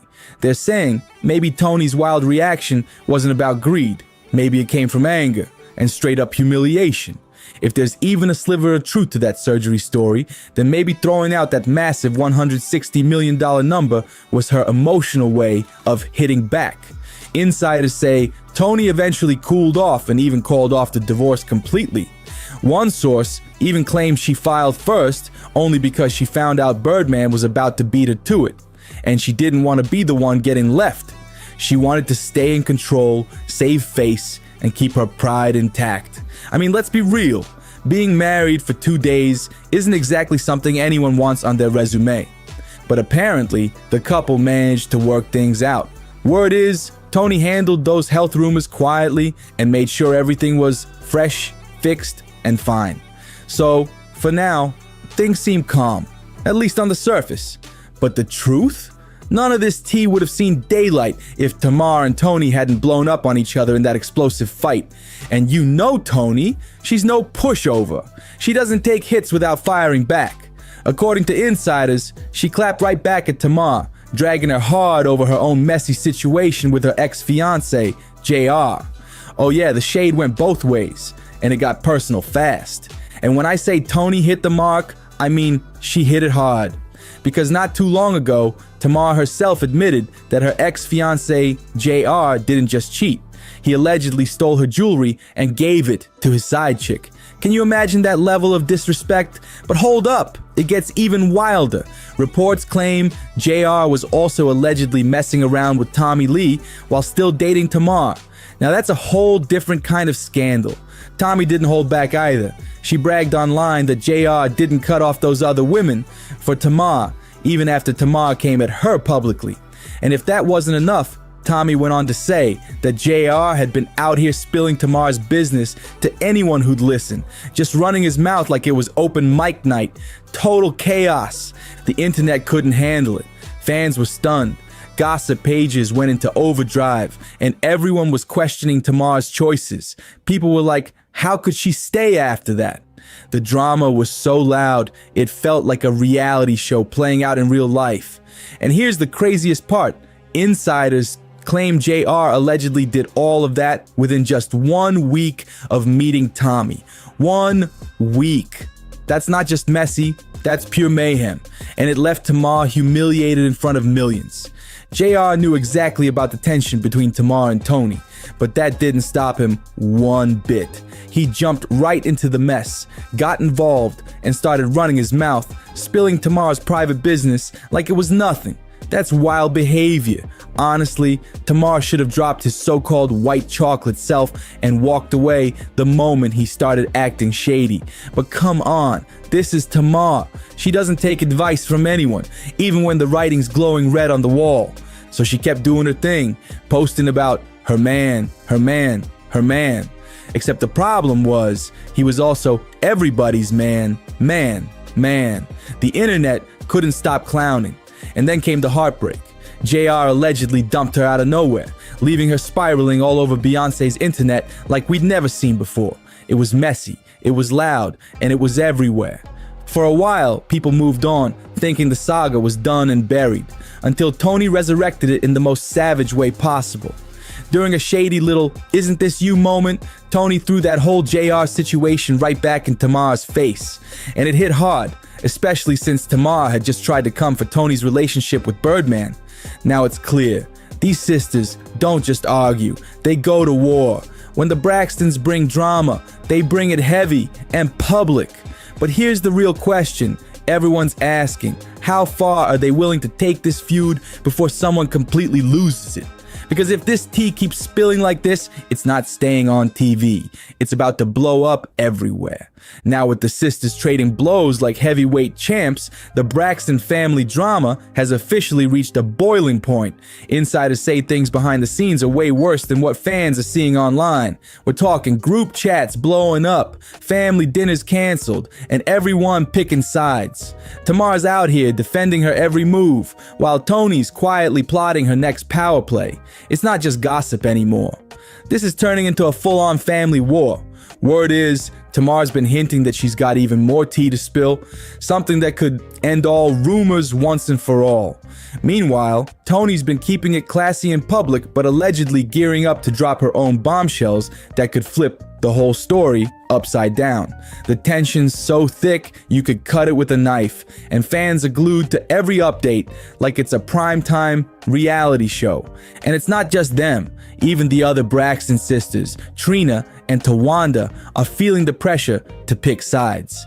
Some say they're trying to play peacemakers, but others think they're secretly backing Tony behind the scenes. Either way, the whole family's on edge and nobody's sure what'll happen next. What's even crazier?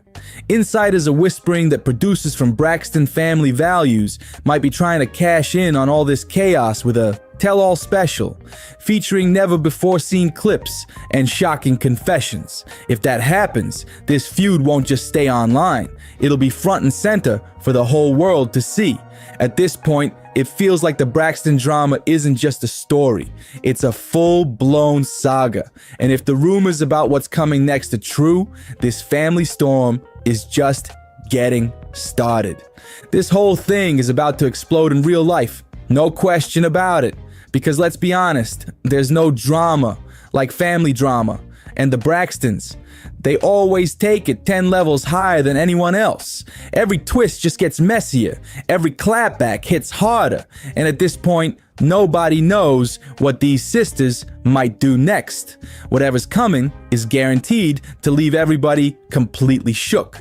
If you've been hooked on this wild Braxton saga, make sure you hit that like button, drop a comment, and share it with someone who lives for drama like this. And most importantly, don't forget to subscribe to Juicy Reel, because the next chapter in this story is about to get even crazier.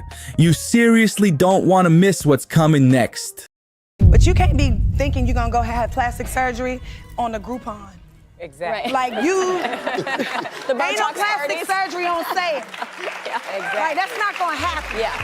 And if it's on sale, 9 times out of 10, you're not supposed to get it from the person that's having a sale on liposuction. Don't do Things it. just exploded in the Braxton family. And baby, this time, it's way messier than anyone expected. Tamar took things to a whole new level, and now folks are side-eyeing hard. What started as a few shady jabs online has turned into a straight-up public takedown, and she did it live for the whole world to see. Confessing that although I love my family, most of the time I don't like my family. Everyone in my family. Take a breath. Everybody.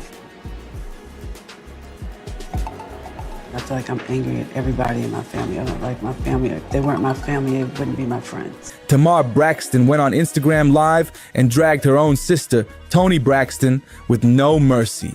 She claimed that Birdman walked away from Tony because of a botched BBL that supposedly went left, and even said the results stank. Can you imagine that? For weeks, Tamar had been sliding little shots at Tony, clowning her love life, teasing her looks, and hinting that Birdman was getting distant for personal reasons. But when she dropped these BBL accusations, everything blew up. She didn't just say Tony got work done, she claimed the whole thing was a disaster that left Birdman ready to call it quits. Now social media is losing its mind trying to piece together what really happened behind those closed doors. Everybody's got opinions, and the Braxton drama just hit a level nobody was ready for.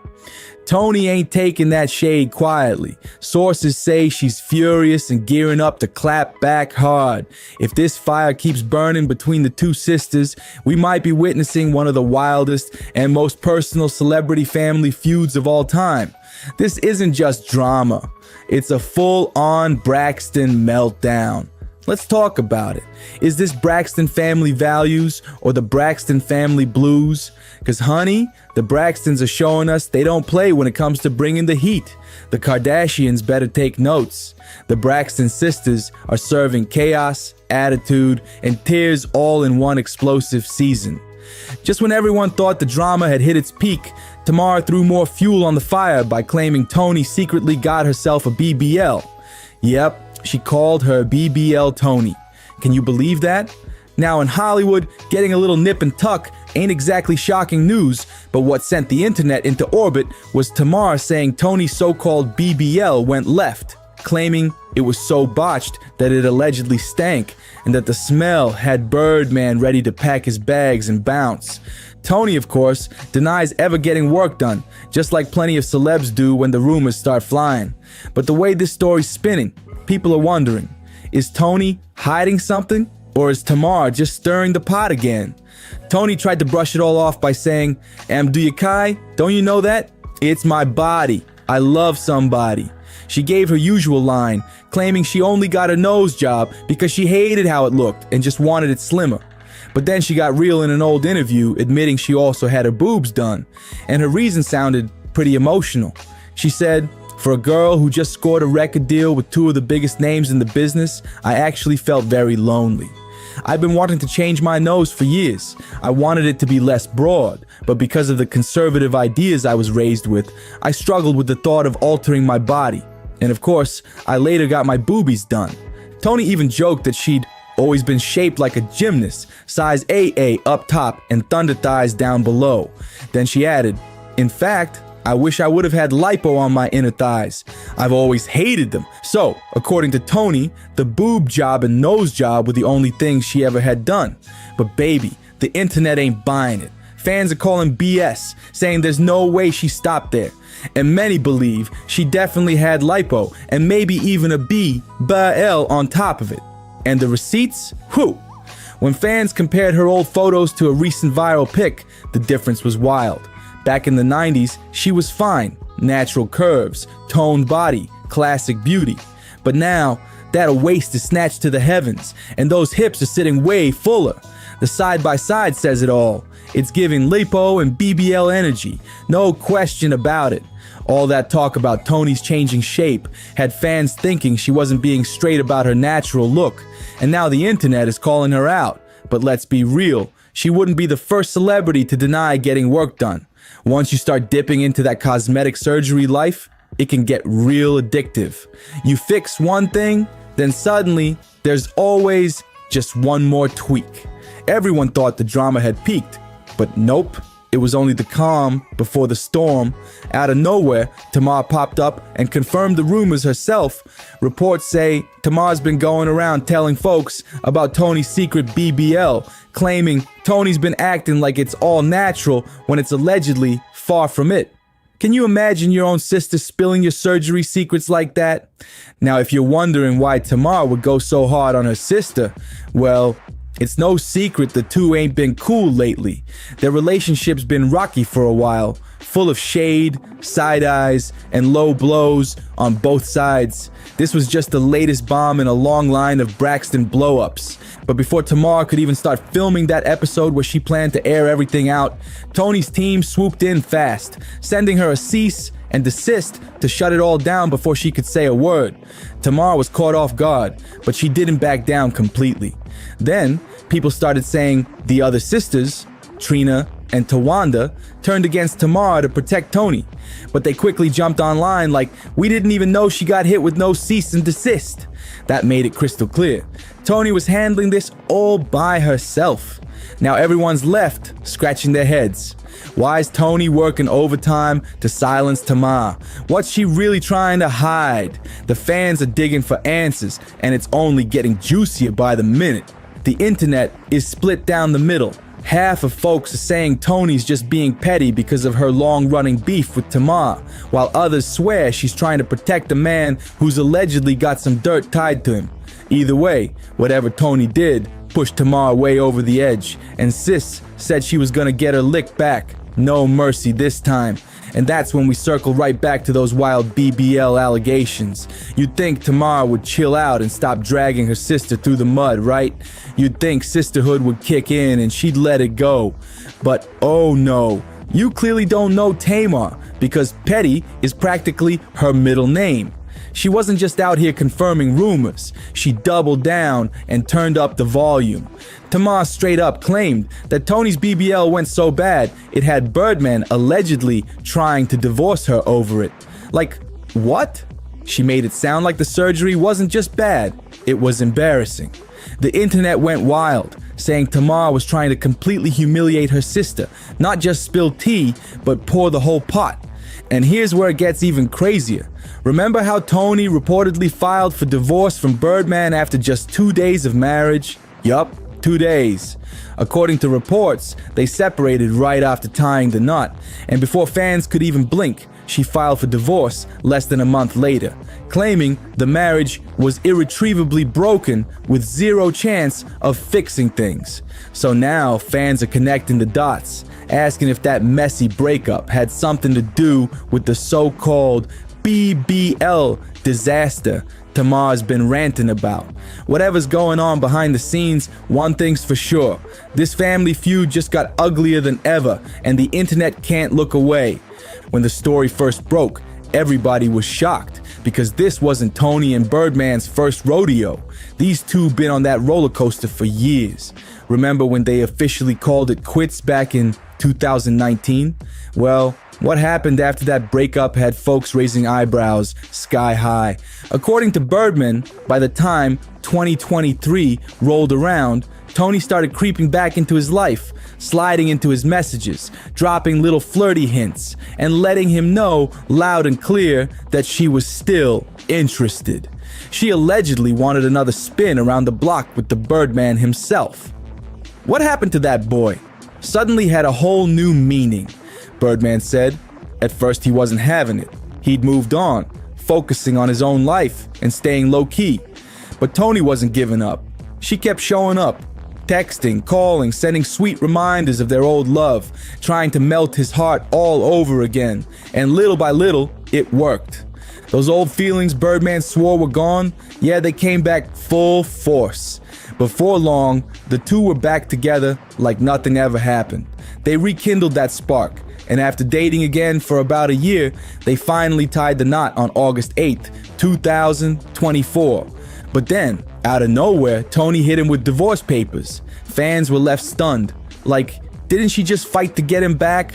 At the time, nobody had the full scoop, so people started speculating hard. Rumors flew that maybe she was chasing that Birdman money, especially since she'd been facing some serious financial struggles lately. The whole situation had everyone talking. Was it love, revenge, or something else entirely? Whatever it was, that sudden split after all the effort Tony made just didn't add up, and folks wanted answers. Fast. The drama only got deeper when rumors hit that Tony allegedly tried to walk away from Birdman with a $160 million divorce payout after being married for less than a month. And when I tell you fans were shook, I mean jaws dropped everywhere. The internet exploded with people debating if that number was justified or just straight up wild. Some said, hey, she's Toni Braxton, she earned it, while others dragged her for even asking. The whole thing got so messy that even 50 Cent jumped in on Instagram, throwing shade and stirring the pot like only he can. He posted, now watch, women are gonna say, well, if you stuck around for 16 years, you'd want to be paid for it too. That comment had everyone laughing and arguing at the same time. At that moment, people started labeling Toni a gold digger, saying she was trying to cash out big time. But now that more details have come out about Birdman supposedly wanting to walk away because of her so-called BBL gone wrong, it paints a whole different picture. Maybe that massive dollar demand wasn't greed, maybe it was pure hurt and humiliation. If there's any truth to it, Toni might have been lashing out from embarrassment, throwing out that wild number just to flip the script and save face. But once the storm settled and her emotions cooled down, she ended up calling off the divorce completely. An insider even spilled that Toni allegedly filed those papers first because she knew Birdman was planning to do it himself. She just wanted to make it look like it was her choice, not his. She didn't want to be the one left behind, especially not after a marriage that lasted only 2 days. I mean, that's not exactly a flex, right? Luckily, they reportedly worked things out, patched up the mess, and tried to move forward together. And rumor has it, she might have gotten some medical help to fix those issues Tamar kept blasting her for. So let's just say Toni's feeling fresh again and ready to reclaim her crown. Now, we probably never would have found out half this mess if Tamar and Toni hadn't gone at each other's throats like this. But wait a second, y'all thought the drama was done? Oh no, it's just getting started. Cause Toni ain't one to take hits without throwing a few of her own. According to insiders, Toni clapped back hard, and she did it by calling out Tamar's own messy love life with her ex-fiance, JR. And let me tell you, when Toni fired that shot, she hit dead center. Because not too long ago, Tamar herself spilled the tea, admitting that JR had been cheating on her and allegedly stole her jewelry to give to his side chick. Can you imagine? That's wild. And if that wasn't enough, rumors started flying that JR was out here doing the most with none other than Tommy Lee. Yes, Tommy Lee from Love and Hip Hop. Reports claimed that he even, ate the groceries while still with Tamar. And Tommy didn't even deny it. She was out here bragging about it. She said she didn't get rid of them hoes for Tamar, basically rubbing salt right in the wound. But here's the kicker. Tommy also revealed that JR had been out here spilling all of Tamar's business to her, like full-on gossip mode. How messy is that? The whole thing blew up online, and everyone was clowning Tamar, saying, "Girl, how did you let this man play you like that?" People were shocked that JR did all this just 1 week after meeting Tommy, knowing full well that she and Tamar had bad blood. He still went ahead and betrayed her like that, just to get petty revenge. Now, any sane person would have dropped him right then and there, but not Tamar. She stayed, arguing, crying, and defending him, even when everyone told her to walk away. And that's exactly what Toni used to clap back. She basically said, "Sis, don't come for my BBL when your man's out here eating somebody else's groceries." Whew. The shade was heavy, and the internet lost it. But baby, if you thought that was the end of it, buckle up. Cause the Braxton storm was just warming up. After Toni's savage clapback about JR and all that groceries drama, Tamar went off. She jumped online throwing subliminals, acting unbothered, but clearly heated. Fans could tell she was fuming behind that filter-perfect smile. And you know Tamar, she doesn't know how to keep quiet when she feels attacked. She started posting little quotes about fake sisters and snakes smiling in your face, and everybody instantly knew who she was talking about. It wasn't hard to connect the dots. It was Toni, all day long. Meanwhile, insiders were whispering that Toni was over it, like she'd reached her breaking point. Allegedly, she told close friends she was done protecting Tamar and was ready to let the world see who she really is. That alone sent fans into chaos, with people wondering what Toni's been holding back all these years. What else does she know? Then, to make it even juicier, one of Tamar's old live streams resurfaced, and in it, she was low-key shading Toni's voice, saying it ain't what it used to be, and that the real talent in the family is gone. Oof! Talk about low blows. Fans were like, "Tamar, no you didn't."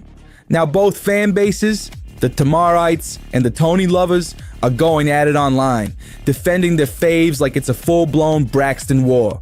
Some are calling Tamar a jealous little sister, while others claim Toni's the cold, calculated diver who's been playing victim for years. The whole internet split, And every day there's a new post, a new shade, a new rumor. At this point, people aren't even sure if this is real life drama or the wildest PR move ever. Either way, it's working. The Braxtons got everybody talking, and no one's looking away. One thing's for sure, this sister feud has crossed every line, and it's only getting nastier from here. Stay tuned, cause you already know there's more tea brewing behind the scenes. So Tamar kept doing her own thing with her man, even though the internet was screaming that JR was everybody's man. And sure enough, karma came spinning right back around. JR ended up dumping her and had her out here crashing and crying all over Beyonce's internet, messy and heartbroken for the whole world to see. For a while, people moved on and forgot all about it, until Tony brought it right back with a slick, "Isn't this you?" moment. Whew, the shade. She used Tamar's own situation as ammo after Tamar tried to come for her marriage again. You could almost hear the mic drop through the screen. But here's the thing. This Braxton drama didn't cool down after that. Oh no, baby. Tamar just pulled the ultimate family sabotage, and Tony's not about to let that slide one bit. Insiders say the tension between them is boiling, with both sisters ready to throw the next punch. Verbally, of course. Now the real question everybody's asking is, how far are these sisters gonna go before somebody finally snaps? Because if the tea keeps spilling like this, it's not just gonna stay on TV, it's about to get real and personal. Like, family secrets hit the internet kind of messy. And honestly, nobody saw it spiraling this far. But at this point, the Braxton feud has turned into its own reality show without cameras. Every time you think it's over, one of them drops another bomb and the internet loses its mind all over again. Ain't no drama like family drama, and these Braxton sisters prove it every single time. Whatever happens next, you can bet it's gonna leave everybody shook, talking and waiting for the next explosion. Because the Braxtons, oh baby, they stay on. For all the latest twists, betrayals, and sister shade, make sure you subscribe to the Juicy Real channel. Cause when the Braxtons bring the chaos, you know we're spilling every last drop of tea.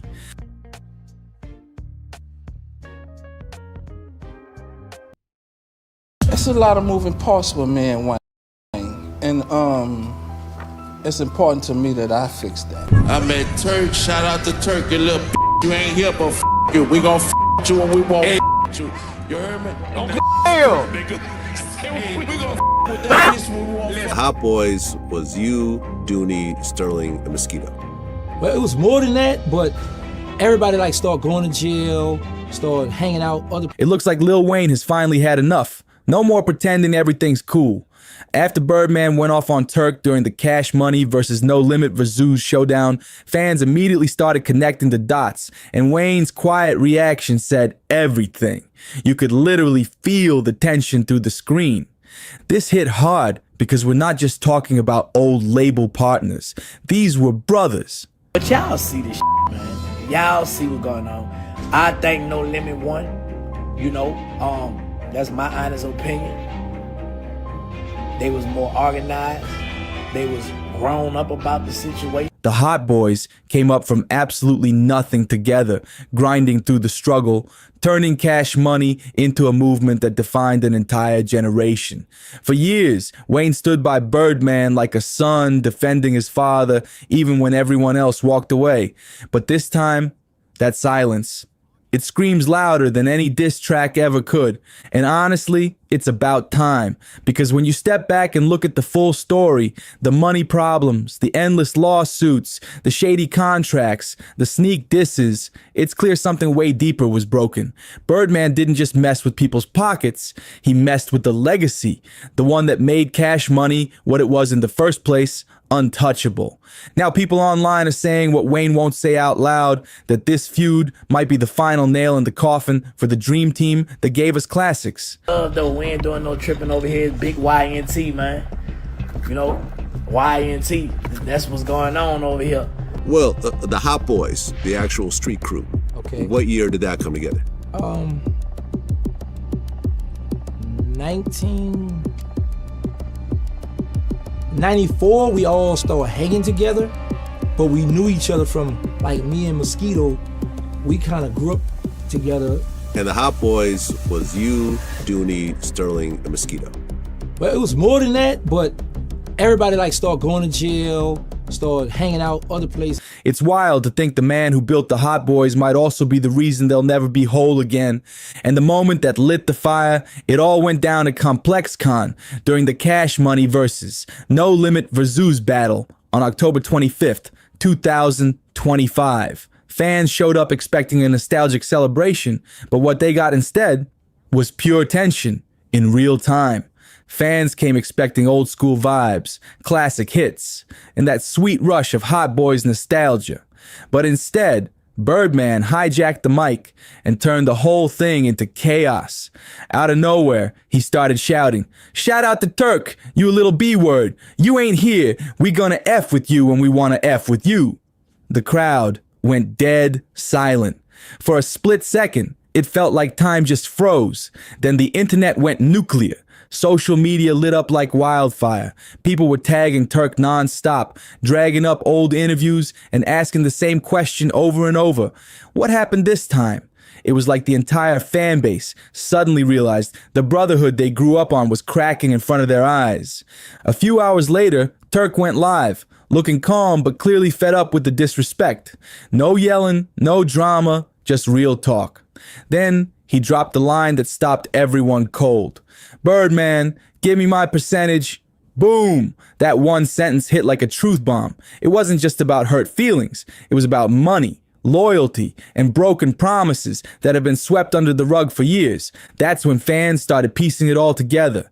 If Turk's still fighting to get his fair share after all this time, maybe Birdman's been running the same slick playbook on everyone from day one. Suddenly, old stories didn't sound like rumors anymore. They sounded like receipts. And while the internet went crazy dissecting every word, one man said nothing. Lil Wayne. No comments, no posts, no interviews, just silence.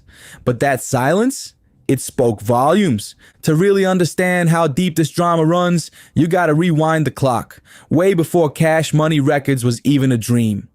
The name Hot Boys didn't start as a flashy rap group or some clever marketing idea. It came straight out of the streets of New Orleans. Back in the late 80s, deep in the Magnolia projects, Hot Boys meant something real. The original crew wasn't rappers, they were street legends. Sterling, Donnie, Mosquito, and Terrence Gangsta Williams, Birdman's own older brother. These dudes ran the city. They were respected, feared, and known for moving like ghosts through the block. The name carried heavy weight long before anyone thought about record deals or studio mics. But that story took a dark turn fast. One by one, tragedy hit. Some were killed, others locked away for good. Only Gangsta Williams survived long enough to see Birdman flip that same street name into something new. A brand. He took what was born from the hustle and turned it into a symbol of power. But that move came with consequences, because that name carried both legacy and pain. So when Birdman later brought the name Hot Boys into the music world, it wasn't some random choice. It was strategy. He wasn't just creating a rap group, he was resurrecting an identity. He took the energy of the streets and repackaged it for the world to see. And in a twisted way, that legacy became both a blessing and a curse. Money, fame, and danger all rolled into one. By the mid-1990s, Birdman and his brother Slim had officially turned Cash Money Records into a label ready to dominate. But to make it pop, they needed more than just talent. They needed a crew that embodied New Orleans the same way the original Hot Boys once ruled its streets. Then came the new era. The streets met the studio. Enter Lil Wayne, Juvenile, Turk, and BG, the new age Hot Boys. They had the look, the hunger, and that unstoppable New Orleans fire. These weren't just rappers, they were young lions ready to take over the game. Birdman saw it instantly, dollar signs everywhere. He knew he could turn them into living legends before they even hit the Billboard charts. And that's exactly what he did. Suddenly, the Hot Boys were everywhere. On mixtapes, on stages, on posters, dripping in ice, rolling in luxury cars, and always preaching one thing: loyalty to baby. And it worked. Big time. Albums like Get It How You Live and Guerrilla Warfare exploded. The group went from local heroes to full-blown superstars. Cash Money wasn't just a label anymore, it was a movement. But behind all that shine was control. Birdman made sure every string ran through him. Contracts, royalties, publishing, everything. He owned the dream, and the Hot Boys were living inside it. At first, no one questioned him. Birdman was the boss, the mentor, the provider, the one who gave them everything they'd ever wanted. But once the money started pouring in and the math stopped adding up, people started asking questions. Cracks began to show, and the first to walk away was Juvenile, fed up and demanding answers about missing payments. That's when the loyalty started to look a lot less like brotherhood and a lot more like business gone wrong. After Juvenile dipped, things got messy fast. BG came next, straight up calling Birdman a crook. He didn't sugarcoat a thing.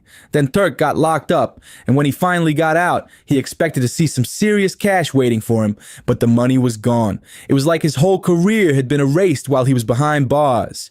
Through all that chaos, Lil Wayne stayed loyal. He defended Birdman in every interview, called him Pops, and refused to let anyone talk down on him. But deep inside, even Wayne couldn't ignore what was happening. The numbers weren't making sense, the promises weren't being kept, and the so-called family started feeling more like a trap. Birdman wasn't just the CEO, he was the gatekeeper. The second anyone questioned him, their career hit a wall. He had full control over the money, the music, and the future of every artist under his wing. And Wayne, he might have been the youngest, but he was sharp. He watched what happened to his brothers, how they got pushed out, cheated, or silenced, and he started planning his own way out, quietly, strategically. And that move changed hip-hop forever. By 2015, Wayne had reached his breaking point. Enough was enough. He filed a $51 million lawsuit against Birdman and Cash Money Records, claiming he was owed an $8 million advance, plus another $2 million when Thought Carter 5 was finished. On top of that, Wayne accused Birdman of keeping profits from his own label, Young Money Entertainment. Basically, while Wayne was making the hits and building the empire, Birdman was allegedly sitting back and pocketing the profits. That's when it became clear. This wasn't just about business gone bad. This was about betrayal at the highest level. And Wayne was done being silent. Wayne kept the Young Money brand alive, dropping hits and staying focused while the war behind the scenes raged on. Birdman, of course, denied everything. He swore up and down that he never held Wayne's music hostage, but insiders knew the truth was way messier. Wayne was furious. His biggest project, Thought Carter 5, was trapped in limbo for years because of those same shady business battles. Fans waited forever, begging for answers, while Wayne kept dropping subtle hints that things weren't adding up. Then finally, in 2018, it looked like the nightmare was over. The two reached a settlement rumored to be worth over $10 million. But not long after, Birdman went public, bragging that he had supposedly given Wayne $400 to $500 million. Yeah, right. Nobody bought that for a second. The internet lit up instantly. Where's the proof? Sure, the two hugged it out in front of cameras, all smiles and handshakes, but fans saw through it immediately. That piece? It looked good on TV, but it was paper thin. Now, to keep it fair, Birdman has tried to defend himself over the years. He's always claimed that everyone got paid and that folks just don't understand how the business works. He even went as far as to say he'd given Wayne hundreds of millions from Universal's distribution deals. But here's the thing. Every time he starts talking numbers, the math just doesn't match the receipts. It's the same story over and over. Birdman spins the tale, Wayne stays quiet, and fans keep asking the same question, who's really telling the truth? What made it sting even worse was how Birdman never stopped showing off. Private jets, diamond watches, luxury cars, the man was flexing nonstop. Meanwhile, most of his former artists were out here rebuilding their lives, still waiting on royalties they were promised years ago. That's the part that really cuts deep. Because the same man who built his empire on loyalty and family turned his back when the money started talking. The empire that once stood for unity was now just smoke and mirrors. Loyalty went out the window the moment the checks got big enough. And just when fans thought the drama had finally died down, boom, 2022 came swinging. Out of nowhere, Birdman's older brother, the original hot boy himself, Terrence "Gangsta" Williams, was released from prison after serving over 23 years. His release shocked everybody. Even Birdman didn't seem ready for it. Gangsta didn't waste time either. He hit interviews hard, speaking his truth about the real hot boys, the ones from the streets, not the stage. He started breaking down what really happened in the early Cash Money days, talking about how everything started and who was truly behind the name that built an empire. And what he revealed basically confirmed what fans had suspected all along. Birdman used the Hot Boys name, their street reputation, and even pieces of their real-life stories to craft his label's image, but he never gave proper credit to the people who inspired it. Then came the coldest part, and when reporters asked Birdman how he felt about his brother coming home, he acted like Gangsta didn't even exist. No shout-out, no love, no acknowledgement, just silence. And that silence? It spoke louder than any statement ever could. But that silence didn't last long because Gangsta Williams kept talking. He started doing podcasts, spilling details nobody had ever heard before. He spoke about the early Cash Money hustle, the street deals, and how Birdman allegedly flipped real-life struggles into million-dollar lyrics without ever cutting in the people who lived it. Every new clip went viral, and fans were eating it up. Suddenly, the internet was divided. Half were defending Birdman's business genius, and the other half were calling him a snake in a suit. Things got even messier when Gangsta claimed he tried to reach out privately just to reconnect his brothers, but got completely ignored. No callback, no visit, nothing. It hit people hard. The idea that Birdman would rather protect his image than show love to the man who helped shape his whole story. And the wild part? Gangsta wasn't bitter. He said, straight up, he wasn't looking for money, just respect. He wanted the world to know that behind the flashy videos and platinum plaques were real people who paid a price for the name Hot Boys. Then, out of nowhere, an old video resurfaced of Birdman bragging about how he made everyone millionaires, saying, "Ain't nobody ever put New Orleans on like me." That clip reignited the storm. Fans flooded the comments calling cap, dropping clips of old interviews where Juvenile, BG, and Turk all complained about missing checks. The timeline went wild. "How you make everyone rich when everyone else says they broke?" one comment read. The drama spilled right back into the headlines, and suddenly, Cash Money's golden legacy was looking more like a cautionary tale. Even Lil Wayne, who had been quiet for years, started moving differently. Distant, detached, focused only on his own brand. People could feel it. The brotherhood that once ruled hip-hop had turned into a battlefield built on silence, money, and scars that still haven't healed. And as for Birdman, he's still out here posting lavish trips and million-dollar chains like none of it ever happened. But fans aren't buying the act anymore. The streets are talking, and this time, they've got receipts. Just when everyone thought the Birdman saga couldn't get any deeper, boom, 2024 dropped a whole new twist.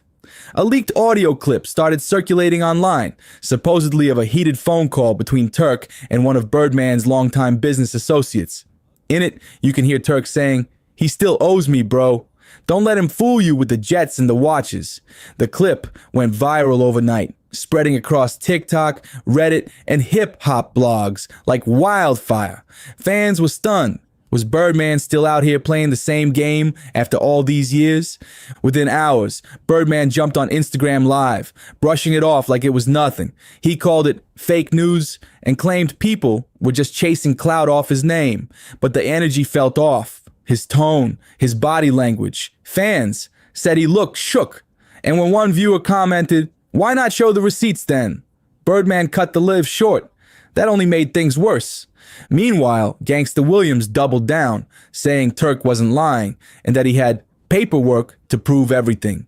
He promised to reveal the truth soon, and that sent the internet into a frenzy. You could feel the pressure closing in on Birdman from all sides. Then came the rumor that nearly broke Twitter whispers about an alleged documentary being filmed, focusing on the real story behind Cash Money's rise and fall. Fans started speculating that Wayne might even be involved, and if that's true, this whole thing could explode all over again. What makes it even crazier is how the new generation of rappers, the ones who grew up idolizing the Hot Boys, are now publicly choosing sides. Some are standing with Birdman, saying he paved the way, while others are calling him out for getting rich off loyalty and leaving the real ones behind. At this point, the Cash Money legacy feels less like a celebration and more like an open wound. Every secret, every unpaid check, every silent feud, it's all coming back around. And one thing's for sure, if that documentary really drops, the world's about to see Birdman's empire under a whole new light. That silence spoke volumes. It proved one brutal truth. In Birdman's world, loyalty only works one way. Almost 30 years later, the Hot Boys' legacy still hangs in limbo, caught between nostalgia and unfinished business.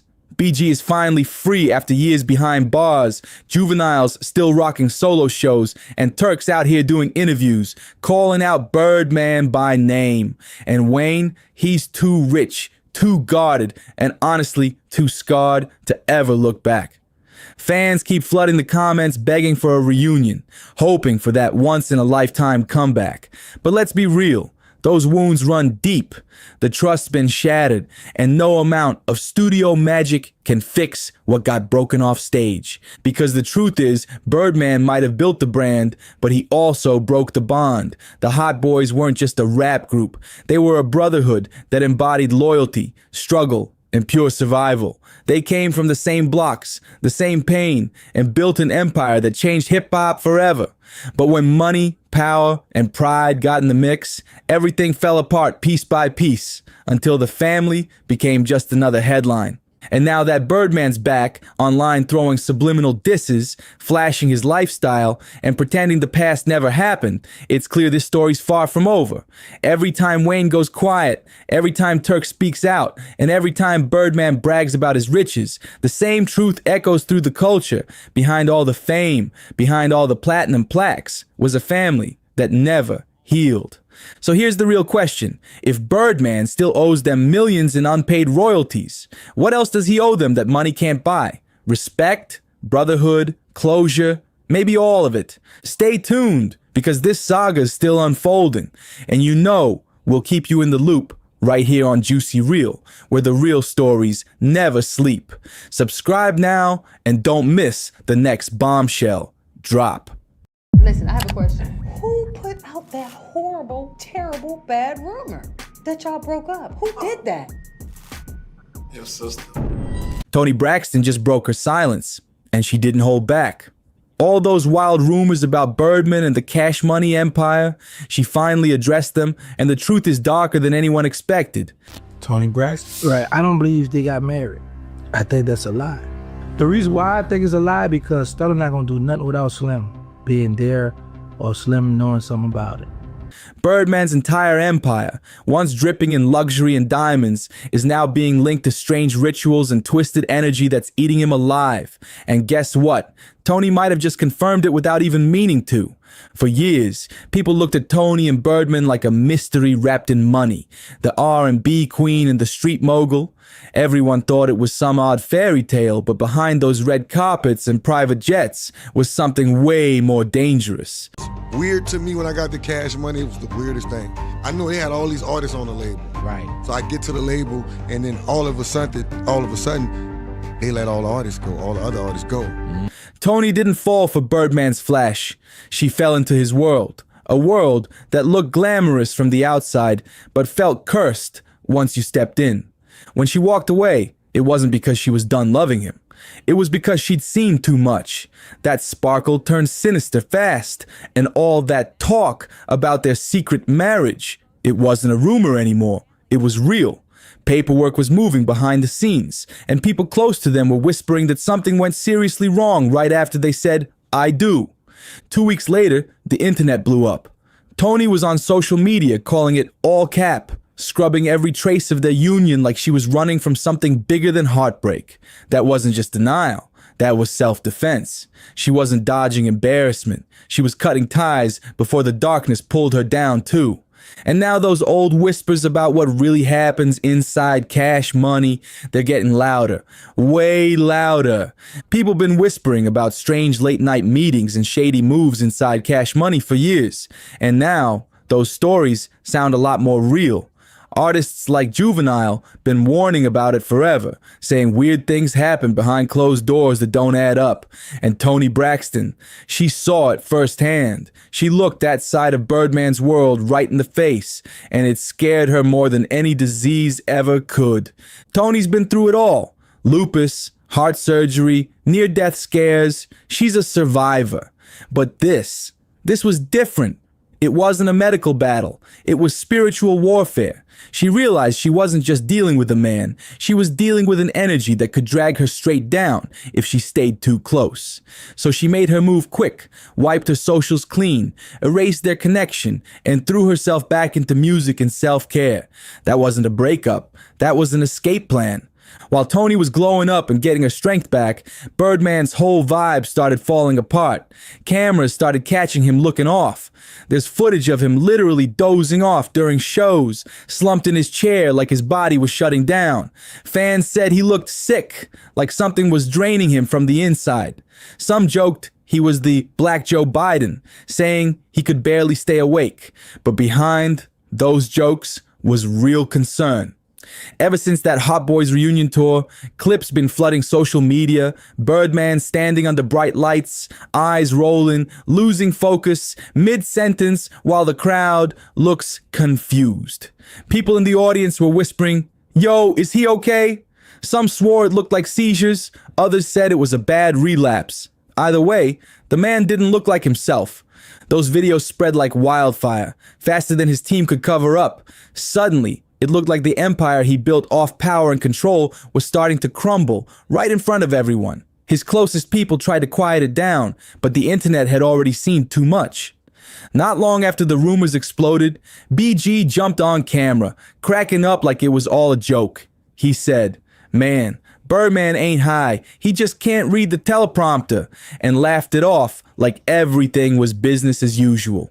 According to him, Birdman was fine, no health issues, no relapse, just bad lighting and a little exhaustion. And that's the same story everyone in Birdman's circle keeps repeating. He's good, just tired. But come on, not everyone's buying that. Maybe they're protecting the boss, or maybe they're scared to say what's really going on. Because when you see those clips, Birdman half conscious under the lights, mumbling while the crowd stares. It's hard to believe it's just fatigue. It looked like something way deeper, like the life he built was finally taking its toll. Some folks online even said, "That ain't lean, that's karma catching up." And honestly, it's hard to argue. Just think about it. How many artists from that empire have faded away, lost their shine, or straight up disappeared? Big names, once on top of the world, now ghosts in the game. It's like Cash Money drained the life out of people, one deal at a time. Every fallen career, every silenced voice feels like another piece of that empire's soul slipping away. So let's be real. Toni Braxton didn't just leave a man, she escaped a machine, a system that looked golden from the outside but was rotting on the inside. Birdman's name been tied to the word ritual for years, but people got it twisted. Nobody's talking about candles or pentagrams. The real rituals were about power, loyalty, and total control. That's how the game was played. You gave your soul to the label, and the label decided what you were worth. From the outside, Cash Money looked like a music label, but once you peek behind that glossy image, it moved like a secret society, one that demanded silence, obedience, and sacrifice. Cash Money moved like a secret society, straight up. Every new artist had to prove they were loyal before they could even dream of rocking that diamond-studded logo on their chain. It wasn't just business, it was initiation. Think about it. The infamous kiss on the lips, calling him daddy, the matching tattoos. None of that was random or playful. Those were pledges, silent promises that said, "You're mine now." Once you signed that contract, you didn't just join a label, you joined a system that demanded loyalty every single day. Birdman ran his empire like a ritual. He made the routine look like a flex, showing off his cars, stacking cash on camera, tossing chains like golden crowns. But nothing in that world came for free. Every gift came with a message attached. This came from me. Don't forget who put you here. It was Loyalty Theater, a performance where every artist had to play their part or risk losing it all, and the ones who didn't play along, they vanished from the story real quick. Groups like UNLV stopped being mentioned. Names like Kilo G faded into silence. Some even whispered that Kilo's death wasn't random, that he paid the price for speaking out. That's when people started realizing this wasn't about business anymore. This was control, dressed up as family. Then came Lil Wayne, the golden child, who finally pushed back. When he started questioning the money, the contracts, and the so-called family structure, everything cracked open. That's when the mask started slipping. The fairy tale turned into a power struggle. Fans online began piecing it together, saying, yo, this ain't no occult ritual, this is a loyalty trap. See, people love to hype Cash Money like it's some dark secret cult, but the truth is colder than that. Birdman didn't need magic. He had manipulation. His rituals weren't about candles and symbols. They were about control, obedience, and ego. The real sacrifices weren't goats or blood. They were freedom, independence, and identity. And Birdman pulled that same move so many times that it stopped being business. It became belief. Even if it was fake, people started treating him like he was untouchable. That's how deep the mind game ran. A kingdom built not on talent, but on fear and loyalty. That's the world Tony Braxton walked straight into. A world where everyone froze the second Birdman stepped in the room. The air changed when he arrived, like people were scared to even breathe wrong. For Tony, that didn't feel like love. It felt like a warning. Around him, respect looked more like worship, and Tony wasn't built for that. She'd already fought through lupus, heartbreak, and the music industry itself just to keep her peace. No way she was about to let any man, no matter how powerful, take control of her soul. So she did the only thing a strong woman could do. She broke the spell and walked away. And that's when the whole Birdman aura started falling apart. The power, the mystery, the boss image. It all started to look fragile. That short, secret marriage between Tony and Birdman became the first domino in his downfall. Sure, they'd gone public back in 2016, flashing smiles and luxury like a power couple, but behind the glam, everything was cracking. When they secretly tied the knot last year, fans thought it was the start of a new chapter, but the honeymoon didn't even last a week. Just 2 days after the ceremony, Tony filed for divorce, calling it an irretrievably broken union. That's not heartbreak. That's someone escaping the trap. She later withdrew the petition in January 2025, probably trying to handle things quietly. But by mid-2025, their social media told the whole story. Every photo gone, every post deleted. The silence said it all. The love story was over for good. Then Birdman did what Birdman always does. He went online and started firing shots. He accused Tony of using him for money, called her a gold digger, and even claimed she pawned her engagement ring while demanding $160 million payout. That's when the drama exploded. Blogs lit up, gossip pages ran wild, and reaction live streams turned it into a cultural circus. Suddenly, everyone was choosing sides, some defending Tony as a survivor of a toxic empire, others riding for Birdman like he was the one betrayed. It turned into a loyalty war, split right down the middle. The R&B world versus the hip-hop kingdom. And for the first time, Birdman wasn't controlling the story. The internet was. Birdman's reputation took a major hit after that split, and it hit different depending on where you looked. In R&B and pop circles, he got painted as cold and manipulative, the kind of man who treats love like a business deal. But in the trap and southern rap scene, his never back down attitude only made him look more like a boss. People said, that's Birdman. He don't fold for nobody. His image stayed powerful in the streets, but his credibility outside hip-hop, it started to crumble. Financially, he managed to dodge big losses since Tony's divorce filings got tossed out. But the damage wasn't just about money. Tony had the public's sympathy at first. Fans saw her as the woman who escaped a controlling empire. But when that $160 million claim dropped and talk of a missing $5 million ring surfaced, the internet flipped the script. Suddenly, old headlines about Tony's bankruptcies started making the rounds again, and a few brands quietly hit pause on sponsorships. Still, the scandal brought her name roaring back into the spotlight. Streams for her classic hits shot up overnight, and her documentary work about women's financial independence started getting fresh love. In a strange way, the chaos gave her career a second wind. Proof that even heartbreak can turn into power when you own your story. Meanwhile, over at Cash Money, things weren't looking smooth either. The feud exposed deep cracks inside the empire. Birdman's shaky relationships with legacy artists, producers, and mid-tier acts finally came to light, especially the ones still tied to Lil Wayne's Young Money.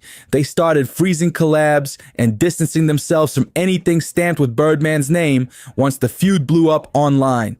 But Birdman being Birdman, he flipped the drama into hustle. He used the controversy as promo fuel for rich gangs' releases, turning every headline and live stream debate into free marketing. He knew how to spin attention into profit, but even with the streams up, the respect was gone. When the dust finally settled, Birdman still had the keys to Cash Money, but not the heart of the culture anymore. His empire was intact, but his legacy felt hollow. Tony, on the other hand, walked away with empathy, momentum, and her dignity, even if some skeptics still whispered that her timing was just a little too perfect. The old Cash Money alliance, gone for good. The brotherhood that once ruled Southern hip-hop finally cracked under the weight of greed and secrets. And when people talk about money, they're not just talking about hits and platinum chains. They're talking about the dark financial rituals that kept Cash Money spinning for decades. Even Jada Kiss couldn't resist taking a jab at it on stage, laughing, "I love Bird's money." But everybody knew there was truth hiding in that joke. No one can deny what Cash Money did for the culture. They shaped Southern hip-hop, brought a whole new sound to the world, and built an empire of hits. But behind the champagne toasts and private jets, the business was a maze of manipulation. The fancy cars, the designer fits, the mansions, all props in a show designed to keep artists chasing a dream they could never fully own.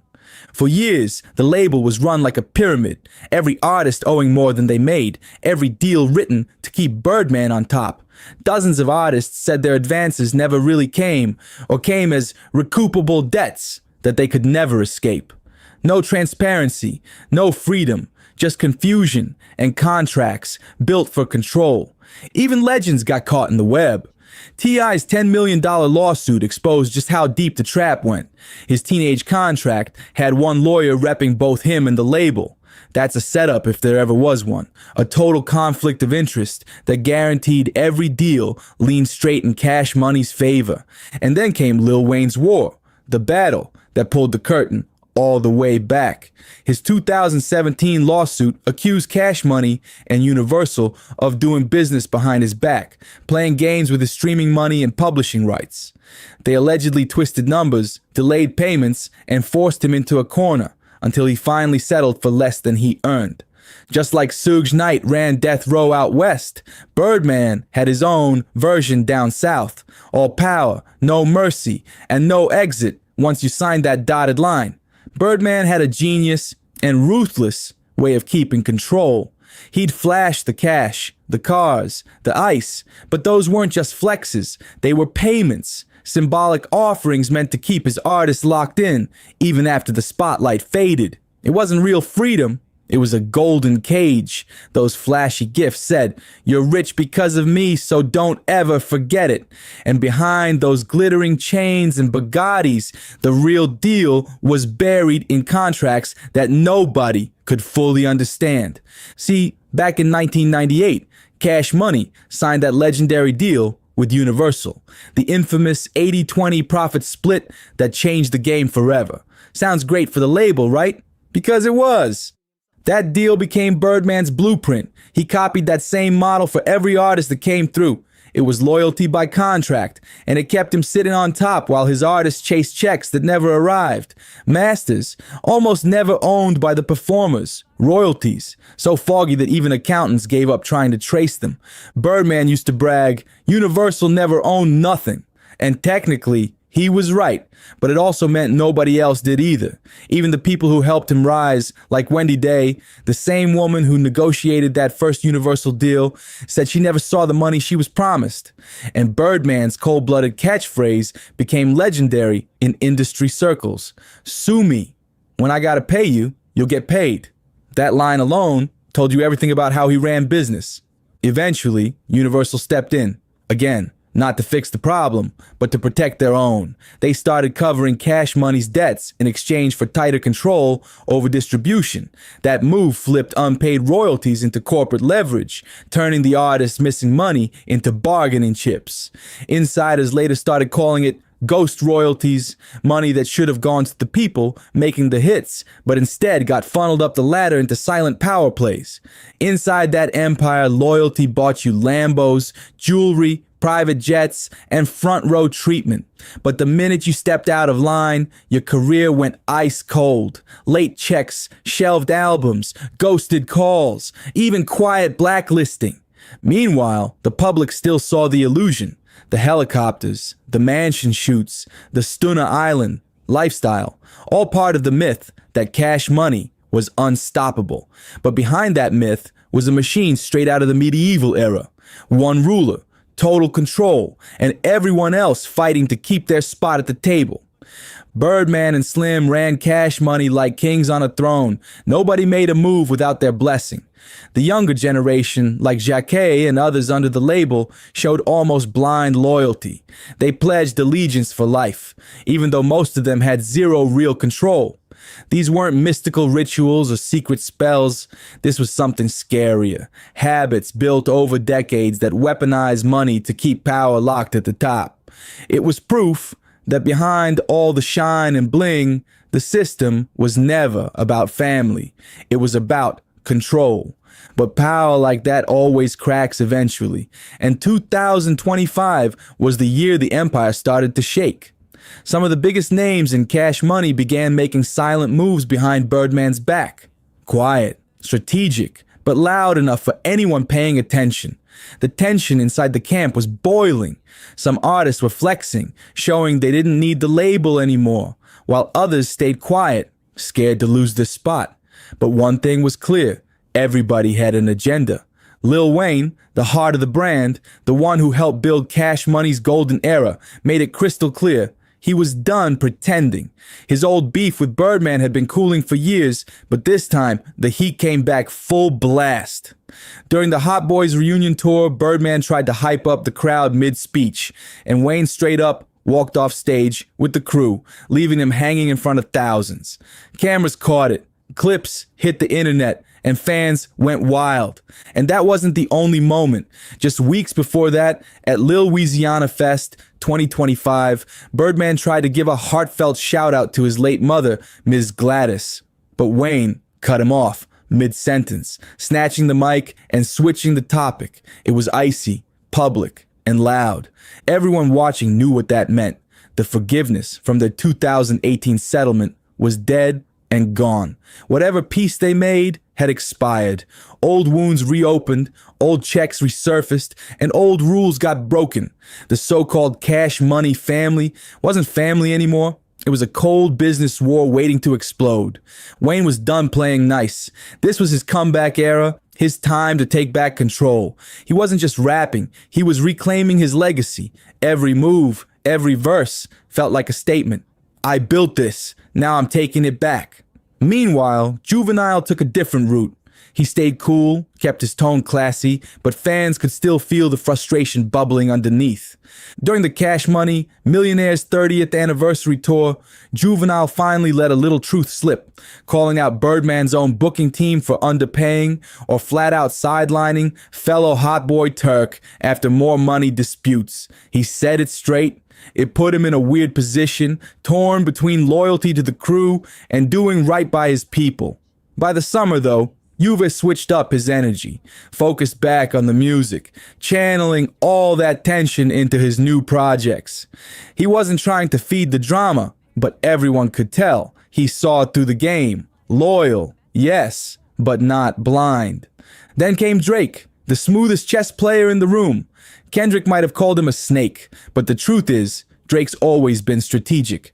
While everyone else was trading shots online, he stayed quiet, plotting in silence. And when he finally made his move, it hit like a bomb. His 2025 lawsuit against Universal, the very plug that handled Birdman's distribution. It wasn't personal beef, it was pure business chess. Drake was making power plays, slowly building his independence, while still dipping into the cash money orbit whenever it benefited him. That's smart money right there. And let's not forget Nicki Minaj, the queen who knows how to move in silence. She didn't pick sides or throw shade, but her actions said everything. While Birdman bragged in interviews about making over $2 billion off Wayne, Drake, and Nicki, claiming he'd paid them handsomely, Nicki didn't say a word. No confirmations, no denials, nothing. Just dropped her own projects through her own imprint, her own connections, not Birdman's pipeline. That's how you move like a boss, staying respected, keeping your distance, and letting your success speak for itself. While Birdman tried to flex ownership, his biggest stars were already slipping from his grip, proving that power built on control never lasts forever. Smart move, because by the end of 2025, Birdman's so-called big three weren't really his anymore. Lil Wayne, Juvenile, Drake, and Nicki Minaj, the very artists who built his empire, had each found their own path, and none of those roads led back to him. Wayne's public walk-offs, Juvenile's calm but pointed diplomacy, Drake's cold legal chess moves, and Nicki's silent but powerful independence, together, they painted a picture of rebellion wrapped in class. Loyalty only went so far, and every one of them finally decided to own their story. Behind the cameras, the whispers were wild. Secret lawsuits, backdoor exits, and new alliances forming in the shadows. Everyone could feel it. Something big was brewing, and one wrong move could flip the entire Cash Money universe upside down. By late 2025, the label wasn't running like a music powerhouse anymore. It was running on chaos. The studio, the tours, even the staff meetings all felt like pressure cookers ready to blow. Cash Money had turned into ground zero for hip-hop drama. The tension that used to stay locked behind closed doors started leaking into the public eye through social media rants, leaked clips, and tense moments caught on live streams. Fans couldn't look away. Every new headline was another episode in a saga that just wouldn't end. And Birdman, he was trying his hardest to hold the empire together with sheer control, micromanaging release dates, blocking collaborations, even deciding which tracks could drop and which had to stay buried. It wasn't about creativity anymore, it was about authority. The more he tried to tighten his grip, the faster the loyalty slipped away. By the end, Cash Money wasn't the shiny dynasty it once was. It was a battlefield dressed in luxury, where egos clashed louder than beats. The empire that once ran the South was now cracking under its own legend. And if you've been following this wild ride, you know this story isn't done yet. The next move could change hip-hop forever. So if you want more shocking truths, wild drama, and deep dives into the biggest scandals in the game, don't forget to hit that subscribe button to Juicy Real and stay locked in for what comes next. What I am asking about is my child. Do I know where you live? Well, of course you don't come. So Exactly. my So thing, how would I I know give where it you to live because I put down your down payment. Beautiful. And you've been stealing from me for the past couple years on my credit. Toni Braxton has been losing it ever since she found out that Tamar was allegedly getting too close with her man. And not just rumors close, but crossing the line close. But what you steal? I don't steal anything. You don't? You sold men. Who's the man that I stole? Tony's.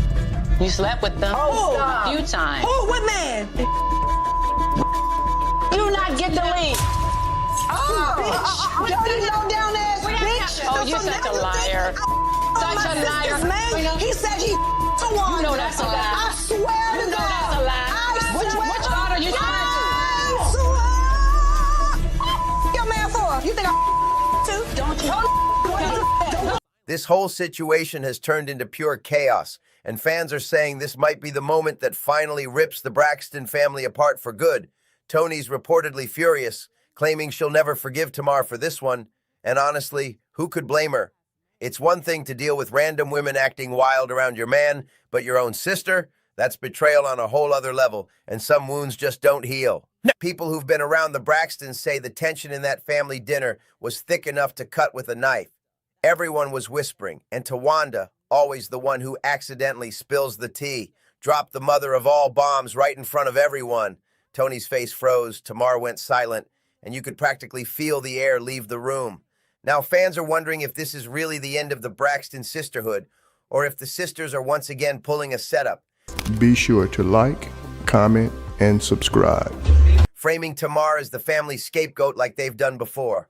Either way, this drama's exploding, and nobody's walking away clean this time. Dinner was supposed to be calm, but with the Braxtons, that never happens. Within minutes, voices were raised and Tamar snapped, throwing shade right at Tawanda. She reminded her that the only reason Tawanda even has a house is because she was the one who put down the payment. "Don't forget who made that happen," Tamar allegedly shouted, and the table went silent.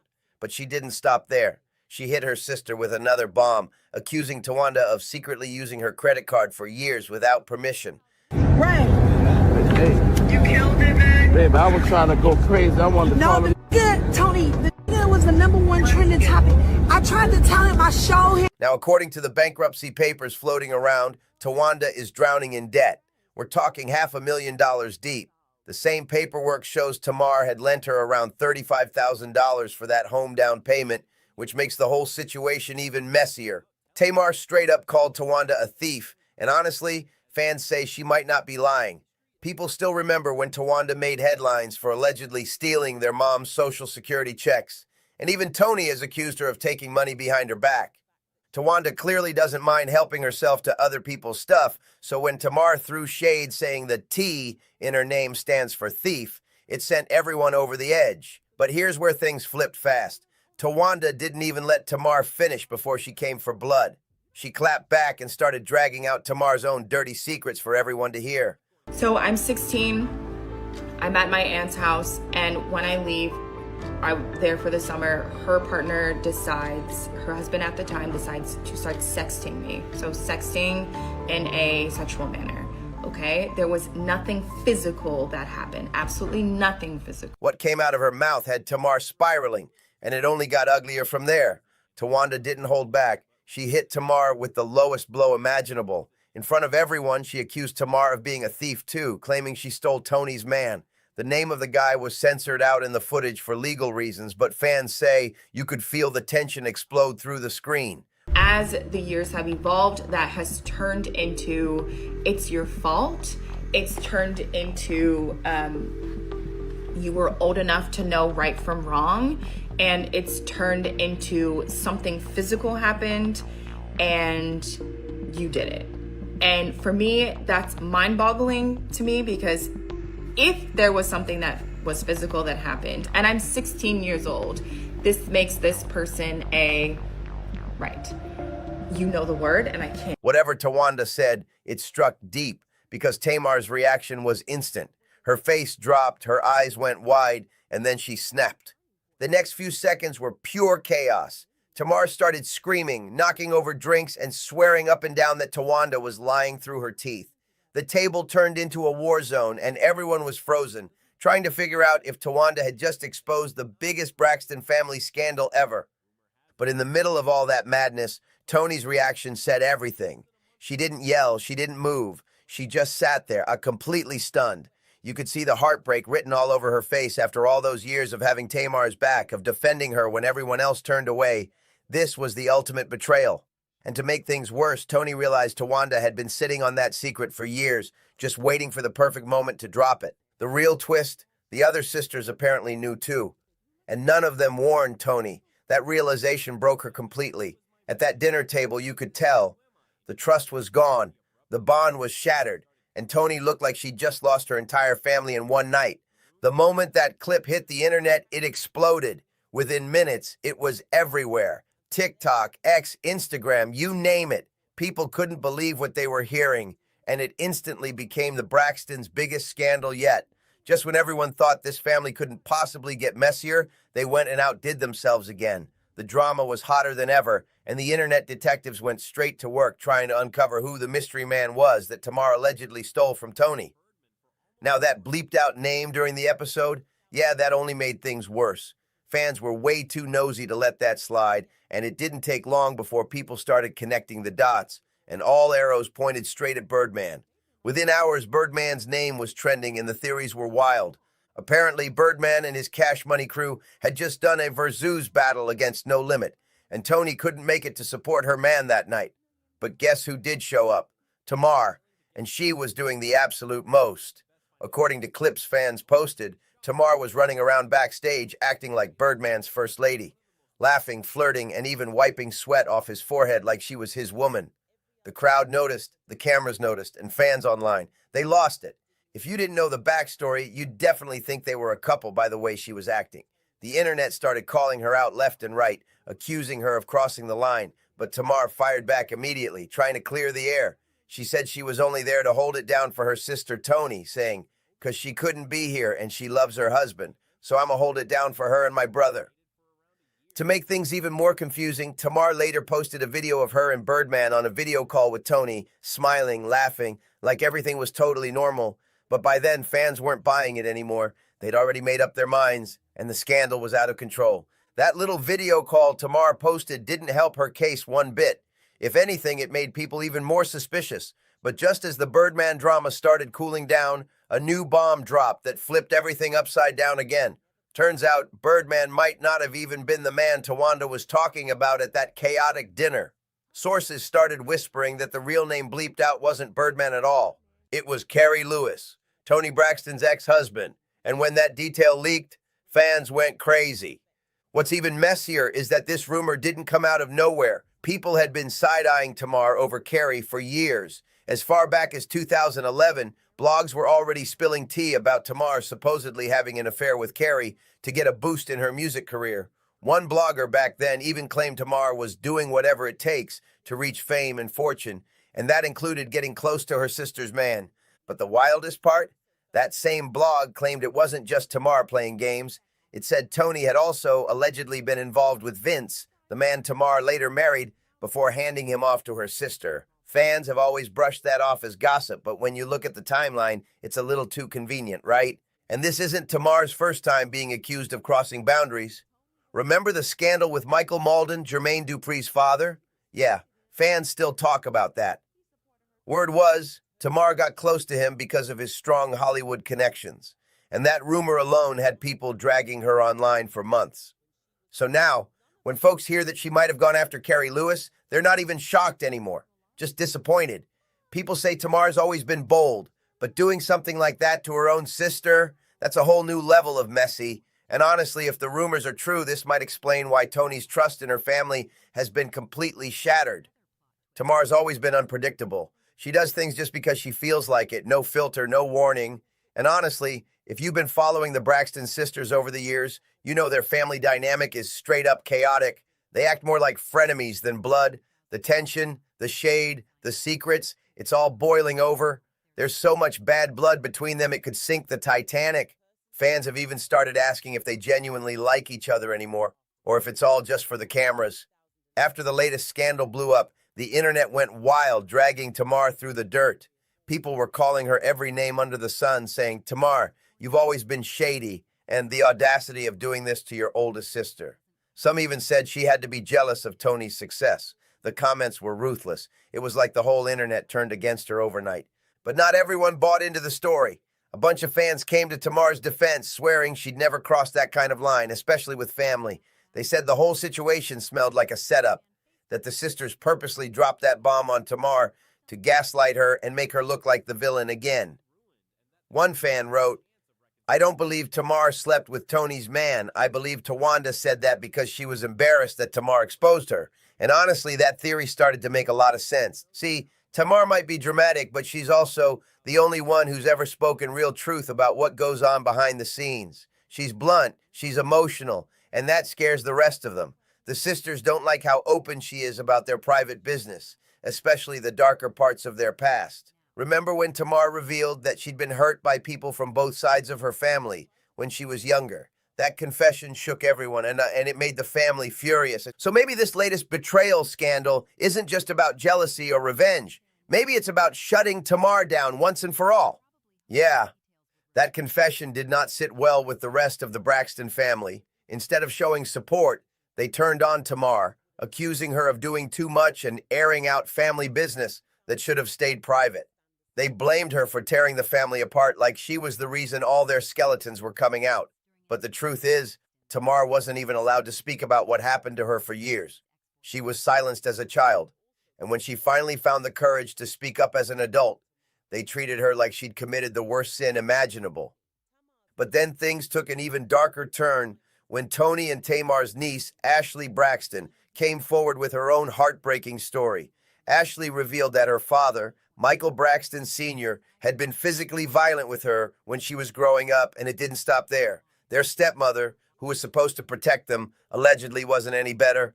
Those girls went through years of physical, verbal, and emotional pain that nobody outside the family ever knew about. Sadly, the trauma didn't end quietly. Ashley's sister, Lolo, later lost her life to an overdose, a tragedy that ripped through the family but was never truly addressed. And just when people thought it couldn't get worse, Ashley dropped another bombshell. She revealed that her aunt, Trina Braxton, completely cut her off after discovering that Trina's husband had been sending Ashley inappropriate messages. And here's the most disturbing part. Ashley was only 16 years old at the time. Instead of comforting her or standing by her side, the family allegedly chose to protect the man, not the child. It was shocking, heartbreaking, and it left fans furious, wondering how much pain had been buried under the Braxton name all these years. But none of that mattered to Trina. She acted like Ashley was just making noise for attention. Instead of showing empathy, Trina accused her niece of stirring the pot for clout, completely dismissing the trauma Ashley went through. Even now, Trina still defends her ex-husband, Gabe, warning Ashley to stop talking about him since he's not here to defend himself. It's shocking, especially considering the seriousness of what Ashley said happened when she was just a teenager. And Trina wasn't the only one turning her back. Ashley later revealed that even Tawanda cut her off for speaking up about the abuse she experienced. That detail is huge because it sheds light on why Tawanda has such a long-standing grudge against Tamar. While most of the family was busy protecting their image and silencing Ashley, Tamar was the only one who refused to play that game. Tamar had lived through her own silence and wasn't about to let the same thing happen to Ashley. When she learned the truth, she was furious that the rest of the family had hidden the situation from her because they knew she wouldn't keep quiet. They knew Tamar would speak up no matter whose feelings got hurt, and that terrified them. So when she finally found out, Tamar didn't stay silent. She went all in. She invited Ashley onto her podcast to finally tell her side of the story in her own words. That move shook the Braxton family to its core. The rest of the sisters were livid, calling Tamar disloyal for airing family secrets in public. But fans saw it differently. To them, Tamar wasn't stirring drama. She was breaking a cycle of silence that had gone on for way too long. After that podcast episode dropped, all hell broke loose in the Braxton family. The moment Ashley's voice went public, the sisters lost it. Group chats blew up, calls were made, and suddenly Tamar was being treated like the ultimate traitor. Trina reportedly called her disrespectful. Tawanda accused her of chasing clout, and even Tony, usually the calm one, kept her distance for weeks. The family tried to downplay the story, saying Ashley was misguided and Tamar should have known better than to drag family business online. But at that point, the damage was already done. Social media exploded with people taking sides. Some fans praised Tamar for standing up for Ashley, saying, "Finally, someone in that family is telling the truth." Others, though, accused her of doing it for attention, calling it another Tamar tantrum. But what nobody could deny was that the podcast hit a nerve. It exposed cracks in the Braxton image that could no longer be hidden. Behind the scenes, things got even messier. Tawanda allegedly stopped all contact with Tamar, and insiders claim that family group projects, including Braxton Family Values spin-off talks, were immediately put on ice. Even Ashley started getting hate messages from people calling her a liar and ungrateful, which many fans believe came from fake accounts linked to the Braxtons' inner circle. Through it all, Tamar refused to back down. She went live on Instagram saying she had nothing to apologize for, explaining that she wasn't trying to ruin her family. She was trying to protect it by finally addressing the truth. "I'm not the villain," she said. "I'm just tired of being silent when people are getting hurt." That statement set the internet on fire. It trended for 2 days straight. And while some of her sisters kept pretending everything was fine in interviews, fans could see the tension brewing behind every fake smile. At this point, it's not just sister drama anymore. It's generational pain, buried secrets, and public betrayal colliding in real time. The Braxton family name might never recover from this fallout. And Tamar? She's standing in the middle of it all, refusing to back down. The Braxtons didn't just dislike that podcast, they hated it. Things got so ugly that the family actually sent Tamar and Ashley a cease and desist letter, demanding they stop talking about everything immediately. But here's the messed up part. Tamar didn't even hear about it through her sisters. Nope, she found out when a stranger served her the papers. Imagine that, being legally silenced by your own family and not even getting a warning first. That betrayal hit hard, and it showed just how deep the cracks in the Braxton bond really go. At this point, the pattern is crystal clear. Every time Tamar tries to speak her truth, her own family tries to shut her down. They humiliate her, silence her, and then paint her as the problem. And fans are finally starting to notice. People online are torn. Some believe Tamar might have crossed the line with Tony's man, but others are convinced this whole situation is just payback for her daring to expose what really happens behind the Braxton brand. So what do you think? Did Tamar actually betray her sister, or is she the one being betrayed for finally speaking up? Drop your thoughts in the comments. This story's far from over. And if you love digging into the truth behind the headlines, don't forget to subscribe to Juicy Reel for even more wild celebrity drama coming your way. So my thing, I know where you live because I put down your down payment. You sure did. Thank you so much for and that. now that Thank you got so this much little for the gift. accident, give me my money back. That was not a gift. I'm supposed to say anything. The only thing that brings us together is the cameras. I can't wait But to I won't see be it. able to be there. But that's why I was calling you. That made me very sad. I know. Let's dive into this because the Braxton family drama just flipped into something wild and straight up unbelievable. This whole situation between Tamar and Tawanda is way deeper than people thought, and it's loaded with broken trust, big money, and sisters turning on each other when they were supposed to be tight like glue. We're talking about $50,000. Not pocket change, not let me borrow a little something, but a real down payment. Has been using my credit card to pay her phone bill. My phone bill? No, Tony. Beautiful. So what? Tamar handed Tawanda that money to lock in a house, a full-on place to live, something serious. But now Tawanda is out here acting like the cash was just some friendly gift, like Tamar just handed her 50 grand for fun. That's wild. And here's the thing. This isn't some random rumor someone made up online. There's a real property tied to this whole mess, a real listing, and actual receipts that link everything together. I know where you live because I put down your down payment. You sure did. Thank you so much for and that. now that Thank you got so this much little for the gift. accident, give me my money back. That was not a gift. The guy. Yes, it was, but it's you okay. did. The same house that popped up on their reality show lines up perfectly with what Tamar talked about. And that makes everything hit even harder. It's not just talk. It's real-life proof sitting in plain sight. What makes everything even more shocking is how the rest of the sisters decided to play it. Tony, Trina, all of them apparently knew exactly what went down, but instead of helping clear Tamar's name, they stood back and let people think she was being dramatic or even making stuff up. That's rough, especially when it's family and you expect them to step up when stuff gets messy. You didn't. Tawanda told me her lender needed to see the money in her account and that she was waiting on a check and she would be giving me my money back. I was reluctant, but I said, okay. Thank you so much. You said I will pay you back the next day, and then you listed me as a creditor. Oh my. This whole thing is already sounding like the beginning of a storm, and it's only the first layer of the drama. That's cold on a whole different level, especially when you know someone is already battling their own mental and emotional struggles.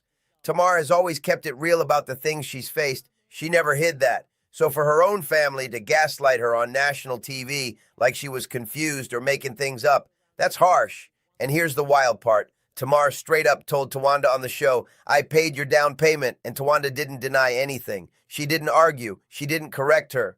She actually thanked her right there in front of everybody. So how in the world does that suddenly turn into, it was a gift? Come on now. That's not how real agreements work, and everybody knows it.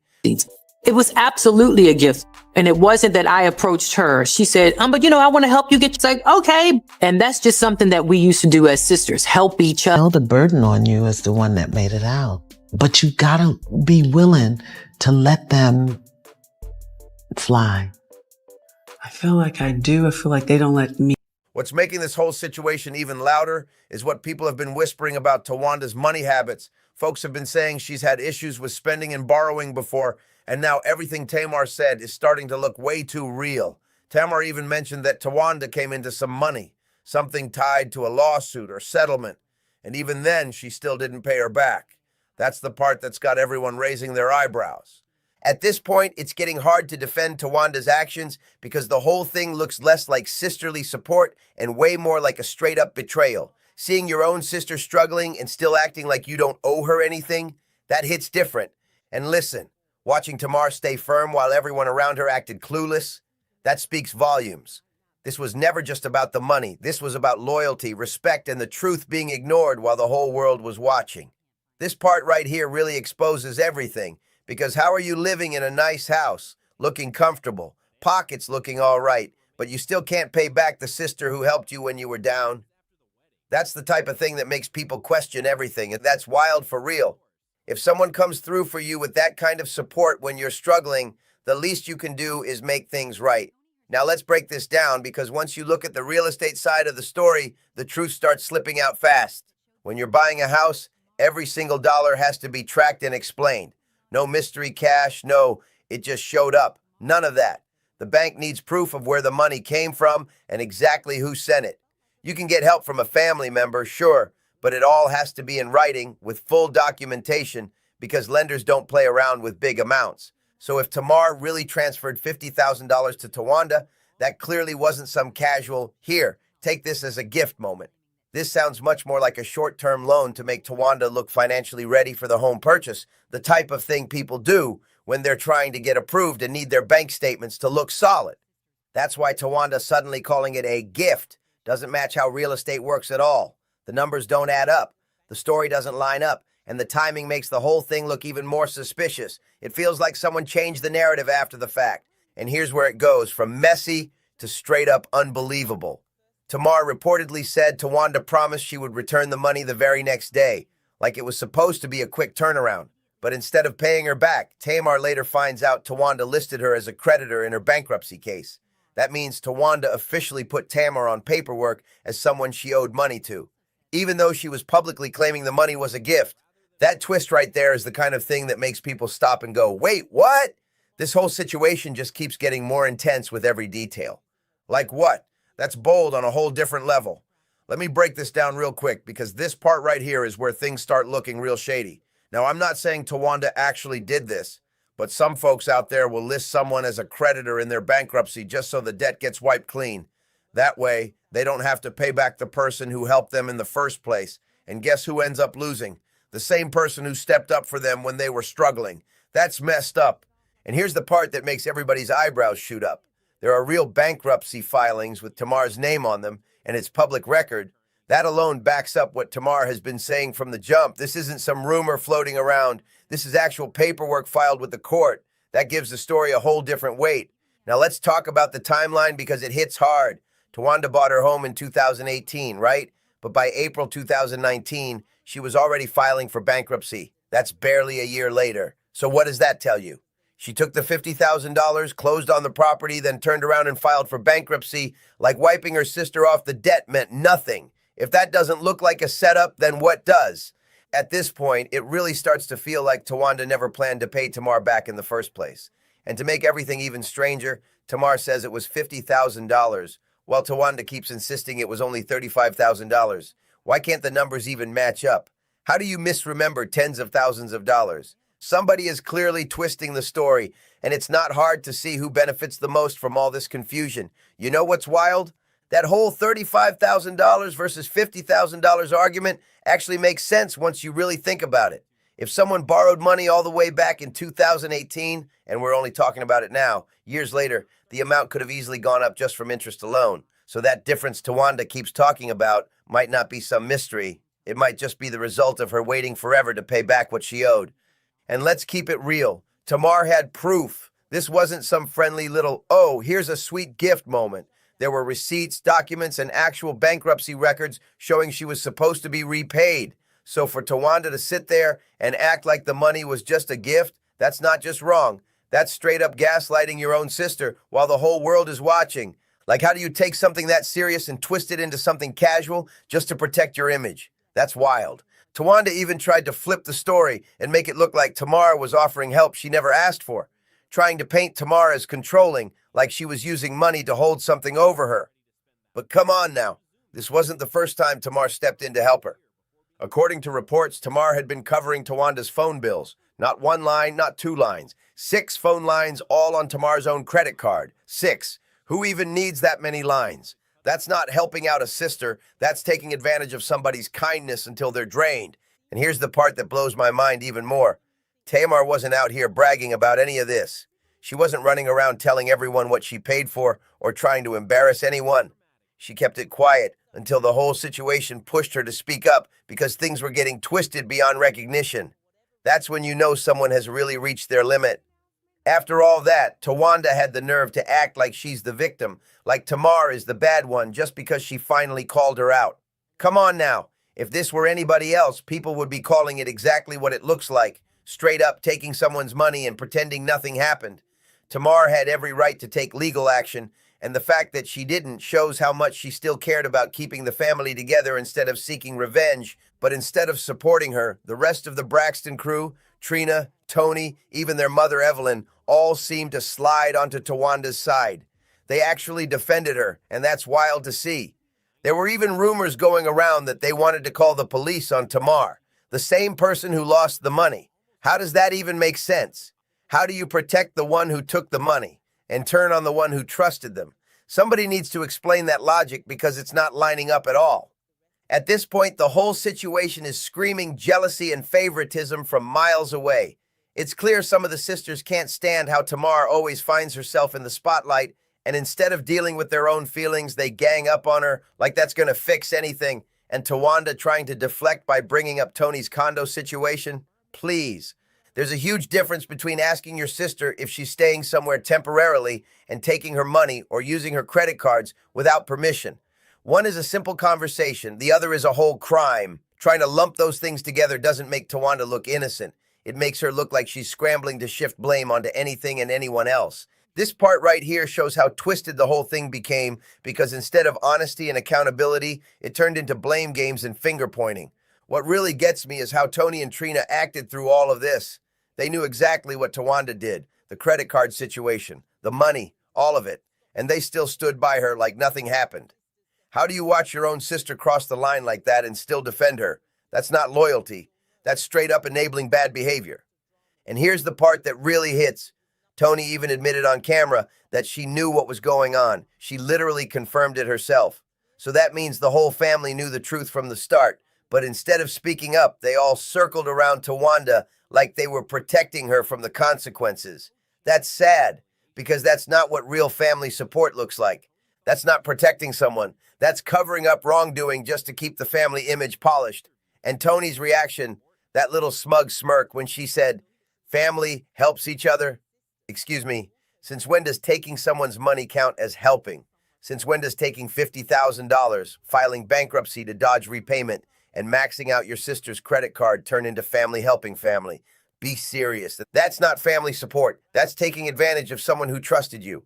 And Tony's calm, unbothered attitude while all this was playing out just shows how deep the cracks run in that family when it comes to loyalty and fairness. Some people get protected no matter what they do, and some people get blamed no matter what they didn't do. But let's get to the part that sent chills down my spine. Tamar said, "You don't want to go blow for blow with me." That line right there showed she was sitting on a whole mountain of truths she'd been holding back for years. It made everything feel 10 times heavier, like this drama wasn't even close to being over. I know where the bodies are buried. That's not just a comeback. That's a straight-up warning shot. That line tells me Tamar is sitting on way more receipts, way more secrets, and way more truth than anybody in that family wants to face. She was basically saying, I've been quiet long enough, but if you push me, I'll drop everything. And honestly, after watching how her own family treated her, who could blame her if she finally let it all out?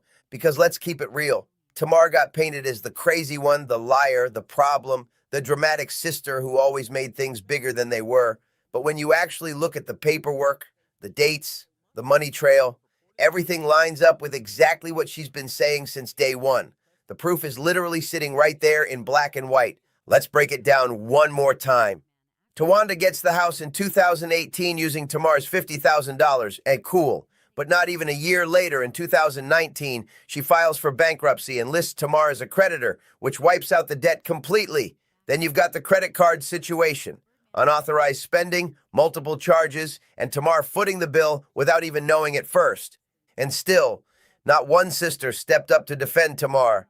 Not one single voice saying, hey, she's telling the truth. Instead, they all stayed quiet, acting like it was minor drama, brushing it off like it didn't matter. Why? Let's be honest.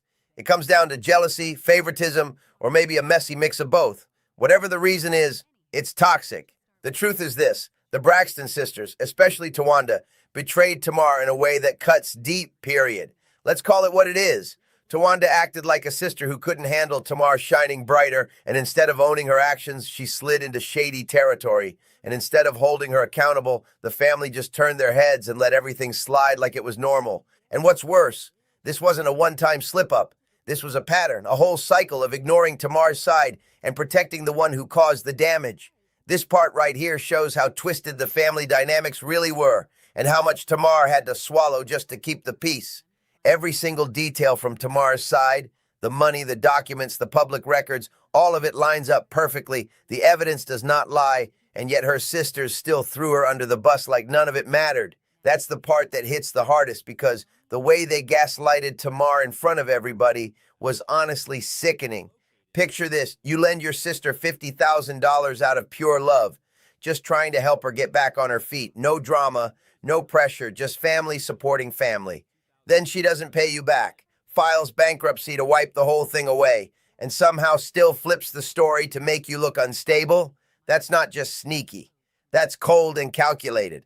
And what makes it even worse is how the rest of the family played along like nothing was wrong, acting like Tamar was being too much or extra just for telling the truth. That's manipulation, emotional pressure dressed up as family loyalty, and it's exhausting watching someone get painted as dramatic when all they did was speak facts. Let's be honest, Tamar has had one of the strongest careers out of all the sisters besides Tony. She built her own lane, dropped hits, had major TV moments, created iconic moments, and earned real success that people still talk about. And you know what comes with success? Jealousy. And you can feel it heavy in this situation. It's like Tawanda couldn't stand watching Tamar win while she was still struggling. So what did she do? She found a way to benefit from Tamar's kindness, took advantage of her support, and when the truth came to the surface, she played the victim like she was the one wronged. And instead of correcting things, the rest of the family closed ranks around Tawanda like the whole situation was just a misunderstanding. They acted like nothing happened, like Tamar was making noise for no reason, like the evidence wasn't sitting right there in plain sight. This right here shows exactly how deep the jealousy and favoritism runs and how fast people will flip a story when someone else's success makes them uncomfortable. What does that really say? It tells Tamar loud and clear that her money is good enough for them, but her feelings don't matter. Her truth doesn't matter. It's basically saying, we'd rather protect the one who did wrong than the one who got wronged. That's not loyalty. That's toxicity wrapped up in a pretty bow and labeled family. Because real family doesn't cover up lies or defend someone's bad actions just because they share the same last name. Real family checks you when you're wrong, even when it's uncomfortable, even when it hurts. That's what accountability is supposed to look like. And for anybody trying to shrug this off as just family drama, let's be serious for a second. This isn't some petty argument or little disagreement. We're talking about fraud, financial betrayal, and straight-up theft. Tamar could have pressed charges if she wanted to. She had every right to, but she didn't. And why? Because she still loved her sister enough to protect her, even after being hurt. And what did she get back in return? Lies, denial, public embarrassment. Tawanda acting innocent after everything that happened is next-level boldness. Tamar gave her grace, and Tawanda turned that grace into another weapon against her. And you know what makes this whole situation even more twisted? The way Tamar's silence has been flipped and used against her. People see her staying quiet and think she's over it or being dramatic. But that's not what silence always means. Sometimes being quiet comes from being done, not defeated. She's had to sit back and watch her family rewrite the story in real time, acting like things happen differently, acting like she's exaggerating, acting like the truth is optional. And instead of defending her, they used her vulnerability as a tool to make her look unstable, like her pain didn't count, like her voice wasn't worth listening to. This wasn't just betrayal. It was emotional pressure dressed up as family loyalty. And seeing her pushed aside like that says everything about how deep the divide really is. That's not peace, that's pressure. Behind the scenes, insiders have said Tamar has been distancing herself from all the chaos for real. No more family vacations, no more group interviews, no more pretending everything is sunshine when it's not. She's choosing her peace, and honestly, that might be the smartest move she's ever made. Because what do you do when your own bloodline becomes the source of your pain? You protect yourself, even if it means stepping away from the people you love the most. Sometimes survival means creating distance, even if it hurts. Meanwhile, Tawanda has been moving like nothing ever went down, smiling online, doing interviews, acting unbothered, like her whole reputation isn't hanging by a thread. It's almost like she's trying to outshine the scandal by pretending it never existed, like if she ignores it long enough, everybody else will too. But the internet doesn't forget. Every time her name comes up, people still mention that bankruptcy filing and that missing $50,000. That's a stain no PR trick, no interview, and no pretending can wash away. What makes this even more heartbreaking is how divided the fan base is now. Some folks are still praying the sisters can work things out someday, but a lot of people are completely done. They see the pattern clear as day. Every single time Tamar tells her truth, the family gaslights her until she looks like the villain in her own story. It's a cycle, a deep, messy cycle, and this time it feels like she's finally breaking it. She's choosing herself, choosing her healing, choosing peace over pretending. And honestly, this whole situation shows how fame, money, and pride can wreck a family from the inside out. The Braxton name used to represent unity, talent, and sisterhood, but now it's tangled up with betrayal, jealousy, and silence that says way more than words ever could. Tamar's story isn't just about the money. It's about the emotional hit that comes from loving people who keep proving they don't love you the same way back. And the saddest part, that wound didn't come from strangers. It came from home. At this point, it's hard not to shake your head at how deep this betrayal really runs. It's one thing to make a mistake, but it's a whole different level of boldness to keep pretending nothing ever happened while the person you hurt is left carrying all the weight. Tamar tried to protect her sister, tried to keep the peace, tried to hold the family together, and somehow she still got painted as the villain. That kind of emotional damage, no amount of money could ever fix that. You can feel the shift too. The vibe between the sisters isn't what it used to be. Every interview, every post, every moment they're seen together, there's this quiet tension that speaks louder than words ever could. And even though Tamar has been staying silent, that silence is powerful. Sometimes the strongest clapback is peace, and it's starting to show exactly who's been in the wrong all along. Meanwhile, watching Tawanda act like everything's smooth while the receipts are out in the open, whew! That's a whole different level of audacity. She's smiling for the cameras, posting online like nothing ever went down. But let's be real, the internet does not forget. People remember the filings, the money trail, the credit card drama, every loose detail that still doesn't add up. And every single time Tawanda's name starts trending, those same stories pop right back up. You can try your hardest to clean up your image, but you can't erase the truth, especially when the truth is sitting in public records. And honestly, this whole situation is a reminder that sometimes family drama hits harder than anything else. Because betrayal from someone who shares your blood, that cut hits deeper than anything. Tamar deserved honesty, not humiliation, support, not silence, truth, not twisted narratives. And after watching how everything went down, nobody can blame her for stepping back to protect her peace.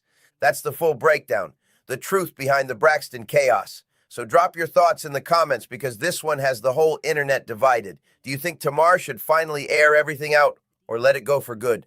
And before you scroll away, make sure you hit that subscribe button because more shocking celebrity twists and messy receipts are coming your way. And if you really want to keep the drama rolling, subscribe to the Juicy Real channel. That's where the real tea never sleeps. This is why I got an attitude about the story, because somebody else's moment was hijacked.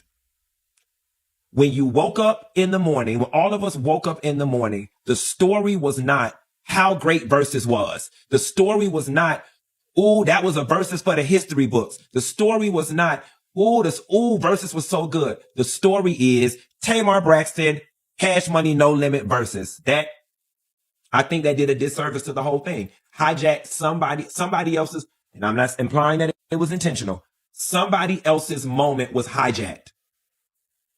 The next morning, none of the stories related to versus should have had anything to do with the Tamar Braxton. So what is it about Birdman that has everyone losing their minds lately? Kimora Lee even has her daughters calling him Uncle Birdman like he's family. Keisha Cole was out here throwing hands over him. And now Tony and Tamar are getting dragged into a whole new mess about who was with him first. The streets stayed talking, and the sisters keep catching heat, with people clowning Tamar for supposedly getting involved with Birdman behind Tony's back. But the real twist, I was shocked when I found out Tony was actually the one who crossed that line with Tamar first, not the other way around. That flip alone is wild. And DeBrat is not letting anybody come for her friend this time. She came ready with receipts and confidence like she's stepping into court. She straight up showed that Tamar wasn't the one taking Tony's man. Instead, things were flipped completely because Tamar was the one who had Birdman first, long before Tony ever stepped into the picture.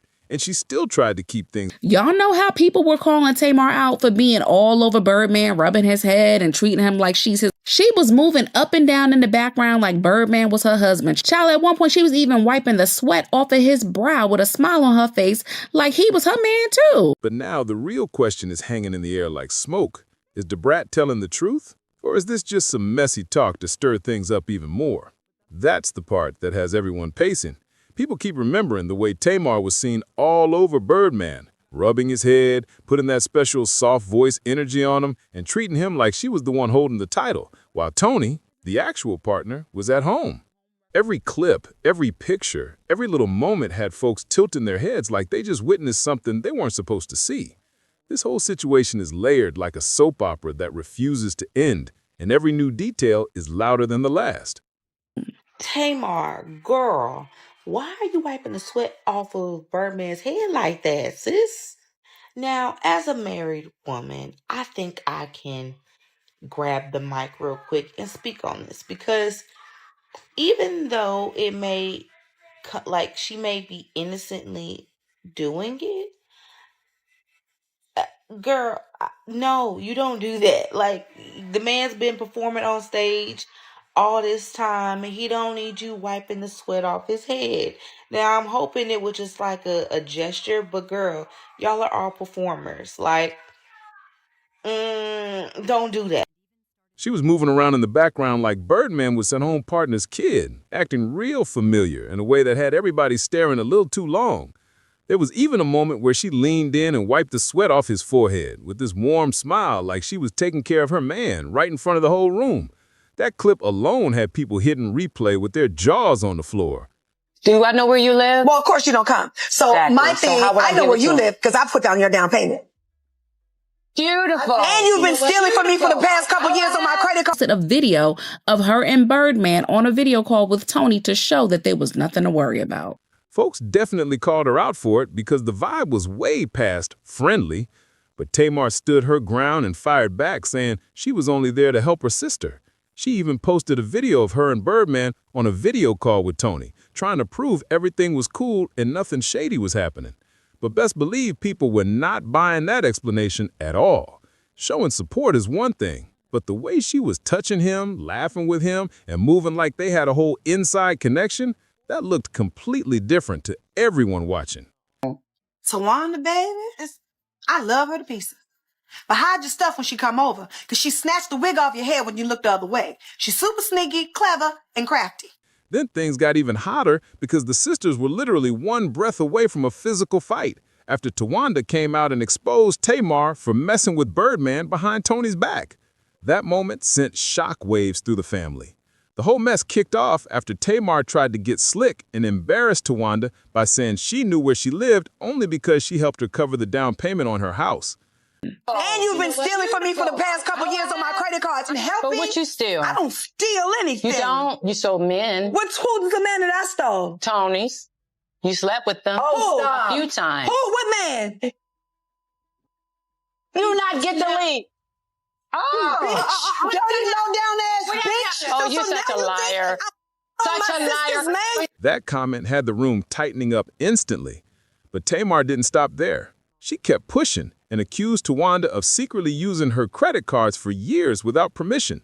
She dropped that claim like it was nothing, and the whole situation exploded on the spot. Every accusation added another layer, and the tension between them snapped harder with each word. Tony Braxton? Tony Braxton, I got you on Tony the phone. Braxton. No, Tony Braxton ain't never had your back. I got Tony Braxton. I want it on record. I want it on national television. You want to say I don't have your back? You didn't have my back when it came to y'all. And honestly, none of this is shocking because Tawanda has a whole history of grabbing things that don't belong to her, and people haven't forgotten about that at all. There were old claims floating around about Tawanda taking their mother's Social Security checks, plus whispers that she might have taken money from Tony too. Those stories didn't come out of thin air, and fans remembered every bit of it when this drama came up again. The interesting part is how Tawanda's own bankruptcy documents laid everything bare. Those papers show she owes close to $500,000 in debt, and they clearly list a $35,000 loan from Tamar that went toward the down payment for a house. So Tamar's accusations aren't just empty talk. She actually has some real paperwork on her side. It paints a picture of Tawanda allegedly dipping into her sister's pockets and expecting everybody to stay quiet like it's normal. But Tawanda wasn't about to let Tamar walk around like she had the upper hand, not even for a minute. She clapped back hard and exposed Tamar for sneaking around with her sister's man, dropping that claim like a bomb in the middle of the room. And the way Tamar completely lost it after hearing that, you could tell she didn't see it coming at all. She looked stunned, like someone had yanked the ground right from under her feet. The Brat and Tamar worked on This Nation. They became close, they became friends, whatever. So if you know, the Braxtons came out last week and Tawanda stated that Tamar slept with Tony's ex, yada, yada, yada. There was a versus last weekend. Tamar was on stage with Birdman, wiping off his sweat, stopping him from drinking, getting drunk, whatever. Now it's going around that Tamar and Birdman dated back in 2003, and now we know that Tony and Birdman are married. But the person who seemed genuinely shaken was Toni Braxton. Her face said everything without her having to speak a single word. She looked like she had been hit with a secret she never expected to hear. And meanwhile, Tawanda had clearly been sitting on this information for who knows how long, holding it tight until the perfect moment to flip the whole situation upside down. And you just know she kept that info tucked away on purpose so she could throw it right back at Tamar when the moment hit just right. From Trina's reaction alone, it looked like she already knew the whole situation too, which made it even stranger, because how do you keep something that serious from your own sister? This isn't small talk. This is one sister allegedly being involved with another sister's partner, and somehow the family moved like it was just another Tuesday. And it didn't stop at one person either. According to Tawanda, it was two of Tony's men, which instantly had people saying the Braxton sisters must secretly dislike each other at this point, because that kind of betrayal isn't simple. The second Tawanda claimed Tamar had been around Tony's partners, the internet went straight into detective mode, trying to figure out who she meant. And soon enough, Tamar's name started popping up not only with Birdman, but also with Carrie Lewis Opham Condition too. That had social media spinning all over again. The wild part is this rumor stretches all the way back to 2011, when a blogger claimed Tamar slept with Tony's ex-husband because she wanted to level up and get access to the right circles. And to make it even more complicated, the post said the situation wasn't one-sided. It claimed Tony had been involved with Vince first, before basically stepping aside, and Tamar ended up with him instead. That old rumor resurfaced fast the moment this drama kicked up.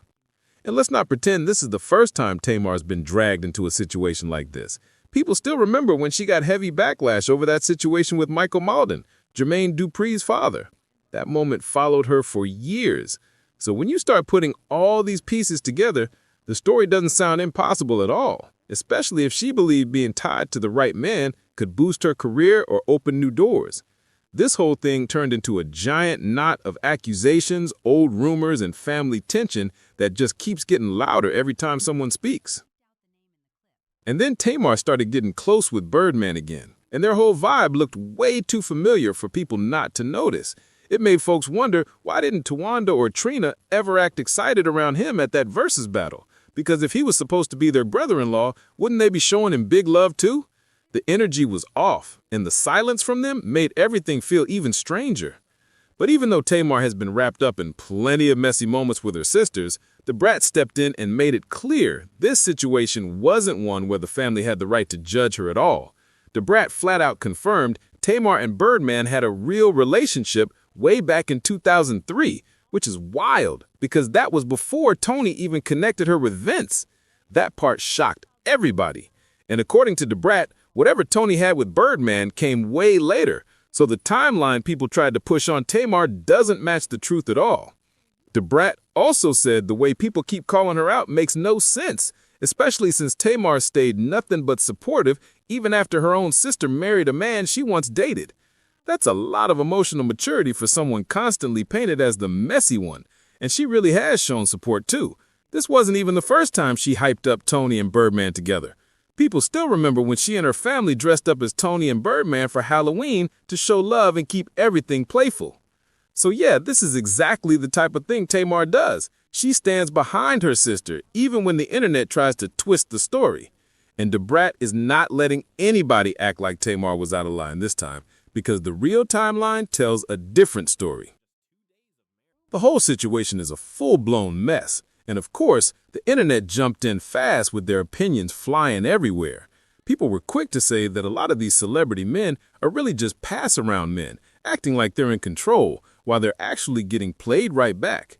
The way folks talk online, it's clear these guys love pretending the drama always falls on the women, when half the time they're the ones spinning the block the most. And people didn't hold back about how Tamar kept the money rolling into the Braxton household either. Some were saying Tamar kept things afloat for a long time, but nobody wanted to bring that up because it didn't fit the narrative they wanted. But if roles were reversed, hoo-wee, they would have dragged Tamar without mercy, no hesitation at all. Tony gets a soft pass every time, but Tamar, people stay ready to throw her under the bus before hearing the full story. Then someone chimed in saying, yes, and thank you for posting before they had all these blogs. There was one called The Pantry Report, and they did report years ago that Tamar and Birdman was an item, but he got tired of her and her sense of entitlement, and that's when she got with Vince sometime after that. That comment added a whole new layer because it reminded everyone that this rumor didn't start yesterday. It has been floating around for years. So now old blog posts, old claims, and old drama are resurfacing again, mixing with everything happening today and making the story even more chaotic. This whole thing keeps growing by the hour, and every new detail has people talking louder than before. But things didn't calm down after that, not even a little bit. The internet kept digging, dragging up old interviews, old pictures, old whispers, anything that could prove who was lying and who was keeping quiet for too long. And every time a new clip resurfaced, it sparked a fresh argument because the Braxton family timeline started looking more confusing than ever. People started pointing out how Tony always kept her business polished on the outside, while Tamar wore every emotion on her sleeve, and that alone made folks judge them differently. Tamar lashes out publicly, she's dramatic. Tony moves in silence, she's classy. But now that the stories are clashing, folks online are realizing they never actually knew what was going on behind those cameras. The truth is coming out piece by piece, and nothing looks as perfect as it used to. Then, things got even crazier when fans began digging into Birdman's old interviews, where he hinted about having history with someone in the Braxton circle. He never dropped names, but the tone had people rewinding like, hold on, was he talking about Tamar this whole time? That tiny hint turned into a wildfire, because now people felt like the puzzle pieces were finally lining up. And meanwhile, Tamar stayed posting cryptic messages like she was fighting between clearing her name and protecting her family at the same time. She'd post something uplifting one minute, then drop a line about betrayal the next, making fans think she was speaking in codes. Every post had folks reading between the lines like it was a mystery novel. What made everything even wilder was how quiet Tony stayed through all of it. Her silence had the internet thinking she was either trying to stay above the chaos or waiting for the right moment to speak because the situation was way bigger than anyone realized. And now everybody's watching her page like it's breaking news, because when Tony finally speaks, that moment is going to shake everything. And just when everyone thought the drama couldn't get any louder, fans started digging into old backstage footage that showed the sisters throwing each other looks that suddenly made a whole lot more sense. One clip had Tamar walking into a room and Tony barely glancing up, and now people swear that look carried years of hidden tension. The internet was replaying it like detectives breaking down evidence frame by frame. Then more resurfaced, videos where Trina tried to keep the peace but kept shifting in her chair every time Birdman's name came up. People started reading those tiny reactions as silent confessions, saying the sisters must have been holding back way more than what they showed on the reality show. It felt like the whole family had been walking around with secrets tucked in their pockets, hoping none of them slipped out on camera. And out of nowhere, fans started bringing up that old moment when Tamar said, "People be smiling in your face but plotting behind your back." And now folks are convinced she wasn't talking about outsiders at all. That statement hit different this time, like she had been hinting at family drama long before anyone connected the dots. Suddenly, everyone was asking the same question. Was Tamar trying to warn the world without exposing her sisters directly? Meanwhile, Birdman kept doing what he always does, staying calm, moving quiet, letting the women fight it out while he kept his business in order. But that only made the internet more annoyed because everyone wanted him to clear the timeline once and for all. Instead, he stood on the sidelines like he wasn't one of the main reasons the family tension exploded in the first place. At this point, the fans felt like a bomb had gone off, and every day brought a new piece of the story nobody expected. And with the sisters being so unpredictable, everyone knew one thing for sure. This drama wasn't anywhere close to ending. And the more the internet kept pulling at loose threads, the wilder everything started looking because now people were pointing fingers at the whole family dynamic like it had been cracked for years. Some fans even said the sisters never truly trusted each other. They just learned how to mask it on camera. That theory started spreading fast because old episodes started hitting different when you watched them with fresh eyes. Then somebody dug up an old radio interview where Tamar joked about people be acting brand new like they wasn't doing the same thing behind closed doors. And once that clip resurfaced, people were convinced she had been hinting at Tony this whole time. The comments blew up instantly, with fans arguing about whether Tamar had been throwing soft shots or simply speaking from her own experience. Either way, it added more smoke to a fire that was already blazing. But the internet didn't stop there. People started comparing timelines, outfits, award shows, and even background dates just to see who was standing next to who at what time. For a moment, it looked like fans were building a whole crime board with pictures and red strings connecting every moment the sisters were in the same room as Birdman. It got so detailed that people were analyzing facial expressions, hand placements, even breathing patterns like it was a courtroom case. Meanwhile, Tamar wasn't helping the situation by posting those emotional messages that sounded like she was speaking from a place of deep hurt. She dropped lines about loyalty, then follow it with something like, "I'll never say what really happened because I don't want to break my own heart again." And the internet was like, what does that mean? Every post felt like another piece of a puzzle she didn't want to finish. And Tony? Still quiet. Her silence was louder than every comment section put together, and people kept saying she must be sitting somewhere trying to figure out how to respond without blowing everything up completely. Because the moment Tony breaks her silence, you already know the whole internet is going to freeze like time just stopped. And just when everybody thought the drama had finally hit its peak, the drama took one last wild turn that sent the whole internet into chaos again. Fans started whispering that someone behind the scenes was planning to drop even more information, and suddenly everyone was watching the Braxton family like they were waiting for the next episode of a real-life soap opera. The tension was thick, the silence was suspicious, and the energy felt like something major was getting ready to fall. People online kept saying the family had reached a point where no one knew who was protecting who anymore. One minute, someone defended Tamar, the next, someone defended Tony, then out of nowhere, random insiders popped up claiming they knew the real story, which only made everything messier. Every rumor felt like a warning shot, and every post from the sisters made fans hold their breath because nobody knew which direction the drama would explode next. And Tamar, she kept dropping little emotional hints like she was carrying pain she didn't want to speak on. She wasn't naming names, she wasn't pointing fingers, she was just letting her feelings leak through those late-night posts that always hit harder than anything she said on TV. Her words sounded like someone trying to heal while still protecting people who never gave her the same grace, and fans felt that deeply. Meanwhile, Tony's silence reached a new whole level because now people were convinced that she was the only one who could shut this entire situation down. She had the respect, the calm, the power, and the history to put the truth on the table, but instead she stayed quiet, which made everything feel even more intense. Her silence didn't feel peaceful. It felt heavy, like she was holding back something the world wasn't ready to hear. And that's why everyone is still watching, still waiting, still refreshing pages like the next update might break the internet. Because with a family this iconic and drama this deep, one thing is guaranteed: this story isn't ending anytime soon. And if you want every shocking update, every twist, every behind-the-scenes detail, make sure you hit that subscribe button on Juicy Reel so you don't miss what drops next. Are you guys a couple? Well, T, that's my girl, my friend, my family. Do you have sex? That's my love, my soldier, my life. She my everything, and I trust her. Because you bought her a Bentley truck. Yes. So the implication is that's your girlfriend.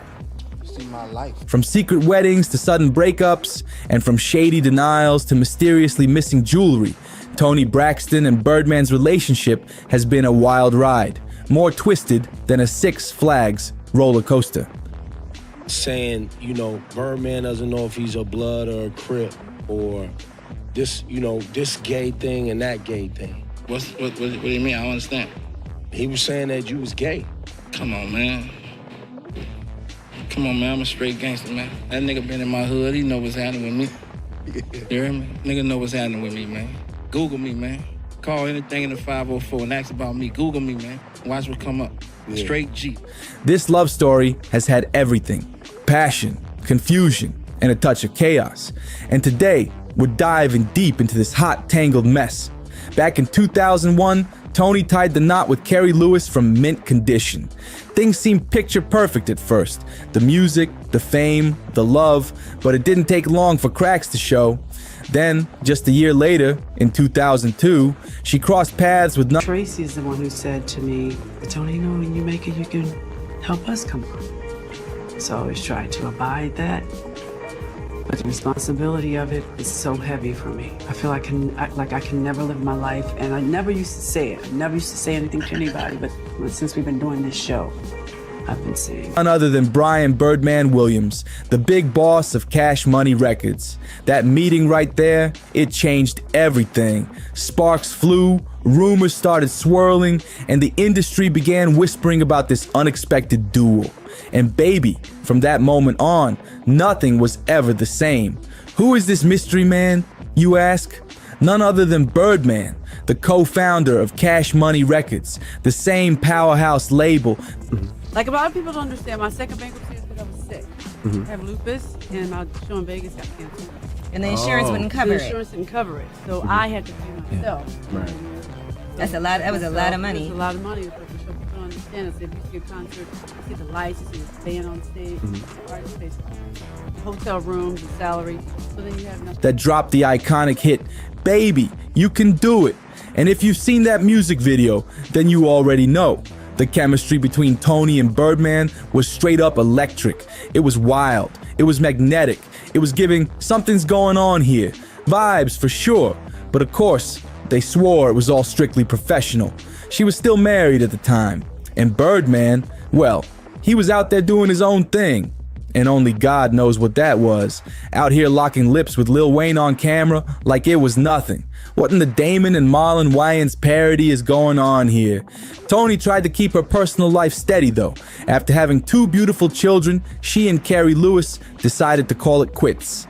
The marriage was done, but they wanted to end things with class. In her memoir, which you can check out below, Toni revealed they made a pact to stay cool for the kids. They even continued living under the same Atlanta roof and promised to take one family vacation together every single year. One vacation a year with your ex. Oh, hell no. That's a plot twist nobody saw coming. Even Toni's mom was like, girl, it's time to mix it up. Maybe try dating outside your type. Basically telling her to play in the snow. But Toni wasn't ready. Her heart was still healing, and she wasn't about to rush into another messy romance just yet. Still, destiny had other plans. And Birdman wasn't exactly the kind of man who stayed in the background for long. Maybe the real reason Toni wasn't ready to date again was because she and Carrie had started sneaking around for round 2. Yep, they gave love another shot, but that spark burned out fast. After about a year and a half, it was over for good. When the divorce papers hit, things got messy. Tony had to pay him alimony, while Carrie was ordered to drop $2,000 a month in child support. Wait a minute, alimony and child support? Girl, that's a double hit. This right here is exactly why they say, make sure he's got more money than you. Because a grown man cashing checks from a woman like Toni Braxton, that's wild. After that fiasco, Toni decided to take her mama's advice and switch things up. She dipped her toe into new territory and started dating a white man. And by February 2012, the headlines were screaming that she was linked to none other than Eddie Murphy. Yep, that Eddie Murphy. But just when people thought this could be something real, it fizzled out quick. Fans started rooting for her and Babyface to become a thing. The chemistry was undeniable. But Toni shut it down on The Breakfast Club, saying Babyface would never see her in that light. Dang, talk about the friend zone. Then out of nowhere, she stepped out with the most unexpected man ever. Birdman! Nobody saw that coming. They hit the red carpet in 2016, and the world went silent for a second before everyone collectively screamed, "Wait, what?" Months into dating, Birdman went full flex mode and gifted her a Bentley SUV, luxury on wheels, Bobby. By January 2018, they dropped their track, Hard Away, giving fans a musical peek into their whirlwind romance. Then boom! Just a month later, Birdman dropped down with a ring, and Toni said yes. But wait, what about Carrie? Was he back at the house popping champagne, celebrating her engagement too? Toni told E! Daily Pop that Birdman was ready to lock it down. He told her straight up to pick a wedding date ASAP because he wanted to be a married man before the year was out. But guess what? That wedding never happened. The months rolled by, then the years, and Toni kept pushing the date back over and over, blaming it on work commitments. That sounds like a polite excuse if you ask me. People started whispering that maybe she wasn't too eager to marry a man with Birdman's unique reputation. Folks joked that she didn't want to wake up next to a dude who looked like a mix between a bird and a pit bull every morning. Maybe that's why those wedding plans kept getting delayed again and again. Then came the real jaw-dropper. While flying from New York to Los Angeles on a Delta flight, Toni accidentally left her Louis Vuitton train case behind on the plane.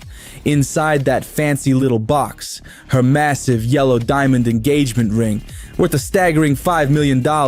How do you forget something like that? Who leaves a small fortune sitting in a carry-on bag? That's beyond careless. The next day, the airline found the case, but when they opened it, all the jewelry was gone. Poof! Vanished into thin air. When Birdman later sat down with Wendy Williams, he tried to play it cool. He said he wasn't even sweating the missing ring. Told her straight up he'd just buy Toni another one if he needed to. That's some serious big money talk right there.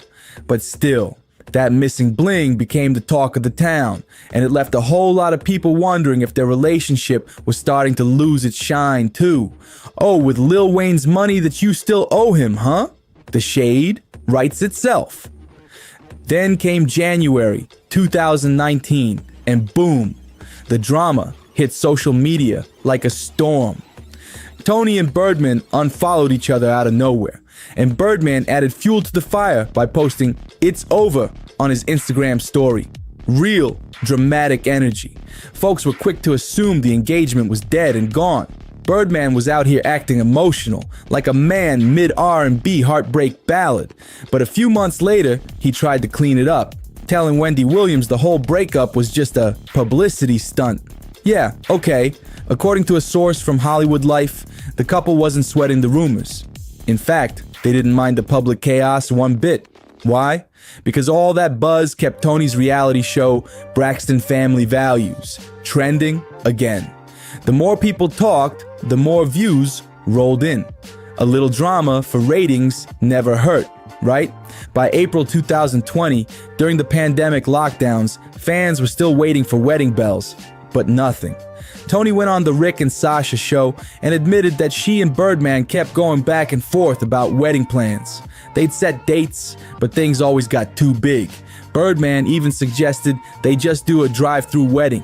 Can you imagine Toni Braxton saying, "I do" in a car while picking up fries?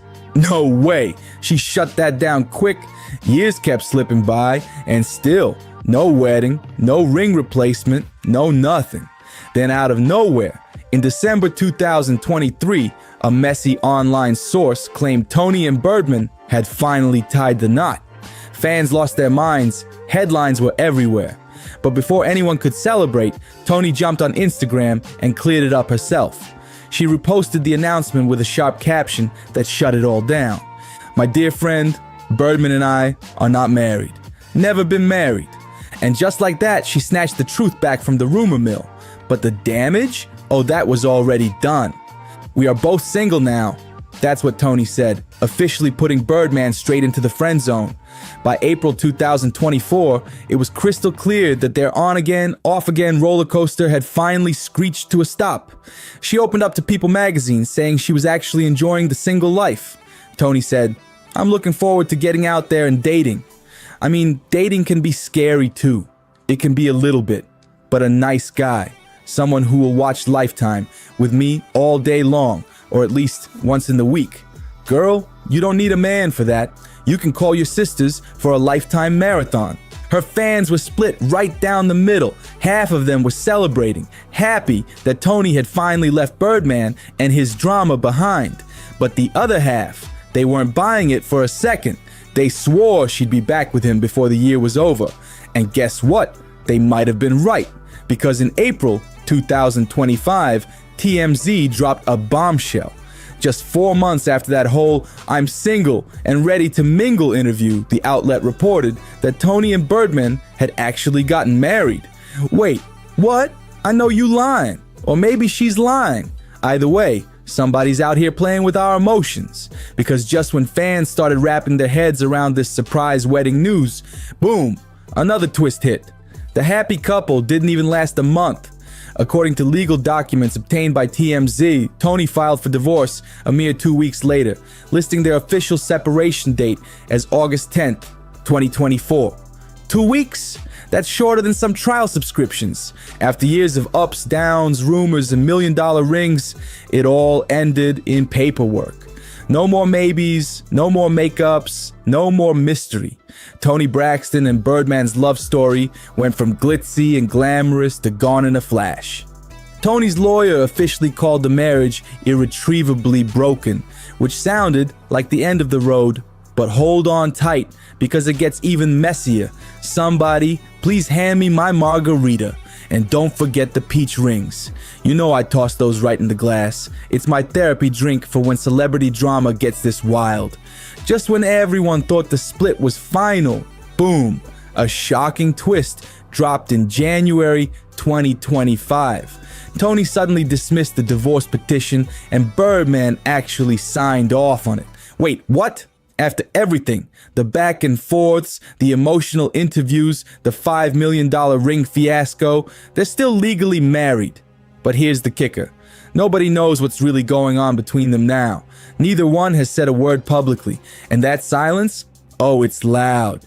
So here we are. Years of breakups, reconciliations, and postponed weddings. And this love story is still hanging by a thread. Considering how it all started with secret studio chemistry, flashy gifts, and rumors flying left and right, it's giving major unfinished business energy. Are we seeing red flags all over again, or are people just jealous that Tony's still the one catching Birdman's attention while he's doing his Birdman thing? Bestie, you so messy. Someone's probably saying right now, but let's be real. This saga's too wild not to talk about. Drop your thoughts down below, because this story might not be done yet.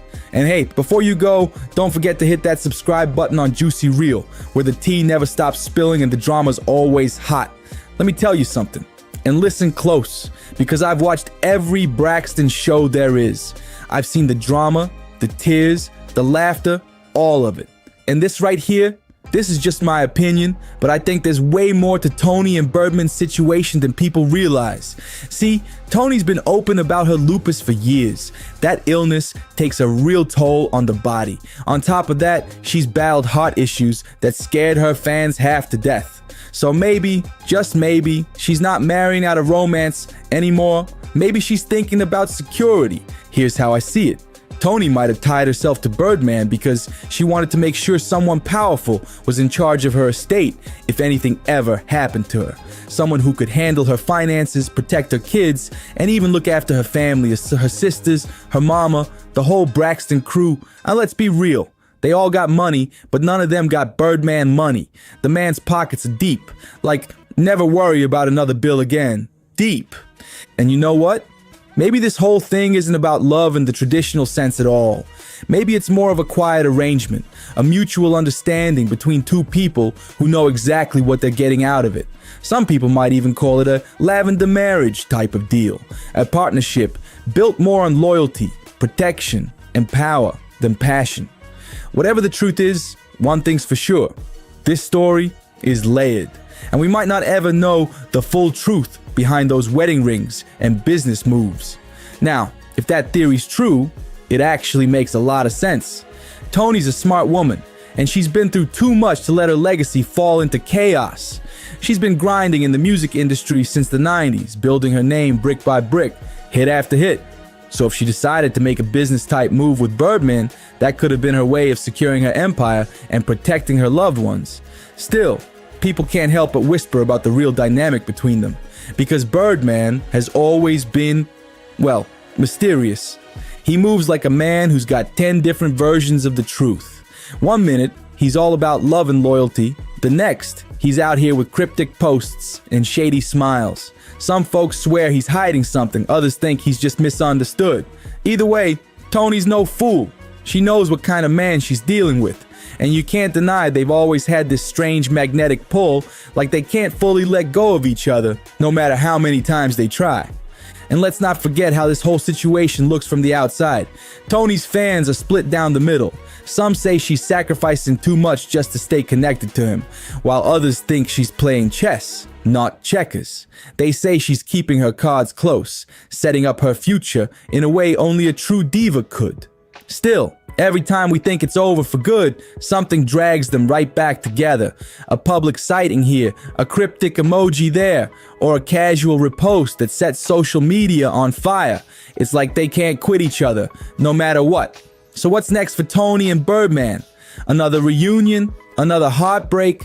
Or maybe this was the plan all along?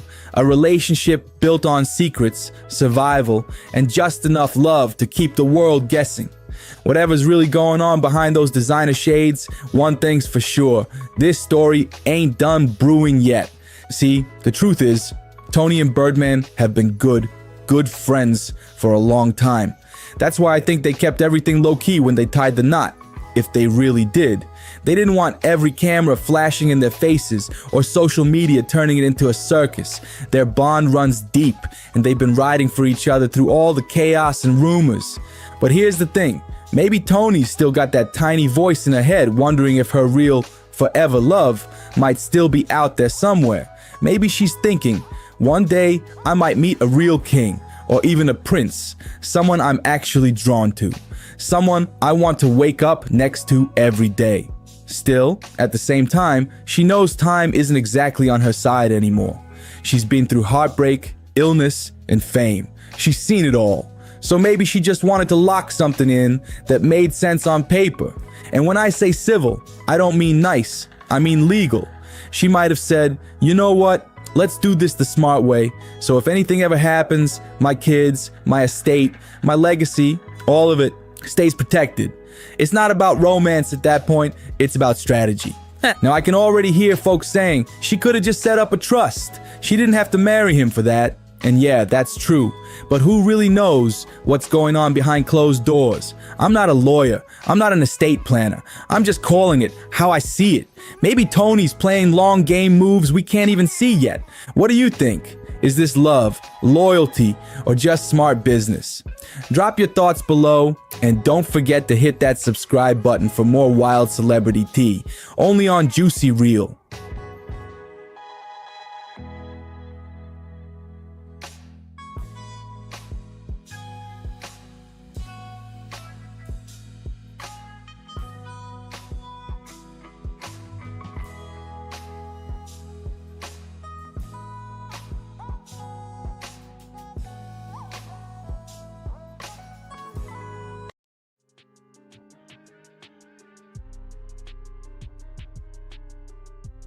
Demand my address. I'm not expecting y'all to really give a about me. What I am asking about is my child.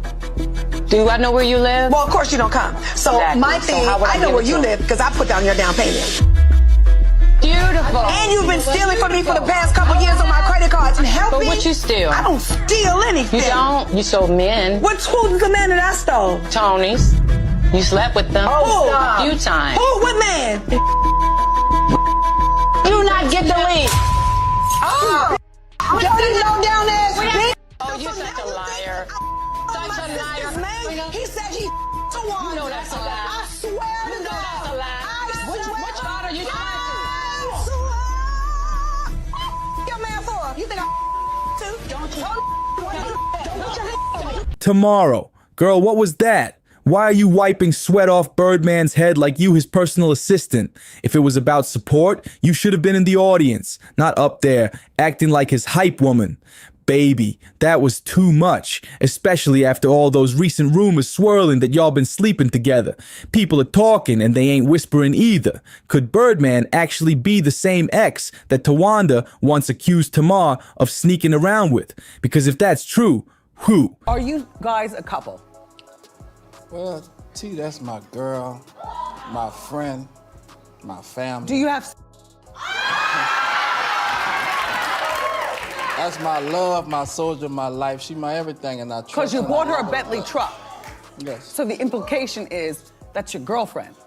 She my life. The drama is about to hit a whole new level. And wait, why are we just now finding out that Tamar and Birdman may have had something going on way back in the day? And to make it even wilder, Birdman has allegedly responded to all this mess himself.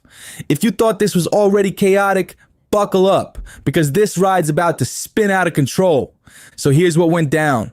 Birdman, Manny Fresh, and other Cash Money legends hit the stage to face off against Master P and the No Limit crew in a legendary versus battle.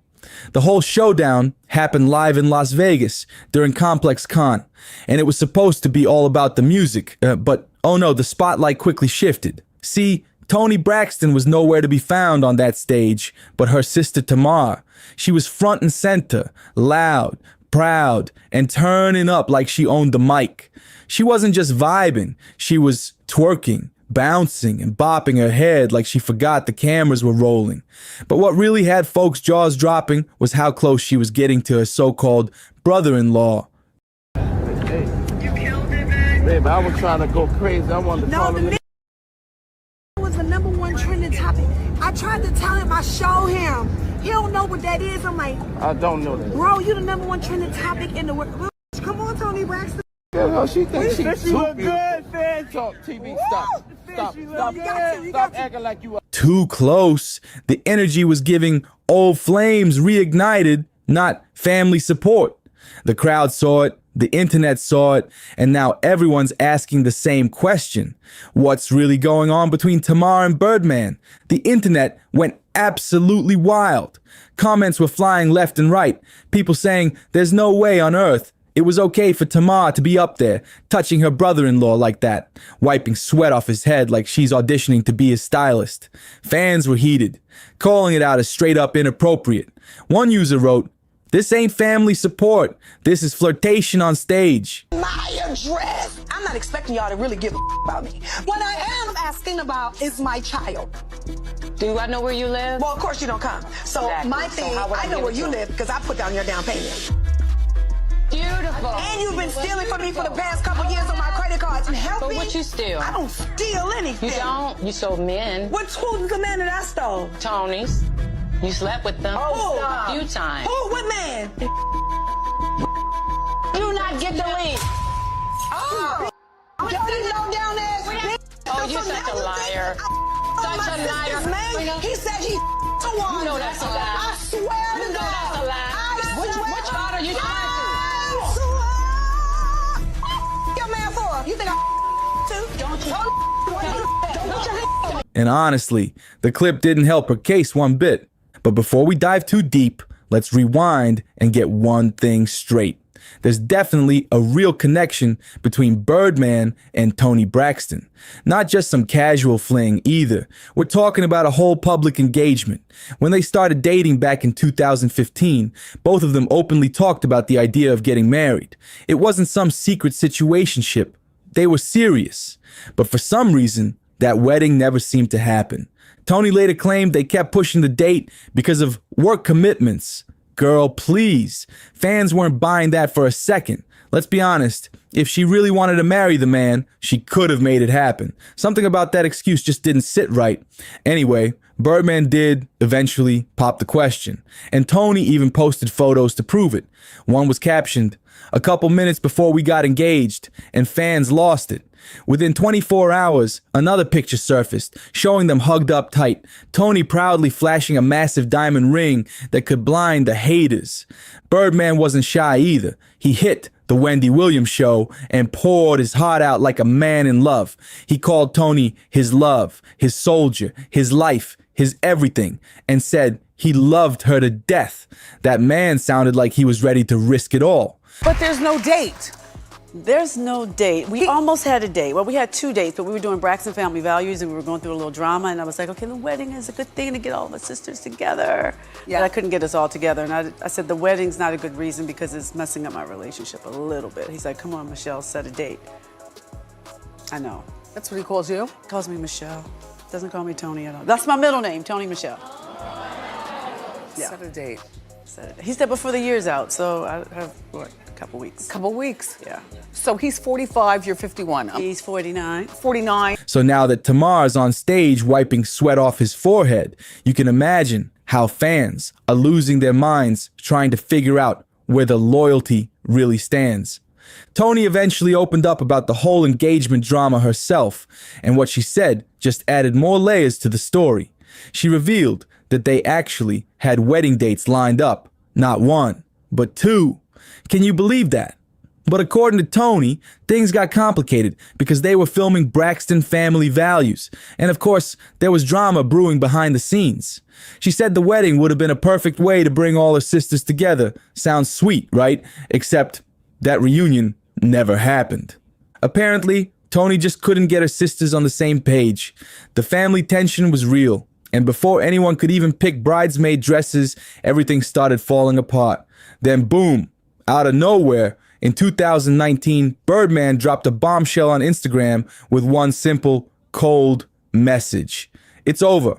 That was it. No explanation, no emotion, just 2 words that broke the internet.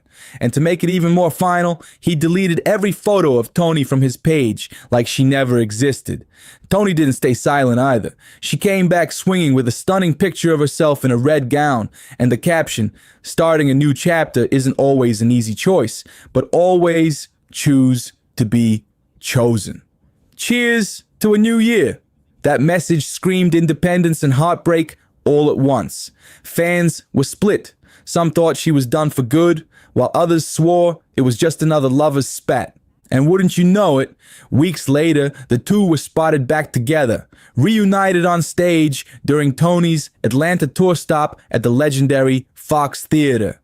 The chemistry was still there, and the crowd went crazy seeing them side by side again. But fast forward to December 2023, and Toni shut down the wedding rumors once more, posting a blunt hashtag, #fake news. So what's the truth now? Nobody really knows, but the back and forth love story has people glued to every move. Toni finally cleared the air, or at least she tried to. She went online and posted, "My dear friend, Birdman and I are not married, never been married. We are both single, honey." She said it with confidence, like she was done with all the speculation. But baby, not even a week later, a bombshell dropped that turned everything upside down. Because guess what? Court documents surfaced showing that Tony and Birdman actually did get married. And then split just 48 hours later. What? The papers used only their initials, TB and BW. But it didn't take a detective to figure out who that was. Fans and blogs connected the dots instantly. The secret was out. According to those same court filings, the two secretly tied the knot on August 8th, 2024. But by August 10th, it was over. 2 days and done. That's one of the shortest celebrity marriages in recent history. And to make things even more dramatic, Tony officially filed for divorce just 2 weeks later, citing that the marriage was irretrievably broken. That's lawyer talk for this relationship is beyond saving. But hold on. Just when everyone thought it was truly over, another twist hit the timeline. In January 2025, Tony suddenly dismissed the divorce petition. Yup, she took it back, and Birdman signed off on it too, meaning that legally, they're still husband and wife. You can't make this up. So as it stands right now, they're technically still married, even though nobody really knows what's going on behind the scenes. And thanks to Tamar's latest messy on-stage moment, we just learned that Birdman and Tony might still be together. Word on the street is, when Tony isn't around, Tamar's been stepping in a little too close for comfort. The whole situation's messy, complicated, and just getting started. So here's where it gets even messier. Tamar decided to clap back. She wasn't staying quiet while the internet tore her apart. After people kept dragging her for wiping sweat off Birdman's bald head, she fired back at a fan on X, formerly Twitter, who asked why she was even on stage with her sister's man. Tamar shot right back, saying, "'Cause she couldn't be here and she love her, so I'ma hold it down for her and my brother." That was her story. She was just showing love and support, but fans weren't convinced. Apparently, while all this was happening at the event, Birdman actually FaceTimed Tony in real time. Tony was at home, cool as ever, rocking some sleek shades and a black turtleneck, lounging like a queen in what looked like pure luxury. Tamar jumped on the call all excited, hyping Birdman up and gushing about how great the show was. She even told Tony that the Cash Money Versus, No Limit Versus, was the biggest show ever. And Tony? She played it smooth as always. With a calm smile, she said, "Oh, I would think so." Of course it was, like nothing in the world could shake her. Meanwhile, fans were analyzing every second of that interaction, trying to figure out if Tony's cool demeanor meant she didn't care, or if she knew something the rest of us didn't. Tamar even pointed out that the stunning house Tony was sitting in was the big, beautiful home Birdman bought for her. That line alone sent social media into chaos. People started saying Tamar was doing way too much, praising the man, FaceTiming his wife, and still playing sidekick on stage. The optics were bad, and fans made sure to say it loud. Even after all her explanations, most people still thought the whole thing was off. They said, no matter what Tamar claimed, it was weird. Straight up weird. For her to be that close to Birdman on stage, especially when rumors were already flying that she'd hooked up with him days before. The internet might forget a lot of things, but that sweat-wiping moment, that's one they're never letting go. Let's rewind for a second, because this family tension didn't start on that Vegas stage. Longtime fans of Braxton family values already know the drama runs deep. During one episode, Tamar Braxton straight up accused Tamar of sleeping with one of Tony's ex-boyfriends. The producers tried to be slick and bleeped out the name, but come on, fans aren't slow. The internet instantly lit up with guesses, and almost everyone pointed straight at Birdman. After all, he's Tony's most high-profile ex, and the timeline just made too much sense. But that's not all. Reports have been swirling for a while that Tony and Tamar's relationship hasn't exactly been picture perfect. Word on the street is they've had some serious issues behind the scenes. The real shocker came when Tony apparently realized she had been blocked by her own sister. On Tamar's birthday of all days. That's wild. Tony herself confirmed it with a little shade on social media, posting, "I wanted to repost that gorgeous picture of you, but I'm blocked again. Anyway, Happy birthday, Tae-hyo. That's the kind of message that says a lot without saying too much. Fans immediately started speculating that this was deeper than a simple misunderstanding, like what really happened between them. Tamar, of course, didn't let that slide. She fired back, calling the whole thing pure gaslighting. She said Tony could have just picked up the phone and called her if she really wanted to talk. Then to prove her point, Tamar posted screenshots of a text thread between her and Tony on her Instagram story, showing they had literally been texting just the day before. In the messages, the two sisters were trying to figure out which city the other was in, so it's clear they were communicating. So now fans are even more confused. Are they close? Are they beefing? Or are they playing nice for the cameras while secretly fuming behind the scenes? One thing's for sure, this Braxton family saga keeps twisting, turning, and spilling more tea than anyone can sip in one sitting. Let's take a minute to focus on Birdman, because his reaction said a lot. While the internet was freaking out over Tamar being all touchy on stage, Birdman looked completely unbothered. In fact, he looked like he was enjoying every single second of it. The man was grinning, vibing, and didn't even try to step back. That right there had everyone wondering, was this really just innocent family energy, or was something else bubbling under the surface? See, this is where the real tea starts spilling. Word on the street is that Tamar and Birdman allegedly dated way back in the early 2000s, long before Tony ever came into the picture. Yup, you heard that right. Those close to the industry have whispered about it for years, saying Tamar and Birdman were real close. We're talking late-night studio sessions, phone calls that went past midnight, and surprise appearances at each other's events. That kind of close. Now, nothing was ever confirmed publicly, but people who were around at the time said the chemistry between them was undeniable. According to the whispers, the romance fizzled out quietly, but the friendship stayed. Fast forward 2 decades later, and suddenly, they're back on stage together, dancing, laughing, and looking just a little too comfortable for folks to believe it's all innocent. The tension was giving more than music. And maybe, just maybe, that's why Tamar didn't see anything wrong with her actions. To her, it might have felt like harmless fun. Old vibes resurfacing, familiar energy that just came naturally in the moment. You know how it is when you got history with someone, that spark never really disappears, it just hides for a while. Then one night, under the lights, it sneaks right back out without you even realizing how it looks. Fans caught it instantly though, and now everyone's side-eyeing this so-called family bond, like, girl, are you sure it's just that? Now here's where things get really wild. After that, Versus Night went viral, fans started digging deeper, and what they found had everyone's jaws on the floor.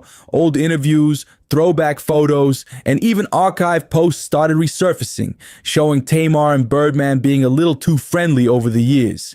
One clip from an early 2000s event showed them whispering and laughing in the corner, looking mighty cozy. People began connecting dots that had been sitting there all along. Like, how did we all miss this for so long? Suddenly, social media was split into 2 camps. Team, it's just family, and team, something ain't adding up. The family side swore Tamar was just being supportive, pointing out that she's always been loud, expressive, and full of energy on stage. But the other side, they weren't buying it for a second. One fan wrote, "You don't wipe sweat off your sister's man like that unless y'all got history." And honestly, they had a point. As more receipts popped up, fans even noticed that Tamar had dropped flirty comments under some of Birdman's old posts before deleting them later. Nothing too wild, just enough to make people say, And let's not forget that Birdman hasn't exactly rushed to shut the rumors down either. His silence, oh, that's been fueling the flames, because in celebrity land, silence speaks volumes. Meanwhile, Tony's been keeping it classy. No direct responses, no shade posts, just pure silence. But insiders claim she's not happy about how things are looking, especially with her name being dragged into yet another messy headline. Some even say this whole thing could be the final straw between her and Tamar if it keeps escalating. At this point, the internet's eating this story up like a reality show we didn't know we were watching. Every clip, every like, every facial expression is being replayed and dissected. And with Tamar doubling down on her nothing happened defense, fans are still side-eyeing hard. Because let's be honest, when body language says one thing and the receipts say another, the truth usually isn't too far behind. The fallout from all this has been absolutely explosive. Social media is still buzzing. Blogs are milking the story like it's breaking news every hour. And fans can't stop arguing about what really went down between Tamar, Tony, and Birdman. You've got Twitter threads running 20 posts deep, TikTok detectives zooming in on clips frame by frame, and Instagram pages turning into full-blown investigation boards. It's chaos, a delicious, messy chaos. People are digging up every moment from the Braxton family values archives, saying the signs were always there. Some pointed out how Tamar used to get defensive whenever Birdman's name came up, while Tony always seemed too calm, like a woman who already knew more than she let on. Others swear you can feel the tension between the sisters even in old interviews. The smiles look polite, but the eyes, oh, they tell a different story. Now what's making this even juicier is that Birdman hasn't said a word. No interviews, no posts, no denials. Just pure silence. And that silence, it's making people think he's either guilty or playing it smart. Because every day he keeps quiet, the mystery grows. Meanwhile, Tamar's trying hard to laugh it off online, posting memes and motivational quotes like nothing happened, while fans flood her comments asking, "Sis, did you or didn't you?" Behind the scenes, word is, Tony's inner circle is not thrilled. Sources say she feels disrespected. Not just by the rumors, but by how public it's gotten. She's worked too hard to keep her image clean, and now all eyes are back on her love life for all the wrong reasons. And if that wasn't enough, Birdman's name keeps popping up in gossip blogs with other women too, making the situation even murkier. Fans are begging for answers, but right now, nobody's giving them. It's like a soap opera unfolding in real time. One post, one photo, one reaction at a time. The only question left is, will Tony finally speak up and shut the rumors down, or will the silence keep letting this fire burn hotter? Because honey, this saga is far from over.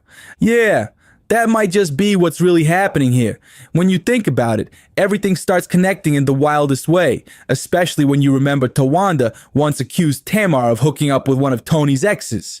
Now that the Birdman rumors are back in full swing, it all feels a little too coincidental.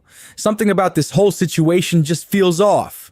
Either the Braxton sisters are about to drop the plot twist of the year, or this is one giant misunderstanding that's spinning completely out of control.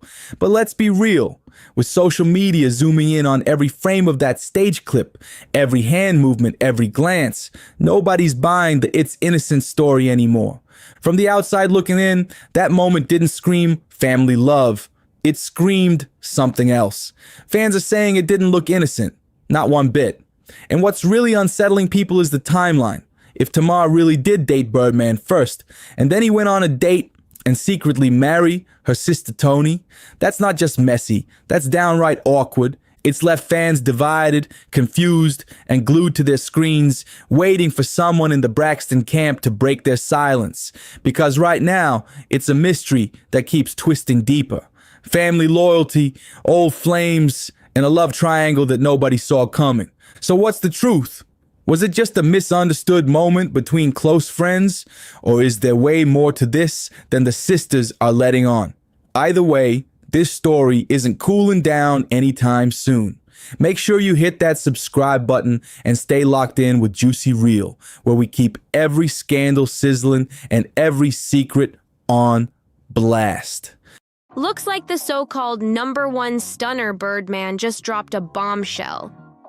Hungry Mud, better known to the streets as Toni Braxton, is catching heat after Birdman supposedly put her on blast for being a straight-up gold digger.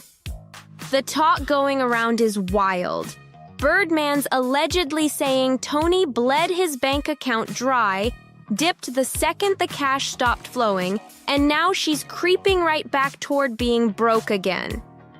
And let's be real, Toni Braxton going broke wouldn't exactly be breaking news. This ain't her first time dancing with financial disaster. She's already been through 2 bankruptcies and got a history of spending big like the money would never run out. Folks are connecting the dots, but now with Birdman speaking out, the whole story's taking a messy new turn. People in Tony's corner are saying Birdman's just salty and trying to twist the truth. But others can't help but wonder, did she really play him dirty? The streets are buzzing about the allegations, the cash trail, and the chaos that followed. This could go down as one of the messiest R&B relationship scandals ever. And here's the kicker. Reports claim Tony tried to walk away from Birdman with a jaw-dropping $160 million divorce payout after being married for less than a month. Yeah, you heard that right. Some say she didn't even stick around long enough to act like a wife. Word is, she separated from Birdman just 2 days after saying I do. Less than a month after tying the knot, Tony slammed the brakes, filing for divorce and saying the marriage was done for good with zero hope of fixing it. But here's where the drama went from spicy to straight-up jaw-dropping. If those money figures floating around are even close to real, we're not talking about a little breakup payout. We're talking Olympic-level audacity. With her past bankruptcies, high-end shopping habits, and long list of money woes, people can't help but wonder if this whole thing was a setup from the start. Fans are side-eyeing hard. Did Miss Unbreak My Heart really marry the so-called #1 stunner just for the bag? And seriously, how did Birdman not see this play coming? The streets are still choking over the fact that she thought she deserved $160 million after being married for only 2 days. That's why a lot of people are now riding with Birdman and calling her a gold digger without hesitation. I mean, how do you walk away that quick and still think you've earned a fortune? Sure, the Birdman-Tony split went official back in 2019, but the plot got even messier when Birdman claimed that in 2023, she started circling back, dropping flirty hints, sending signals, and basically acting like she was ready to spin the block. From the way he tells it, she was sliding back in like nothing ever happened. But Birdman says he wasn't biting, 'cause by then he'd already moved on with his life. According to Birdman, Tony just wouldn't quit. She kept pressing, kept popping up, and slowly but surely, those old sparks started flying again. One thing led to another, and before long, they were back together like nothing had ever gone down. They rode that wave for about a year, and then on August 8th, 2020, they finally said, I do. But here's the wild twist. Just 2 days later, Tony hit him with divorce papers.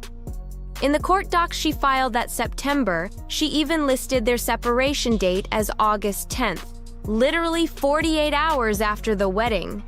Fans are still scratching their heads trying to figure out what could have possibly happened in that tiny window, but the whole thing smells shady from every angle.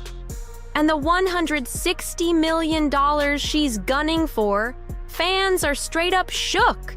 Even 50 Cent jumped into the mix on Instagram, clowning the situation, saying, "Now watch, women are gonna say, well, if you stuck around for 16 years, you'd want to be paid for it."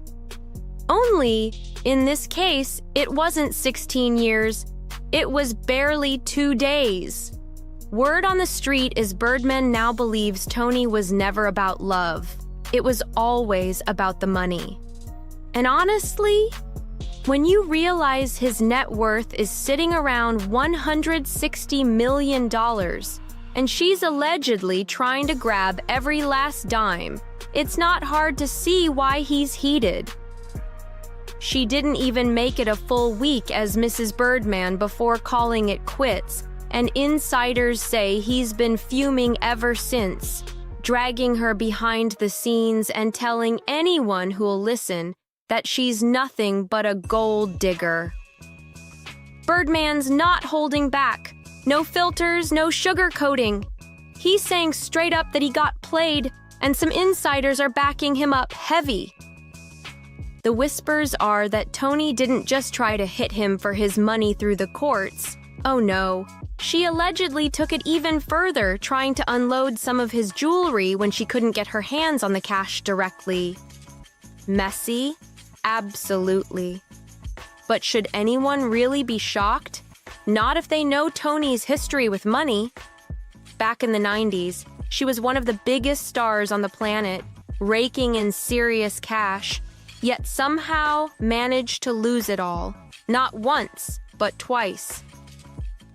Her first bankruptcy in 1998 was a full-on industry bombshell. Fans couldn't wrap their heads around how someone who'd sold millions of records could suddenly be broke. But the drama didn't stop there. By 1999, the money troubles were still spiraling and the headlines were brutal. At one point, she even sat down with Oprah to set the record straight. But that move backfired big time. Oprah pressed her on her spending habits and straight up called out the reckless choices that got her buried in debt in the first place.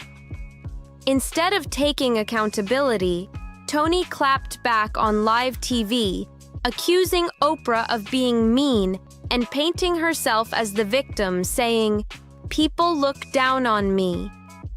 She did manage to bounce back after that first bankruptcy, and for a minute, it looked like she might have finally gotten her finances under control. That comeback? It didn't last. By 2010, Toni was back in the headlines, filing for bankruptcy again, and this time, the numbers were even uglier.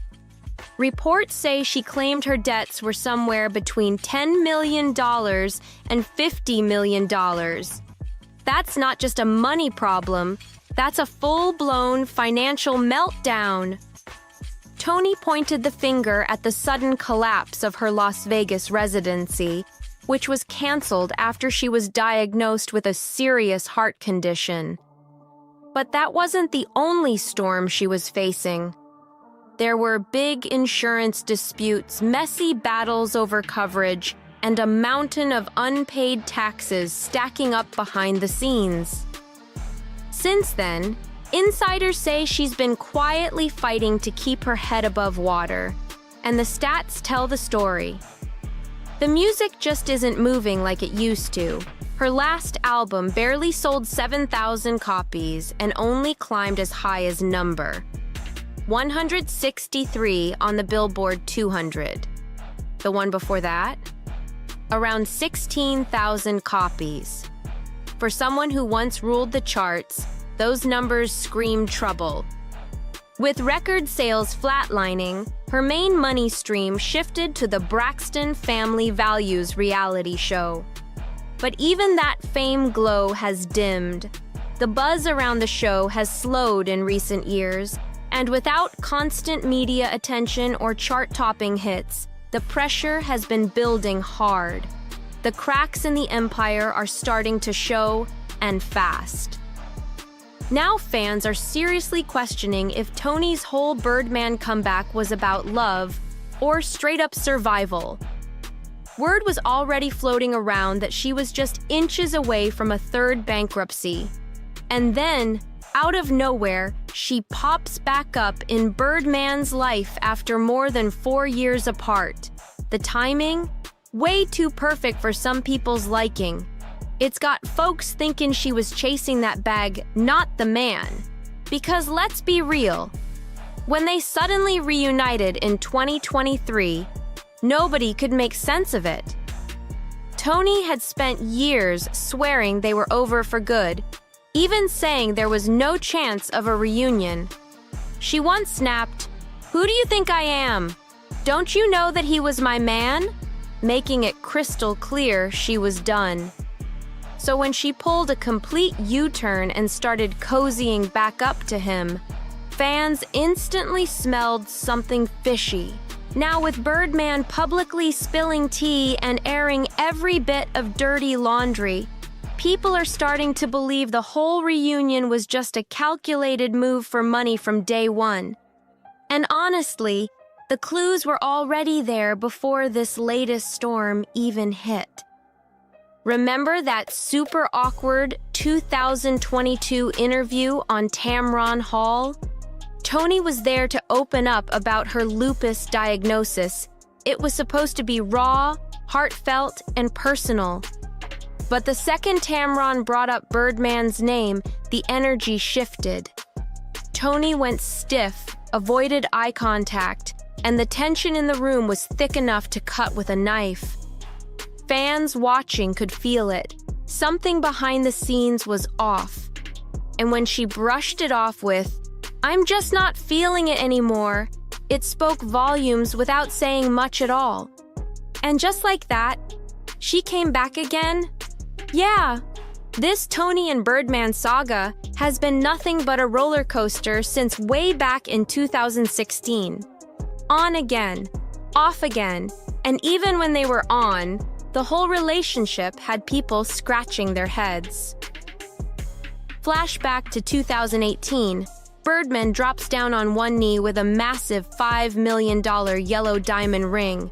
We're talking flashy, over the top, and blinding enough to have everybody talking. It looked like a straight-up fairy tale moment, until things got weird. Suddenly, radio silence. No wedding date, no real updates, just scattered rumors and an awkward vibe in the air. To a lot of fans, that engagement felt more like a publicity stunt than a love story.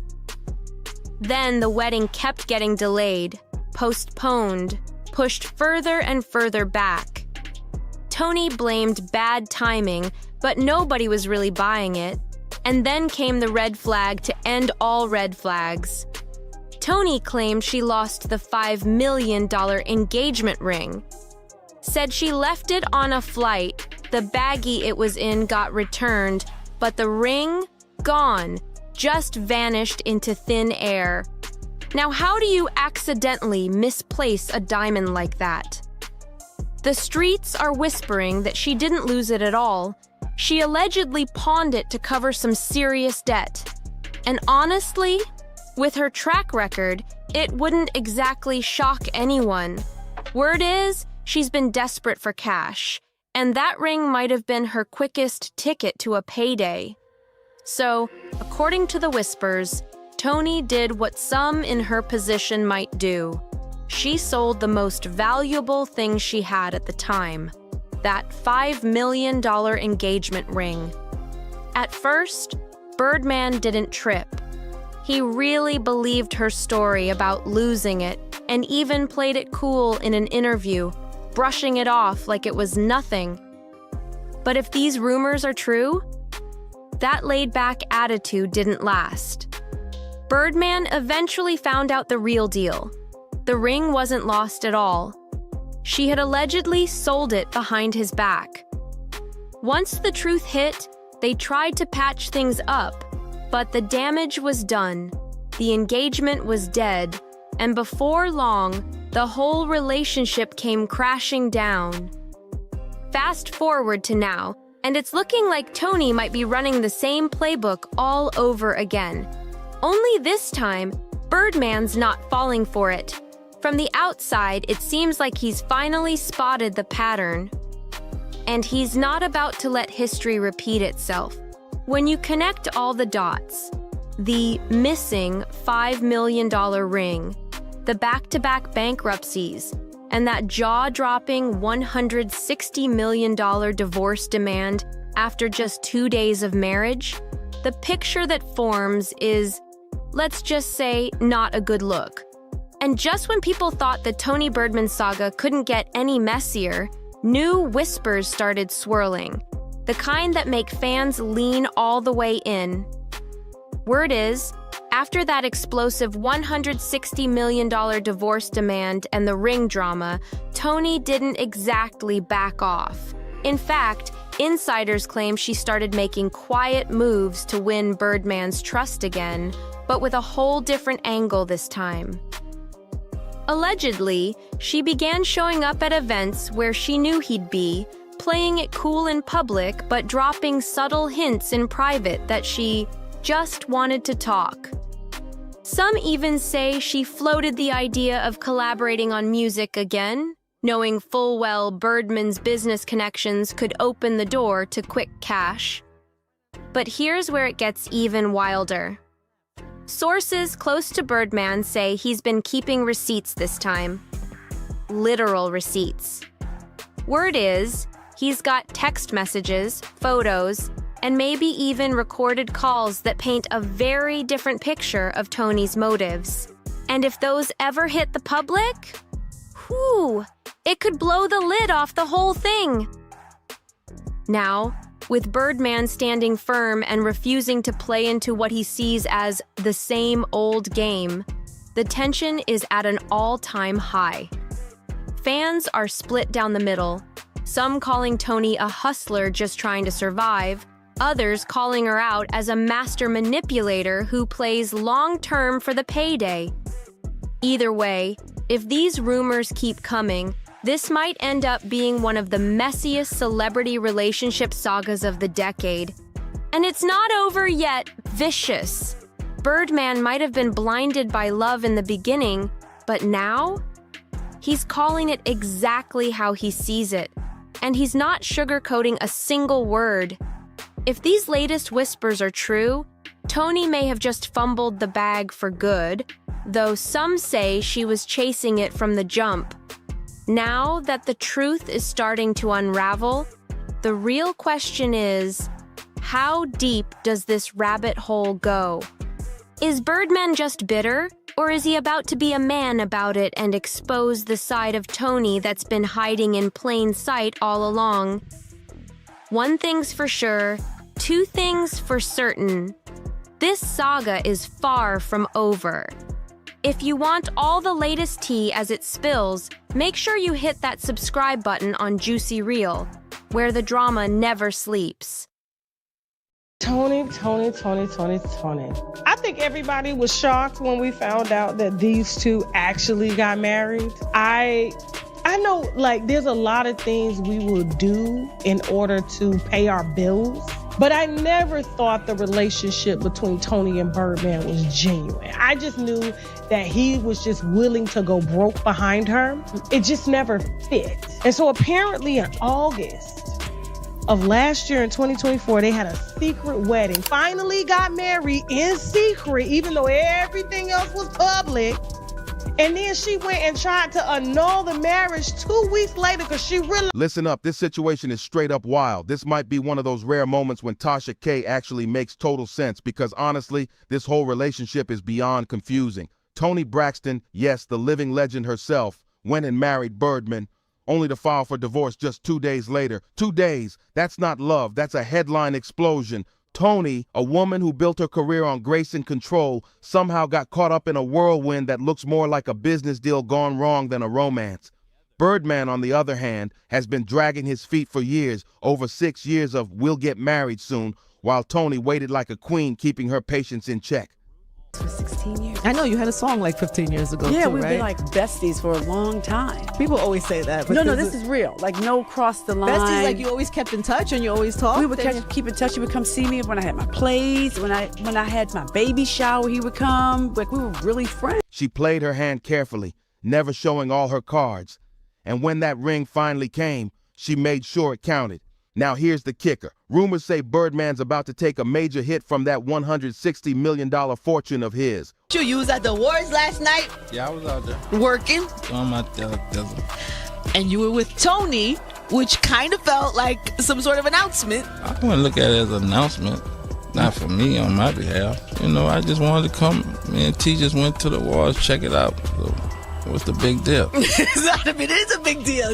You know why it's a big deal? Because it's Birdman and Toni Braxton. And also because we don't see you like in a relationship. We talked about this last time when you I've always been off the radar because I think me personally, I always felt your personal life don't have nothing to do with conflict with your entertainment. Word on the street is Tony's walking away with a nice chunk of change and Birdman never saw it coming. That's karma with a side of paperwork. Remember when he did Lil Wayne dirty over money? Well, now it looks like the tables just turned, and Tony's the one cashing in. So what could have possibly made Tony pull that divorce trigger so fast? The story goes way deeper than it looks. Tony Braxton and Birdman weren't some random couple that popped out of nowhere. 16 November, when I was on tour October, I was really sick. I don't mean kind of sick. I mean like really, From the really lupus? sick. Or I had a from- really okay. bad flare, and I was on tour. And every day I was on tour, he was there with me.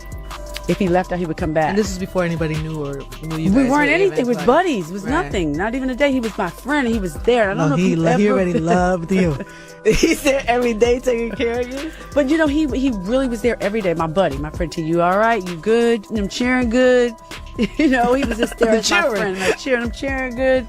Big Mama good. He was there every day for the shows. And on my off days, he would go and take care of his business, but he would follow me on the bus and just make sure I was okay. And I don't know if you've ever been really, really sick in your life and you feel kind of hopeless and you got somebody who's a friend that's there.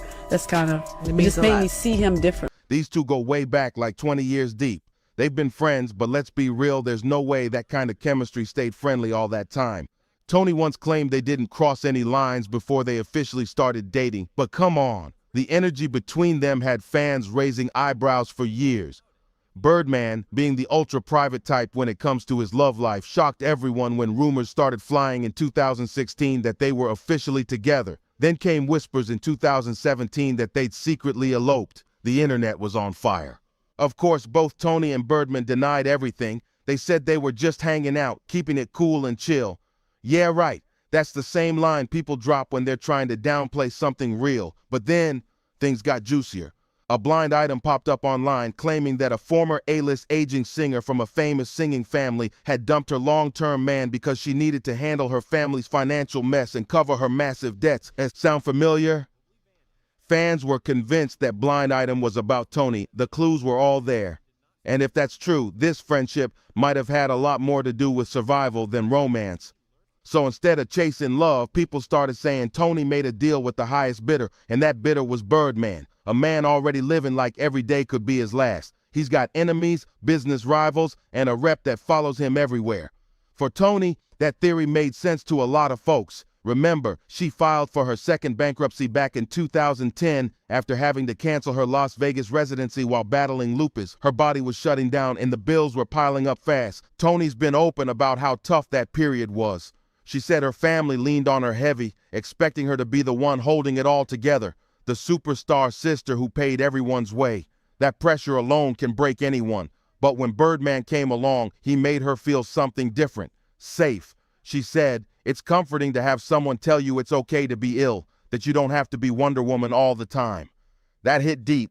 Living with lupus is exhausting, physically, mentally, emotionally. Tony admitted there were moments she felt like a burden, like she had to fake being fine. But with Birdman, she didn't have to put on that act. She could just be herself. She said, "I've always had issues dating because I was ashamed to have lupus and felt like no one would want to take care of a woman with lupus." That confession showed just how real her pain was. Behind all the fame, Tony was just trying to find peace. Tony once said, "I was insecure with him. I can be comfortable with a little hat or scully on, some lipstick and mascara, but I can just let my hair down a little bit and it feels great." That line showed how real it got between them. She finally felt free, not like the glamorous diva everyone expected, but just Tony. And it looked like Birdman felt the same way. He went all in and popped the question, and he didn't do it halfway either. Tony showed off that massive ring on social media, and people lost their minds. You could see that diamond shining from across the street. Birdman reportedly dropped a cool $1 million on it. He even went on the Wendy Williams show and called her his family, sounding like a man head over heels. But if it was all love and diamonds, why didn't the wedding ever happen? Tony told Wendy she was so excited to get married again and said they even had a date planned, until family drama blew the whole thing up. She hinted that the tension behind the scenes made it impossible to move forward, and every time they tried to reset, something else came up. They pushed the wedding back again and again until the whole idea just vanished. Birdman, though, was serious. He wasn't playing around, but with all that money, pressure, and family interference, it seemed like love got lost in the chaos. If it were up to Birdman, that wedding would have happened right then and there. He was ready. But things took a strange turn when Tony revealed that her $1 million engagement ring had been stolen. She claimed she accidentally left it inside her luggage while flying and somehow it vanished. A whole million gone just like that? Something about that story had people side-eyeing hard. Because who forgets a ring that size in a suitcase? Not long after that, everything fell apart. Tony and Birdman announced they were calling it quits, leaving fans stunned. Rumors immediately started swirling that maybe they had already tied the knot in secret and just kept it under wraps, but Tony shut that down fast. She said loud and clear that they never got married, period. After the split, Tony dropped a picture of herself in a stunning red dress looking every bit the comeback queen. The caption read, "Starting a new chapter isn't always an easy choice, but always choose to be chosen Hugh." That line had people talking. Was she throwing subtle shade at Birdman? Even though she tried to make the breakup look graceful, insiders said it was far from peaceful. Word on the street was that Tony wasn't Birdman's only woman, not by a long shot. Allegedly, he'd been entertaining other women way before Tony ever came into the picture, and once she found out, things got messy fast. Now here's where the story really starts spinning out of control. Word is Birdman was secretly dating Kimora Lee the entire time. Not only that, he was still funding her luxurious lifestyle even after Tony entered the picture. And get this, Birdman once publicly called Kimora the love of his life and said he was grateful for everything she'd done for him. Wait, what? So Kimora's the love of his life, but Tony's his family and soldier? That's some emotional gymnastics right there. That double life was the exact drama tearing things apart between Tony and Birdman. Even when they reunited on stage at Tony's Atlanta concert, the tension was thick. Kimora was reportedly in the wings that night, still calling the shots, still holding his attention. Insiders claim Birdman couldn't say no to her and Kimora didn't even want him publicly. She allegedly thought he wasn't a good look for her image, especially in the high-end fashion world she floats in. So when Tony and Birdman finally decided to go through with the wedding last year, you'd think he'd at least show up for his bride on time, right? Nope. Word has it Birdman rolled in late and dipped out early, using the excuse that he had to help someone with something. That someone, allegedly Kimora Lee. Imagine being the bride and realizing your man just left the ceremony to chase after another woman. That's not just cold, that's ice. And would you believe it? Birdman didn't even apologize to Tony for dipping out of his own wedding early. Not a word, not a sorry, nothing. Like, what was Tony even doing caught up in this circus? This kind of drama was the last thing anyone expected from her, especially at this point in her life and career. Toni Braxton, an icon, a legend, getting dragged into messy love games with Birdman? It felt unreal. But Tony clearly had her limits. She played it cool, stayed long enough to secure her peace and that paycheck, then filed those divorce papers when she was good and ready. According to reports, they didn't even use their full names, just their initials. TB and BW. Talk about keeping it private. The document simply said their marriage was irretrievably broken. That's cold but clean. Both Tony and Birdman made sure no extra tea spilled, no interviews, no explanations, just silence. But the clues were all there. No wedding rings, no joint appearances, and both of them wiped each other clean off their socials like it never happened. That's how you know it's really over. When the news hit, the internet went wild. Fans couldn't believe Tony stayed in that chaos for as long as she did, even though she walked away with a hefty check. Some said she played the game smart. Others said she lost herself in the drama. But either way, Toni Braxton walked out richer, wiser, and done for good. But even after the dust settled, whispers kept swirling like smoke. People weren't done talking about Tony and Birdman's roller coaster love story. Some fans started wondering if this whole thing was more of a strategic alliance than a real romance. Think about it. Birdman got clout and credibility from being linked to a Grammy-winning icon, while Tony got financial security and the kind of attention that keeps a legend's name trending again. That's not love, that's business with a side of drama. And here's where things get even messier. Insiders claim Tony had started to realize Birdman's world came with too many strings attached, from street business rumors to complicated exes and financial drama. She didn't want her name tied up in that chaos anymore, especially after spending years rebuilding her image and career. Plus, with her health challenges, the stress wasn't worth it. She needed peace, not pressure. Birdman, though, seemed unfazed. He's been seen out living it up. Fancy cars, private jets, and new women by his side, while Tony's been focusing on her health, her music, and keeping her energy clear. She's posted a few cryptic messages lately hinting that she's happier without the weight of a toxic relationship. Now fans are split, and some say Tony outsmarted the game and walked away with her dignity and some serious money, while others think she let her guard down for the wrong man. Either way, this breakup turned into one of the juiciest stories in R&B history, and people still can't stop watching to see what she does next. Stay tuned, and don't forget to subscribe to Juicy Reel for more celebrity chaos and exclusive updates that'll have you saying, "No way that really happened."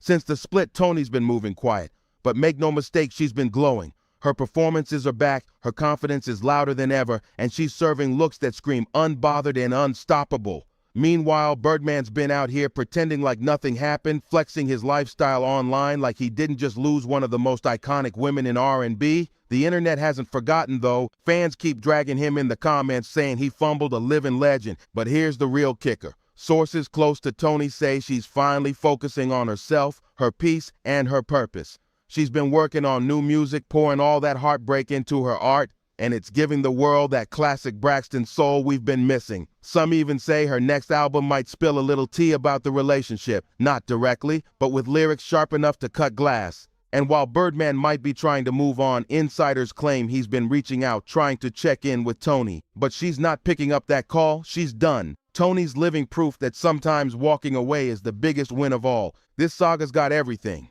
Love, money, betrayal, power, and it's clear Toni came out stronger than ever. She turned heartbreak into a headline, then flipped it into healing. Now that's how a queen moves. If you've been hooked on this story like the rest of us, don't miss a single update. Hit subscribe on Juicy Reel and keep that tea hot because the next twist might be just around the corner. But hold on. Just when everyone thought the Toni and Birdman saga was finally over, new whispers started creeping through the internet. Some insiders are now saying the two might not be as done as they want people to believe. Word on the street is Birdman's been sending flowers, expensive gifts, and sweet little messages trying to win Toni back. Can you imagine? After everything that went down, the missed wedding, the rumors, the late-night drama, he's suddenly remembering what he lost. But Toni's been staying strong. She's not falling for the same story twice. Those close to her say she's got her eyes on the future, and it doesn't include any man who made her question her worth. Instead, she's been putting her energy into her family, her health, and her career, building everything back on her terms. Fans love seeing her in this new light, confident, powerful, and completely in control. Still, that hasn't stopped Birdman from trying to keep her name in his orbit. He's been hinting in interviews that he'll always love her, but Toni's silence says everything. No subtweets, no shade, just pure focus. That's boss energy. And honestly, this story might go down as one of the wildest chapters in R&B history, full of love, lies, luxury, and lessons learned. Whether Birdman ever gets another chance or not, one thing's for sure. Toni Braxton walked away shining brighter than ever.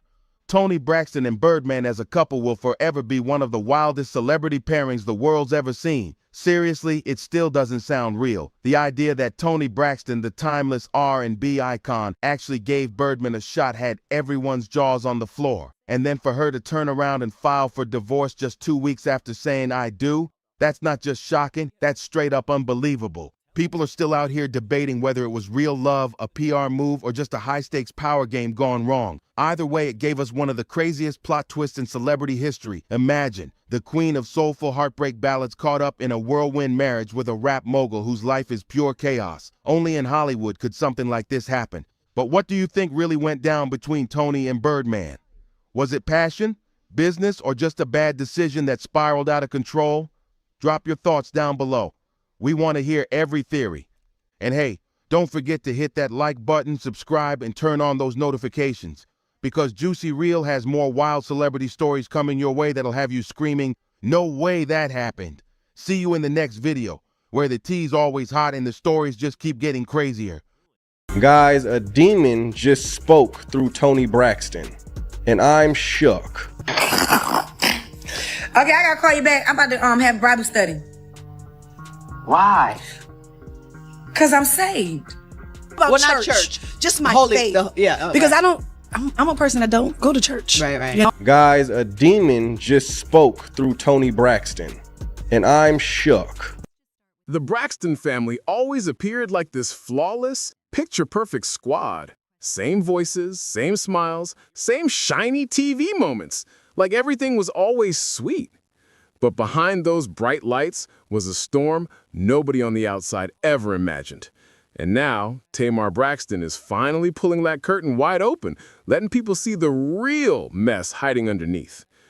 Tamar has been dropping hints for months, acting like something wasn't sitting right in that family circle. But this new reveal, it hits different. She's not holding anything back anymore. No soft filters, no cute edits, no Hollywood script. Read the word. Because it's important to know the word. How else we gonna battle all these demons and witchcraft? How else you gonna do it? There are other books. Girl, get off of my phone, girlfriend. Get off of my phone. I'll call you back. I mean, that book was written by racist white. Girl, goodbye, girl. I'll call you in an hour. She's talking about how fame didn't just shift things for the Braxtons, it straight up cracked their bond. And right in the middle of this whole story is Tracy Braxton, the sister many fans felt got pushed to the back while Toni Braxton kept moving up the industry ladder. People always whispered about it, but now Tamar is spelling it out loud and clear. For years, Toni Braxton was seen as the powerhouse, the superstar whose success opened doors for everybody else. She had the voice, the look, the awards, the presence, everything that made her the one the industry wanted to spotlight.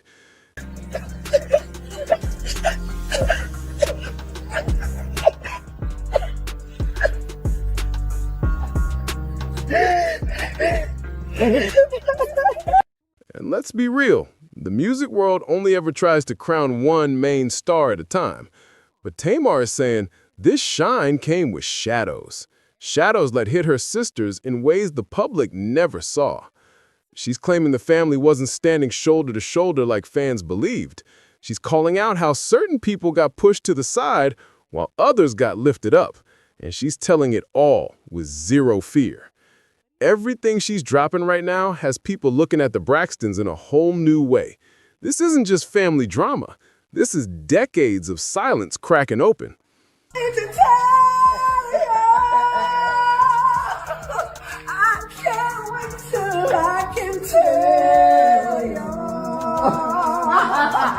But while Toni was climbing toward global fame, her sisters, especially Tracy, were stuck fighting a quiet battle that nobody around them seemed to take seriously. They were struggling in the shadows while the spotlight kept drifting farther away. Now, Tamar is blasting the truth wide open, claiming there were decisions made behind closed doors that didn't just hurt Tracy. They pushed her right out of the picture. And according to Tamar, that moment left a mark on Tracy that she never fully healed from. It wasn't some small disagreement. It was a hit that changed her whole path. Even when the cameras were rolling and fans tried to read between the lines, everybody could sense something was off. You could feel the tension, even when the family tried to smile through it. But Tamar is revealing something way deeper, something that makes it sound like Tracy was pushed aside emotionally, professionally, and personally so that Toni's star could keep glowing without interruption. And the way Tamar is talking about it now feels different. It's not messy drama. It's not attention hunting. No shade for the internet. It sounds like she's finally grieving a truth she tried to bury for years. She's been speaking on interviews and live streams, dropping comments that had fans stunned, making people say things like, yo, maybe the Braxton story wasn't as tight as it looked. People are starting to realize this wasn't a sweet sisterhood fairy tale. It might have been a survival story inside an industry that only lets one person shine at a time. Tamar is hinting that the sisters weren't walking step for step together. Some were getting held back while others got pushed forward. And she's saying all this like she's finally tired of carrying the weight of silence. This whole situation has fans looking at the Braxton legacy with brand new eyes. Every word Tamar drops hits harder than the last. What made Tracy's situation hit even harder was the timing. When the Braxton sisters finally got their first real shot as a group, Tracy was more than ready. She had the voice, the energy, the stage presence, everything needed to stand front and center. But the label stepped in and decided they wanted the sisters, just not her. Tracy was expecting a child at the time, and the executives flipped that into the perfect excuse to cut her out of the deal. That one decision didn't only flip Tracy's career, it changed the whole direction of her life. And Tamar is saying the family went along with it because everyone thought Tony's success was going to open doors for the rest of them later on. But that future lane never came for Tracy. Instead, she ended up pushed deep into the background, while Tony became the main face of the family, and the whole industry machine started moving in her direction. And the situation wasn't just about fame. It was about money, power, and how the entertainment world loves building everything around one chosen one.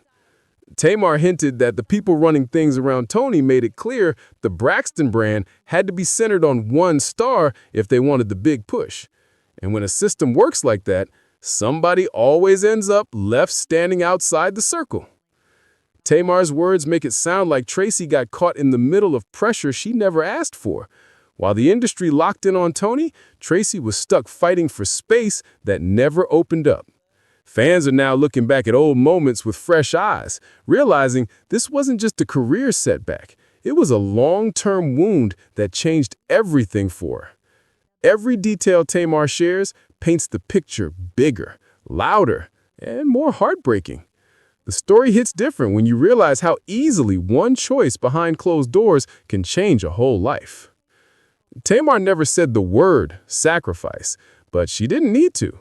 The way she laid everything out had fans putting the pieces together instantly. The picture was loud and clear. Tony's rise didn't come free. Somebody paid a heavy price. And for Tracy, that price was watching the dream she built since she was young slip right out of her hands. Even when the family came back together years later for Braxton Family Values, people could still feel that weight on Tracy. It wasn't something that she could hide behind jokes or tough energy. You could see it in her eyes. She wasn't just the funny one, not just the strong one. She was the sister who knew exactly what it felt like to be pushed away from the thing she loved the most, and that pain never left her. Tamar opened up about how Tracy felt like the industry never treated her fairly, like the doors that swung open for everyone else somehow stayed locked when it came to her. And the part that hit the hardest? Tamar said Tracy believed her own family didn't fight for her when she needed them the most. That truth shook Tamar in a way she couldn't ignore. Tamar admitted that the thing that haunts her isn't the fame, the deals, or the spotlight. It's the moment she understood that Tracy didn't need validation from the world. She needed her sisters to have her back. She needed real support, not promises or camera-ready smiles. On the show, people always joked that Tracy had the biggest heart, that she loved hard, forgave fast, and kept trying to hold the peace, even when she was the one hurting. And hearing Tamar talk about it now makes those old moments hit so much deeper. It's like the audience is finally seeing the real truth behind that smile. But Tamar's new comments made fans look at everything with fresh eyes. Suddenly, people realized Tracy wasn't just the peacekeeper. She was the one who ended up paying the cost so the family could even get a foot in the music world. Tamar said it straight without dodging anything. Tracy should have been standing right there with them from the very beginning. She had the talent, the grind, and the dedication, but the industry didn't want her included, and that hit different.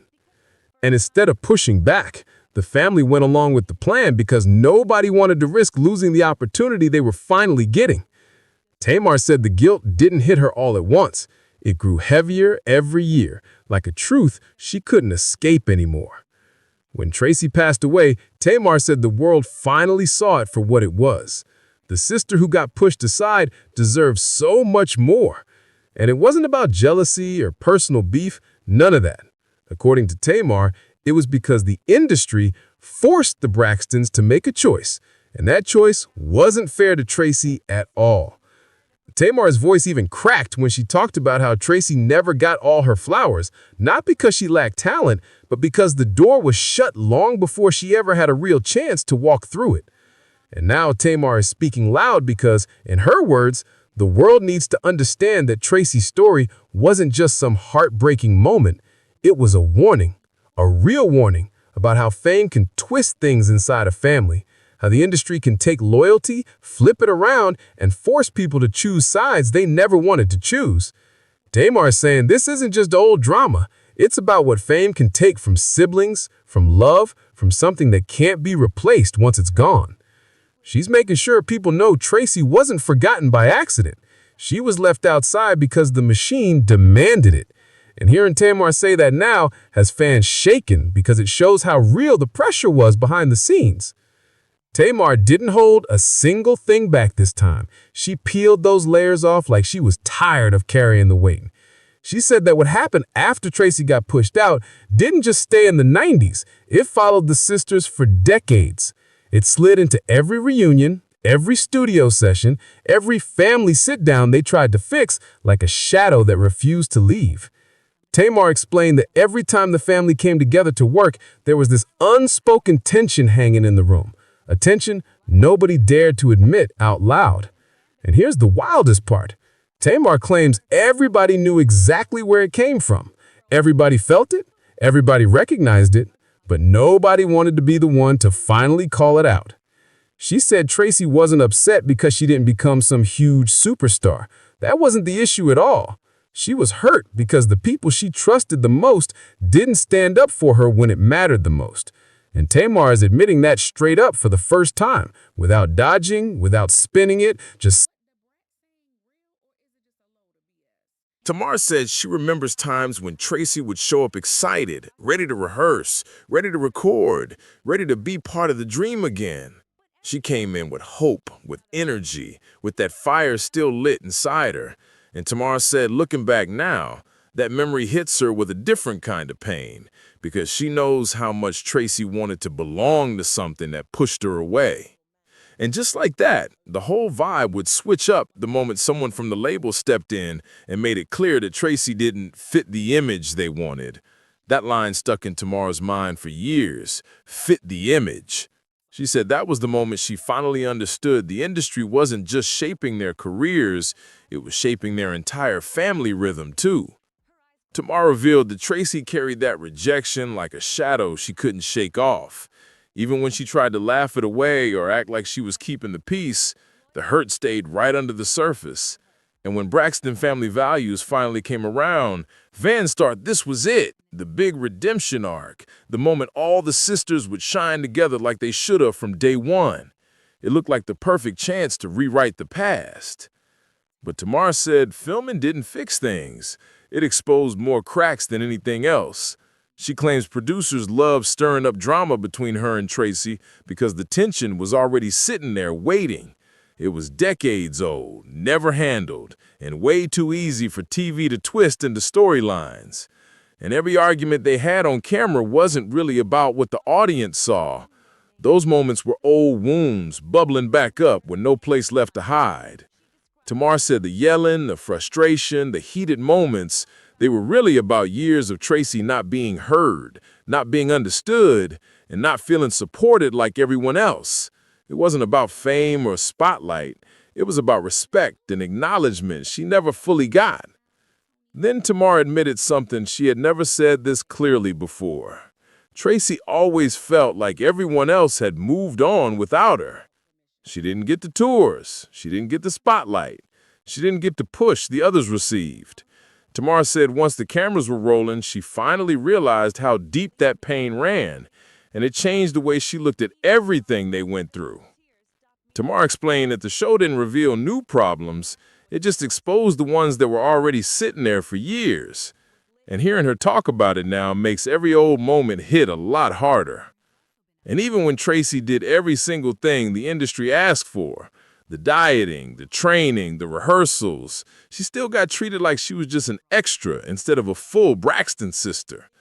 Tamar said as she got older, she finally understood how unfair that was, and it made her mad at herself for staying quiet for so long. She said Tracy kept showing up, even when she knew the treatment wasn't equal, and that kind of loyalty hits completely different now that Tracy is no longer here. But the moment that shook fans the hardest was when Tamar spoke on Tony's opportunities, the huge ones. Tamar said there were plenty of chances where Tony could have insisted that Tracy be included, whether it was tours, background vocals, appearances, or brand deals. She hinted that Tony's team was constantly pushing her to keep the spotlight clean and uncluttered, like adding Tracy into the mix would complicate the image they were selling. She explained that Tony wasn't allowed to shake up the system, And that pressure ended up keeping Tracy out of rooms she deserved to be in. And while Tamar didn't point a finger at Tony in a harsh way, she didn't hide from the truth either. She said Tony was the only one who had enough power to push back. And sometimes she just didn't.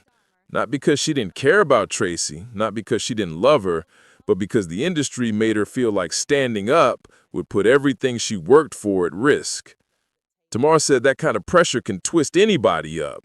When you're told your whole career depends on keeping things perfect, it makes you hesitate even when your heart is telling you to do the right thing. And hearing Tamar admit that now has fans looking at the whole Braxton story through a different lens. She painted a picture of a family caught in a system that forced them to make choices nobody ever should have to make. And in the middle of it all was Tracy, showing up, staying loyal, and trying to belong in a space that never fully opened its doors to her. And that's the part that hit Tamar the hardest, the idea that their eldest sister, the one with the biggest influence, the one whose name carried real weight, didn't realize how deep the situation cut Tracy until it was already too late. Tamar talked about how in later years, Tracy would speak on feeling like she was always trying to catch up, like she missed a train that never circled back for her. And hearing that now breaks Tamar in a way she can barely even explain. Tamar says she finally understands that Tracy never wanted pity. She wanted fairness. She wanted recognition. She wanted respect. She just wanted to feel like she belonged in the same dream she helped build. And Tamar revealed something that shook a lot of people. The family didn't truly grasp how heavy Tracy's pain was until her final years. She said that during those later moments, Tracy started opening up more, letting out feelings she had kept locked inside for decades. Not to restart old drama, not to point fingers, but because she wanted peace before her time was up. And Tamar said one thing she'll carry forever is how Tracy didn't want anyone to feel guilty. She didn't try to blame her sisters for chasing the opportunities in front of them. She simply wished the dream could have included her, too. And that type of strength, holding no grudges after everything she went through, made Tamar see Tracy in a whole new light, almost like she was the quiet glue the family didn't even realize they needed until she was gone. When Tamar finally spoke up about all this, the internet exploded. Fans started pulling up old clips of Tracy, moments of her laughing, crying, walking away from arguments, or staying silent when things got heavy. And suddenly those scenes looked different. People were rewinding old episodes with brand new understanding, catching signs they didn't recognize before. Social media was filled with comments saying stuff like, "We didn't know she was carrying all that," and "Tracy deserved better." Tamar's honesty cracked open a conversation fans had been whispering about for years, and now it was finally out in the open for everyone to see. And suddenly everything hit completely different. Fans started saying the truth was always right there, and the way Tracy cracked jokes that were really covering hurt, and the way she stayed quiet when she felt disrespected, and the way she kept showing up even when the room made her feel unwanted. And Tamar said that's exactly why she's speaking up now, because she refuses to let the world remember Tracy as the left-out sister. She wants people to understand Tracy was the heartbeat of the whole family. Tamar explained that Tracy deserved way more love, way more protection, and way more recognition than she ever got. And what makes Tamar's words hit so strong is that she's not exposing this to tear the family apart. She's doing it because she wants healing. She said the Braxtons weren't broken because they didn't love each other. They were broken because they didn't fully understand each other. And that misunderstanding kept growing over the years. And now, with Tracy gone, Tamar says she hopes the truth finally helps the family find the closure they never gave themselves. She wants fans to know that Tracy wasn't sacrificed by choice. She was pushed aside by an industry that picks favorites, stirs division, and forces families into impossible decisions they end up regretting for the rest of their lives. And Tamar ended her message by saying Tracy deserved to be honored, not sidelined. She deserves spotlight, support, and protection. All the things that slipped through the cracks while the industry shaped the narrative. And now that everything is out in the open, Tamar hopes people will remember Tracy not as the sister who got left behind, but as the sister who loved the hardest, fought the quietest, and carried a strength nobody truly understood until later.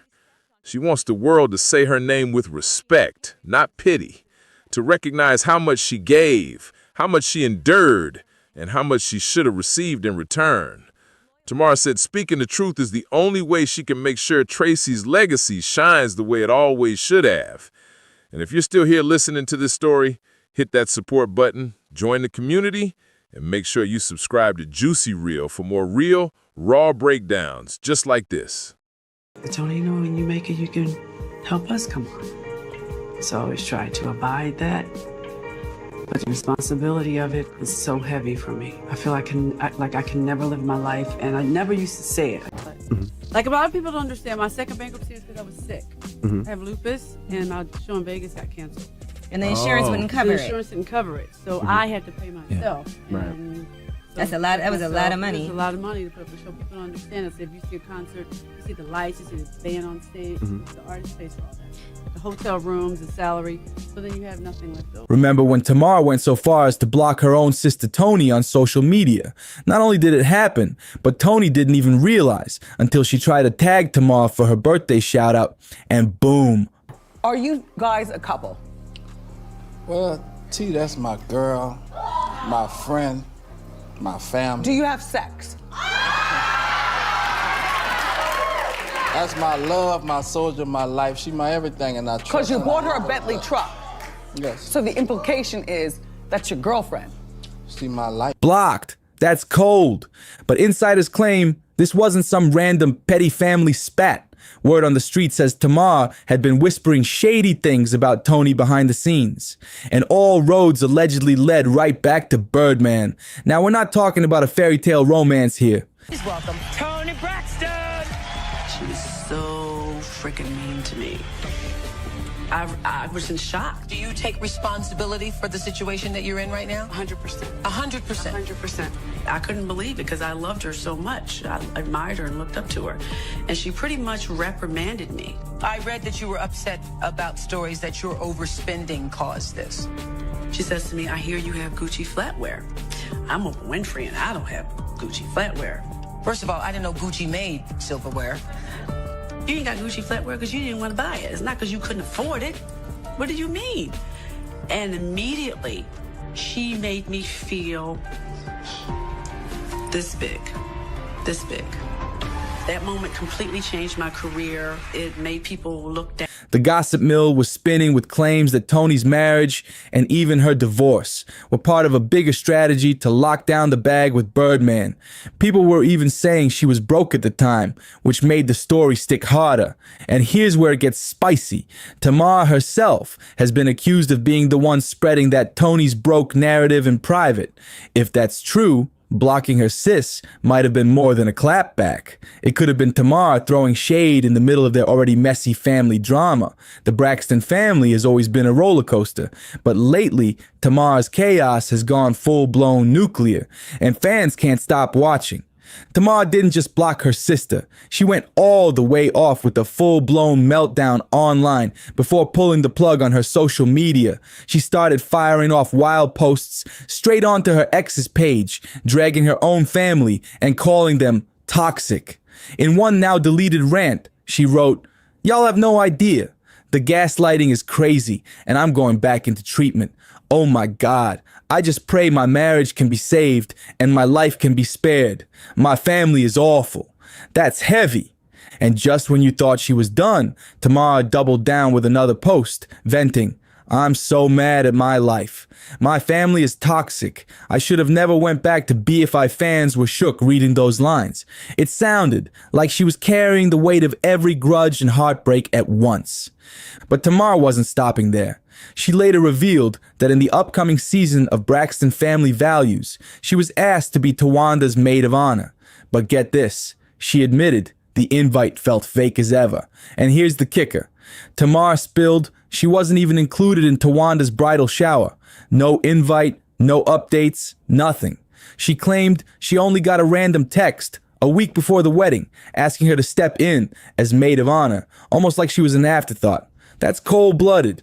Meanwhile, Tawanda allegedly had Tony and Trina wrapped deep in the wedding plans, making them feel like VIPs, while Tamar says she was left standing outside the circle. For a family that built their brand on sisterhood, this is looking more like a reality show showdown, and Tamar's not afraid to call it exactly what it is: fake love. And just when you thought the Braxton drama couldn't get any hotter, Tamar claims Tawanda's new husband has been talking slick about her behind the scenes. That was the final straw. Instead of swallowing her pride, Tamar decided to skip the entire wedding altogether. Bold move. Now, everyone knows Tamar and Tawanda don't exactly move in harmony, but what really shocked fans was how this mess spilled onto Tony. People always assumed Tamar and Tony were the solid duo holding it down, but clearly, cracks have been showing. Reports say the tension had been brewing since last year. Even Tony herself admitted she noticed something was off when she tried to post a sweet birthday shout-out for Tamar, only to realize she was blocked. Tony even wrote, "I wanted to repost that gorgeous picture of you, but I'm blocked again. Anyway, happy birthday. Tay ouch." Tamar didn't let that slide. She clapped back, calling Tony's move straight up gaslighting, and insisted that Tony could have just picked up the phone instead of making it public. To drive her point home, Tamar even leaked screenshots of their text exchange on Instagram, showing the sisters casually talking about which city they were in, literally the day before. Fans were left scratching their heads. How do you go from texting like everything's cool to blocking overnight? But hold on, it gets even wilder. Whispers are floating that Tamar has been out here telling folks that Tony only got with Birdman for the money. Allegedly. If that's true, then this feud isn't just about bruised feelings. It's about money, loyalty, and the kind of betrayal that leaves scars for years. And we can't ignore the roller coaster that was Tony and Birdman's relationship. When they first went public, the two were openly talking about marriage, and fans were buzzing about the wedding that never came. Tony blamed her packed work schedule, but let's be real. If she truly wanted that ring locked down, nothing could have stopped her. And speaking of that ring, who could forget the shady saga of the missing $1 million rock? Tony claimed she lost her engagement ring after putting it in her checked luggage, saying it was stolen. But the way the story came out had everybody side-eyeing like, really? $1 million ring in checked baggage? That just didn't add up, and the streets never let it go. By 2019, the fairy tale seemed dead for good. Birdman hit Instagram with a cold, cryptic message that simply read, "It's over." Then he wiped every single photo of Tony off his page. Clean slate. No trace. Fans were left stunned, like, did we just witness the end of the saga? But Tony didn't stay silent. She clapped back with her own statement. Not with words, but with style, posting a stunning shot of herself in a fiery red gown. Her caption read, "Starting a new chapter isn't always an easy choice, but always choose to be chosen. Cheers to a new year." The energy was giving heartbreak with a side of empowerment, like she was hurt, but ready to rise again. And just when everyone thought it was really over, boom! Weeks later, Tony and Birdman shocked the entire culture by reuniting like nothing happened. 1 minute, it's heartbreak. The next, it's deja vu love. Fans couldn't keep up with this whirlwind romance. They weren't done keeping fans guessing. Out of nowhere, Tony and Birdman popped up together on stage during her Atlanta stop at the Fox Theater, and instantly the whispers of reconciliation took off again. But the Braxton-Birdman roller coaster wasn't slowing down. It was just climbing higher. By December 2023, Tony jumped online to silence the rumors, writing, "Fake news, my dear friend. Birdman and I are not married, never been married. We are both single. Case closed, or so we thought." Because the real bombshell was still loading. Fast forward, and in a jaw-dropping twist, court records surfaced showing the two actually did secretly tie the knot. The gag? They split just 48 hours later. Yup, less than 2 days of marriage before it all went up in flames. According to the documents, they tried to keep things on the low by using just their initials, TB and BW. But fans weren't fooled for a second. The paperwork exposed everything. Married on August 8th, separated on August 10th, and just 2 weeks later, Tony filed for divorce. Her lawyer didn't mince words either, bluntly stating the marriage was irretrievably broken. That sounded like the end of the line, but not with these two. In another twist, Tony dismissed the divorce in January 2025, and Birdman signed off too, which means, legally, these two are still husband and wife right now. But here's the kicker. Nobody's buying the fairy tale anymore. Behind the legal papers, the cryptic posts, and all the whispers, fans say this marriage looks more like a messy paper trail than real love. And with Tony and Birdman, every reunion feels like it's just one scandal away from collapse. Neither Tony nor Birdman has been caught wearing wedding rings. And if that wasn't telling enough, they both went as far as wiping each other completely off their Instagram feeds. Suspicious, right? That move only made the whispers louder. Fans started saying Tony only walked down the aisle for Birdman's money, and given her long documented financial troubles, a lot of people weren't exactly surprised by the theory. But let's set the record straight. Money or not, Toni Braxton is still one of the most legendary R&B voices to ever touch a mic. She's not just famous, she's iconic. Toni first broke out in the late 80s, performing with her sisters as the Braxtons, before launching her solo career in 1993 with her self-titled debut album. And when that record hit the streets, it didn't just sell, it exploded. It shot straight to #1 on the Billboard 200 and moved a jaw-dropping 10 million copies worldwide. The album gave us timeless hits like Breathe Again and Another Sad Love Song, with powerhouse producers Babyface and L.A. Reid behind her every note. Toni was unstoppable, instantly cementing her place as R&B royalty. And then came her follow-up, Secrets, which gave the world one of the most heartbreaking anthems ever recorded, Unbreak My Heart. That single alone sold 10 million copies globally and remains one of the most iconic ballads in music history. The power, the pain, the delivery, no one could touch Toni at her peak. And that's why, no matter how messy the Birdman saga gets, her legacy in music will always speak louder than the rumors. Over the years, Toni has dropped 9 studio albums, her latest arriving in 2020, and every single one proved she still had the kind of star power most artists only dream of. But here's where things take a shocking turn.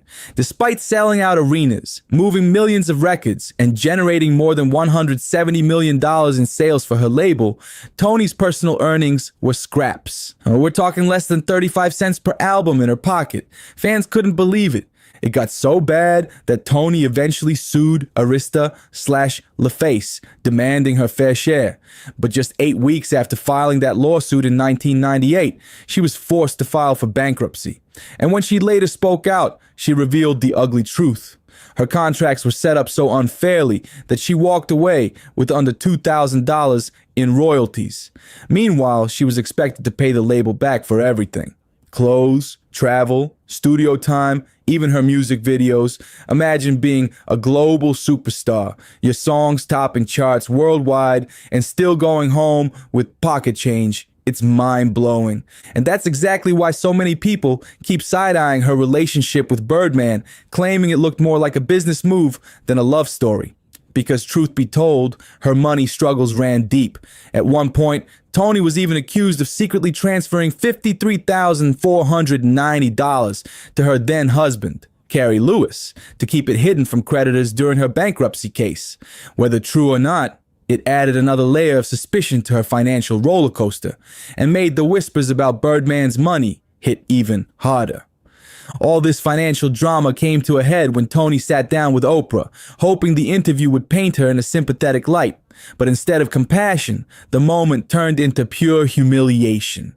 Toni later confessed she felt crushed, saying Oprah came across as judgmental, cold, and flat out unsympathetic. The interview that was supposed to save her image ended up wounding it even more. And just when it seemed things couldn't get heavier, Toni was hit with another devastating blow. By 2010, she had to file for bankruptcy again. This time, it wasn't just about money slipping through her fingers. Her health was collapsing too. Doctors diagnosed her with microvascular angina and later lupus, a brutal 1-2 punch that forced her to cancel her multi-million-dollar Las Vegas residency. Losing that contract was like a financial gut punch that she never fully bounced back from. But the bad luck didn't stop there. The IRS came knocking. By December 4th, 2019, Uncle Sam filed a lien against her, claiming she owed over $340,252.90 in back taxes from 2017. Number alone was staggering.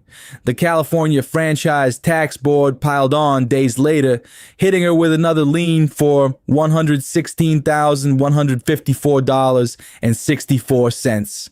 Add it all up, and that's nearly $500,000 in tax debt, weighing Toni down. From sold-out tours to bankruptcies, from Diamond Records to IRS liens, Toni's story is living proof that fame doesn't always mean fortune.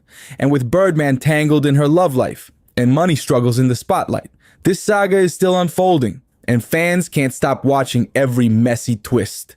By now, you'd think Toni would finally catch a break, but the spotlight never let her rest.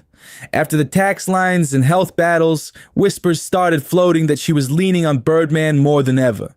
Some insiders even claimed their back-and-forth relationship wasn't just about love, it was survival. Fans started asking, was Birdman her safety net, or was she caught in a cycle she couldn't escape? And the headlines just kept stacking. Rumors of canceled shows, unpaid bills, and icy tension with her sisters made people wonder if the Braxton bond was permanently fractured. Tamar airing family business online didn't help either. It painted a picture of a dynasty crumbling in real time. But here's the twist. No matter how messy things get, Toni still pulls crowds. Her voice? Untouchable. Her legacy? Cemented.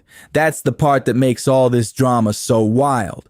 How can someone so legendary be so entangled in money problems, broken promises, and roller coaster relationships? Fans say it's the ultimate cautionary tale about fame. All the glitter, but not always the gold. And with Birdman still legally tied to her on paper, the million-dollar question remains, is Toni Braxton really free to move on? Or are the two locked in a toxic contract of love and money that neither one can fully escape? Until they make it crystal clear, the culture is going to keep watching, side-eyeing, and waiting for the next shocking headline to drop. And through all of this chaos, Toni has made it clear. She's the one who had to carry her entire family on her back. She's spoken openly about being the sister who paid the bills, kept the lights on, and held the Braxton name afloat, while others barely lifted a finger. That kind of resentment doesn't just fade, it festers. And fans swear you can see the tension bleeding through every Braxton family interaction. So when people whisper that Toni may have married Birdman for financial security, honestly, the receipts make it believable. But here's the part that cuts the deepest. Why would Tamar allegedly be the one spreading that same storyline behind her sister's back? If that's true, then their sisterhood is fractured in ways the cameras can't even capture. Word on the street is Birdman himself wasn't here for the gossip and actually pulled Tamar aside to check her about running her mouth. That's a whole different level of messy. But here's the big question. With a brand new season of Braxton family values on the way, are we watching real drama, or are they stirring the pot on purpose to keep the spotlight burning? Either way, the Braxtons know how to keep the name ringing in the culture. And Toni and Birdman's saga proves that sometimes the real show isn't on stage, it's behind closed doors. Now it's your turn. Drop your thoughts in the comments. Do you think Toni's marriage to Birdman was about love, money, or survival? And don't forget, like, share, and subscribe to Juicy Real so you never miss the scandals we dig up next. Confessing that although I love my family, most of the time I don't like my family. Everyone in our family. Take a breath. Everybody. I feel like I'm angry at everybody in my family. I don't like my family. If they weren't my family, it wouldn't be my friend. The internet went absolutely wild when Ashley Braxton, the quiet niece nobody ever talked about, finally spoke out. After years of silence, she dropped a bomb that cracked open the shiny image the Braxton family had carefully built with gospel songs, fame, and glitz. That is your man, as you call it. That is your man. He knew it was a situation with me and you. And he was down. He was down to play op games. I wouldn't take nothing like that serious, my love. That ate my ass, and I sent him on his way. It wasn't, you don't want me to expose how you were saying that you kicked her out and she went back to her mother's house. Her voice shook, but her message hit hard. She was done protecting the very people who broke her down as a kid. For once, nobody was gossiping about Toni Braxton's chart-topping hits or Tamar's explosive reality show meltdowns. Nope, the world was focused on something way darker, something the family had buried for years under their perfect smiles. Not Mrs. Braxton, not Mrs. Singer with the sold-out tour that JR also told me was flex. It was cap. It was she flexing. She don't have no sold out. Between me and you was his exact words. The tour not sold out. He said you was messy. He said you went back to your mother's house. He told me a lot of things that he shouldn't tell a stranger. I just met this man less than a week.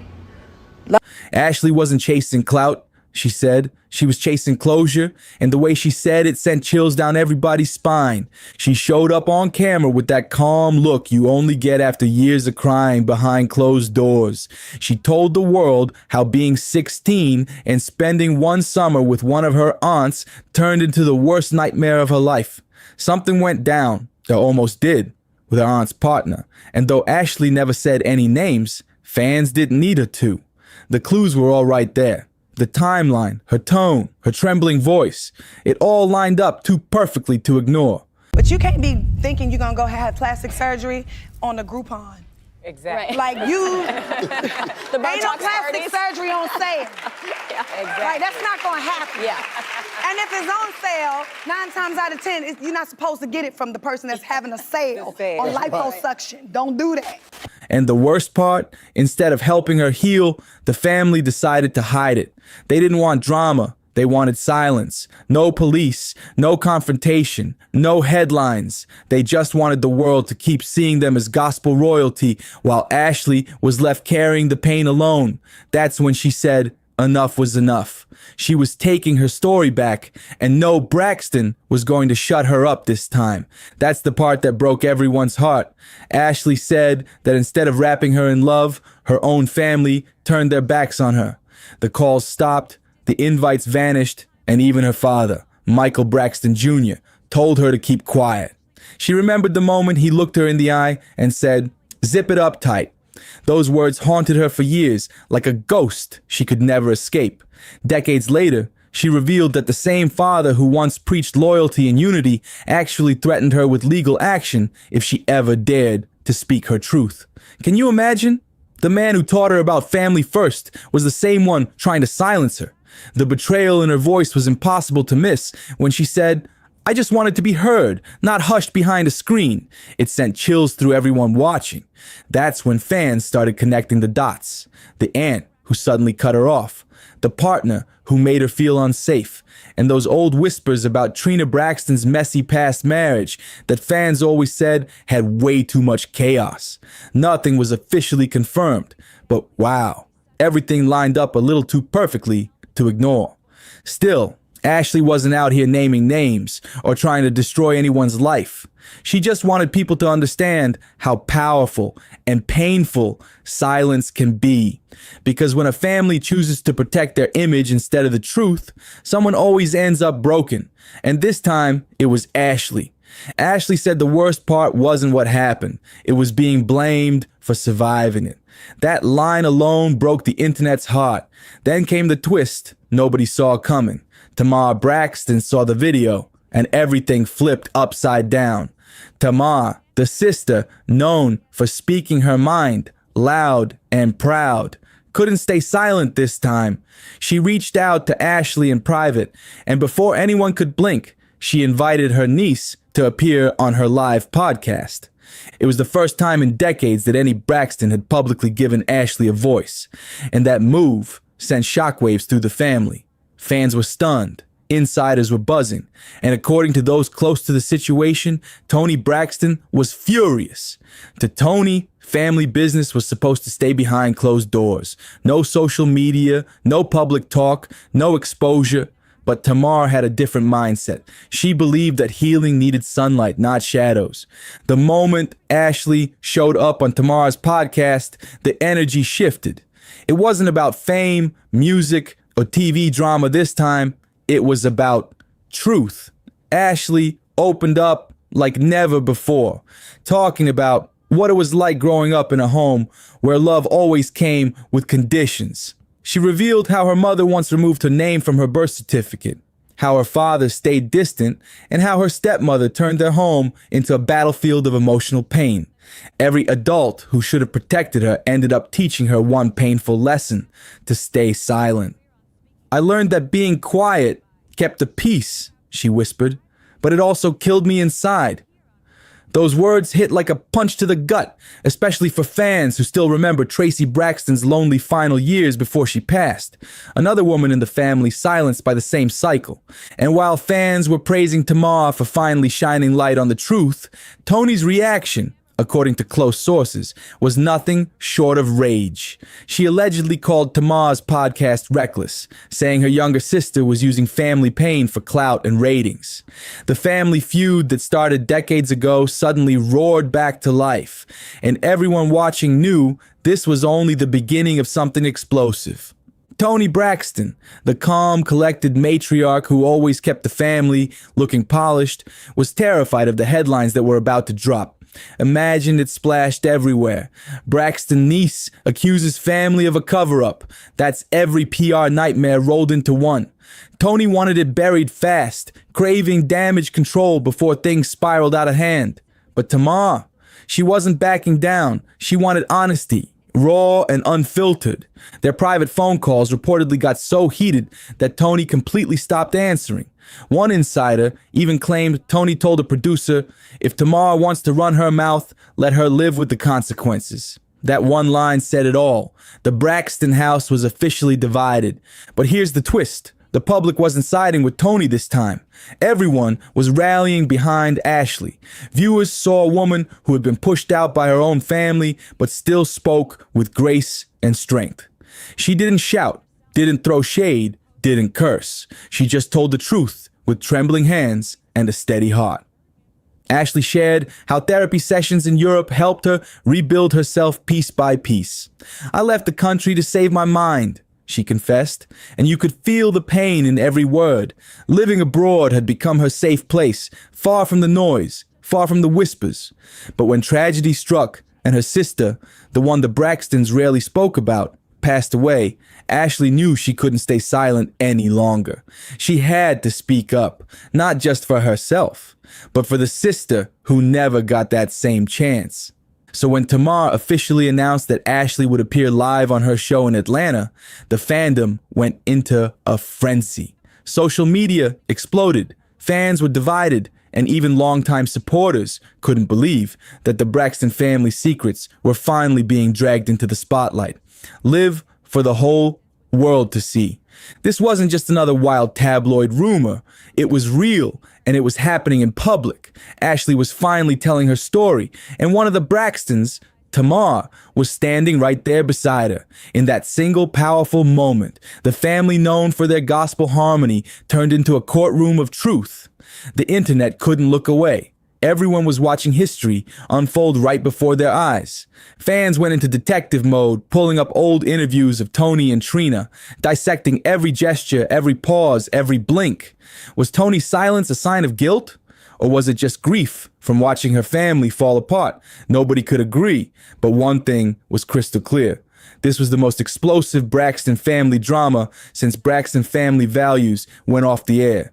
Ashley's words during one interview melted hearts everywhere. She said, For once, I won't be alone on that stage. I'll have my aunt's hand to hold if I cry.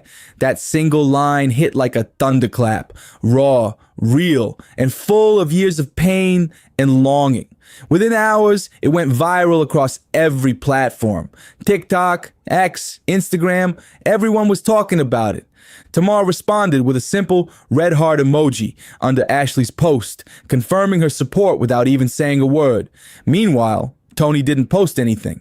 No comment, no like, not even a silent acknowledgement. And somehow, that silence screamed louder than any statement ever could. It became its own headline. Tony Braxton remains silent as niece prepares to speak out. Behind the scenes, things were getting messy. Michael Braxton reportedly warned his daughter again to stay quiet and avoid dropping names, while Trina completely disappeared from social media. Insiders whispered that Tony had even started pulling away from upcoming family projects, afraid that getting too close might drag her straight into the fallout. The Braxton family's perfect image was cracking right before the world's eyes, and nobody knew what would break next. Tamar wasn't backing down. She doubled down. Sources say she told her team straight up, if the truth breaks us, maybe we weren't whole to begin with.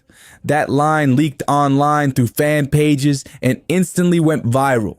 It became a rallying cry for survivors everywhere, people who saw themselves in Ashley's story and finally felt brave enough to speak too.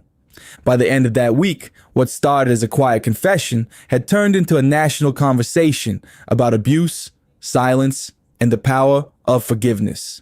Talk shows were debating it. Social media was flooded with takes, and even fans who had never followed the Braxtons before were now hooked. For Ashley, this was never about revenge. It was about release. But for the Braxton family, it was a full-blown reckoning. That glamorous brand of sisterhood and success was starting to crumble under the truth they'd all tried to bury. Tamar was getting ready to welcome her niece to the stage, while Tony was reportedly doing everything she could to brace herself for what was coming. The one thing she hated most, losing control of the narrative. Because once Ashley started talking, the question wasn't if the family would respond. It was how far Tony would go to stop Tamar from turning their darkest secret into a public showdown. The night of the podcast felt heavier than a concert.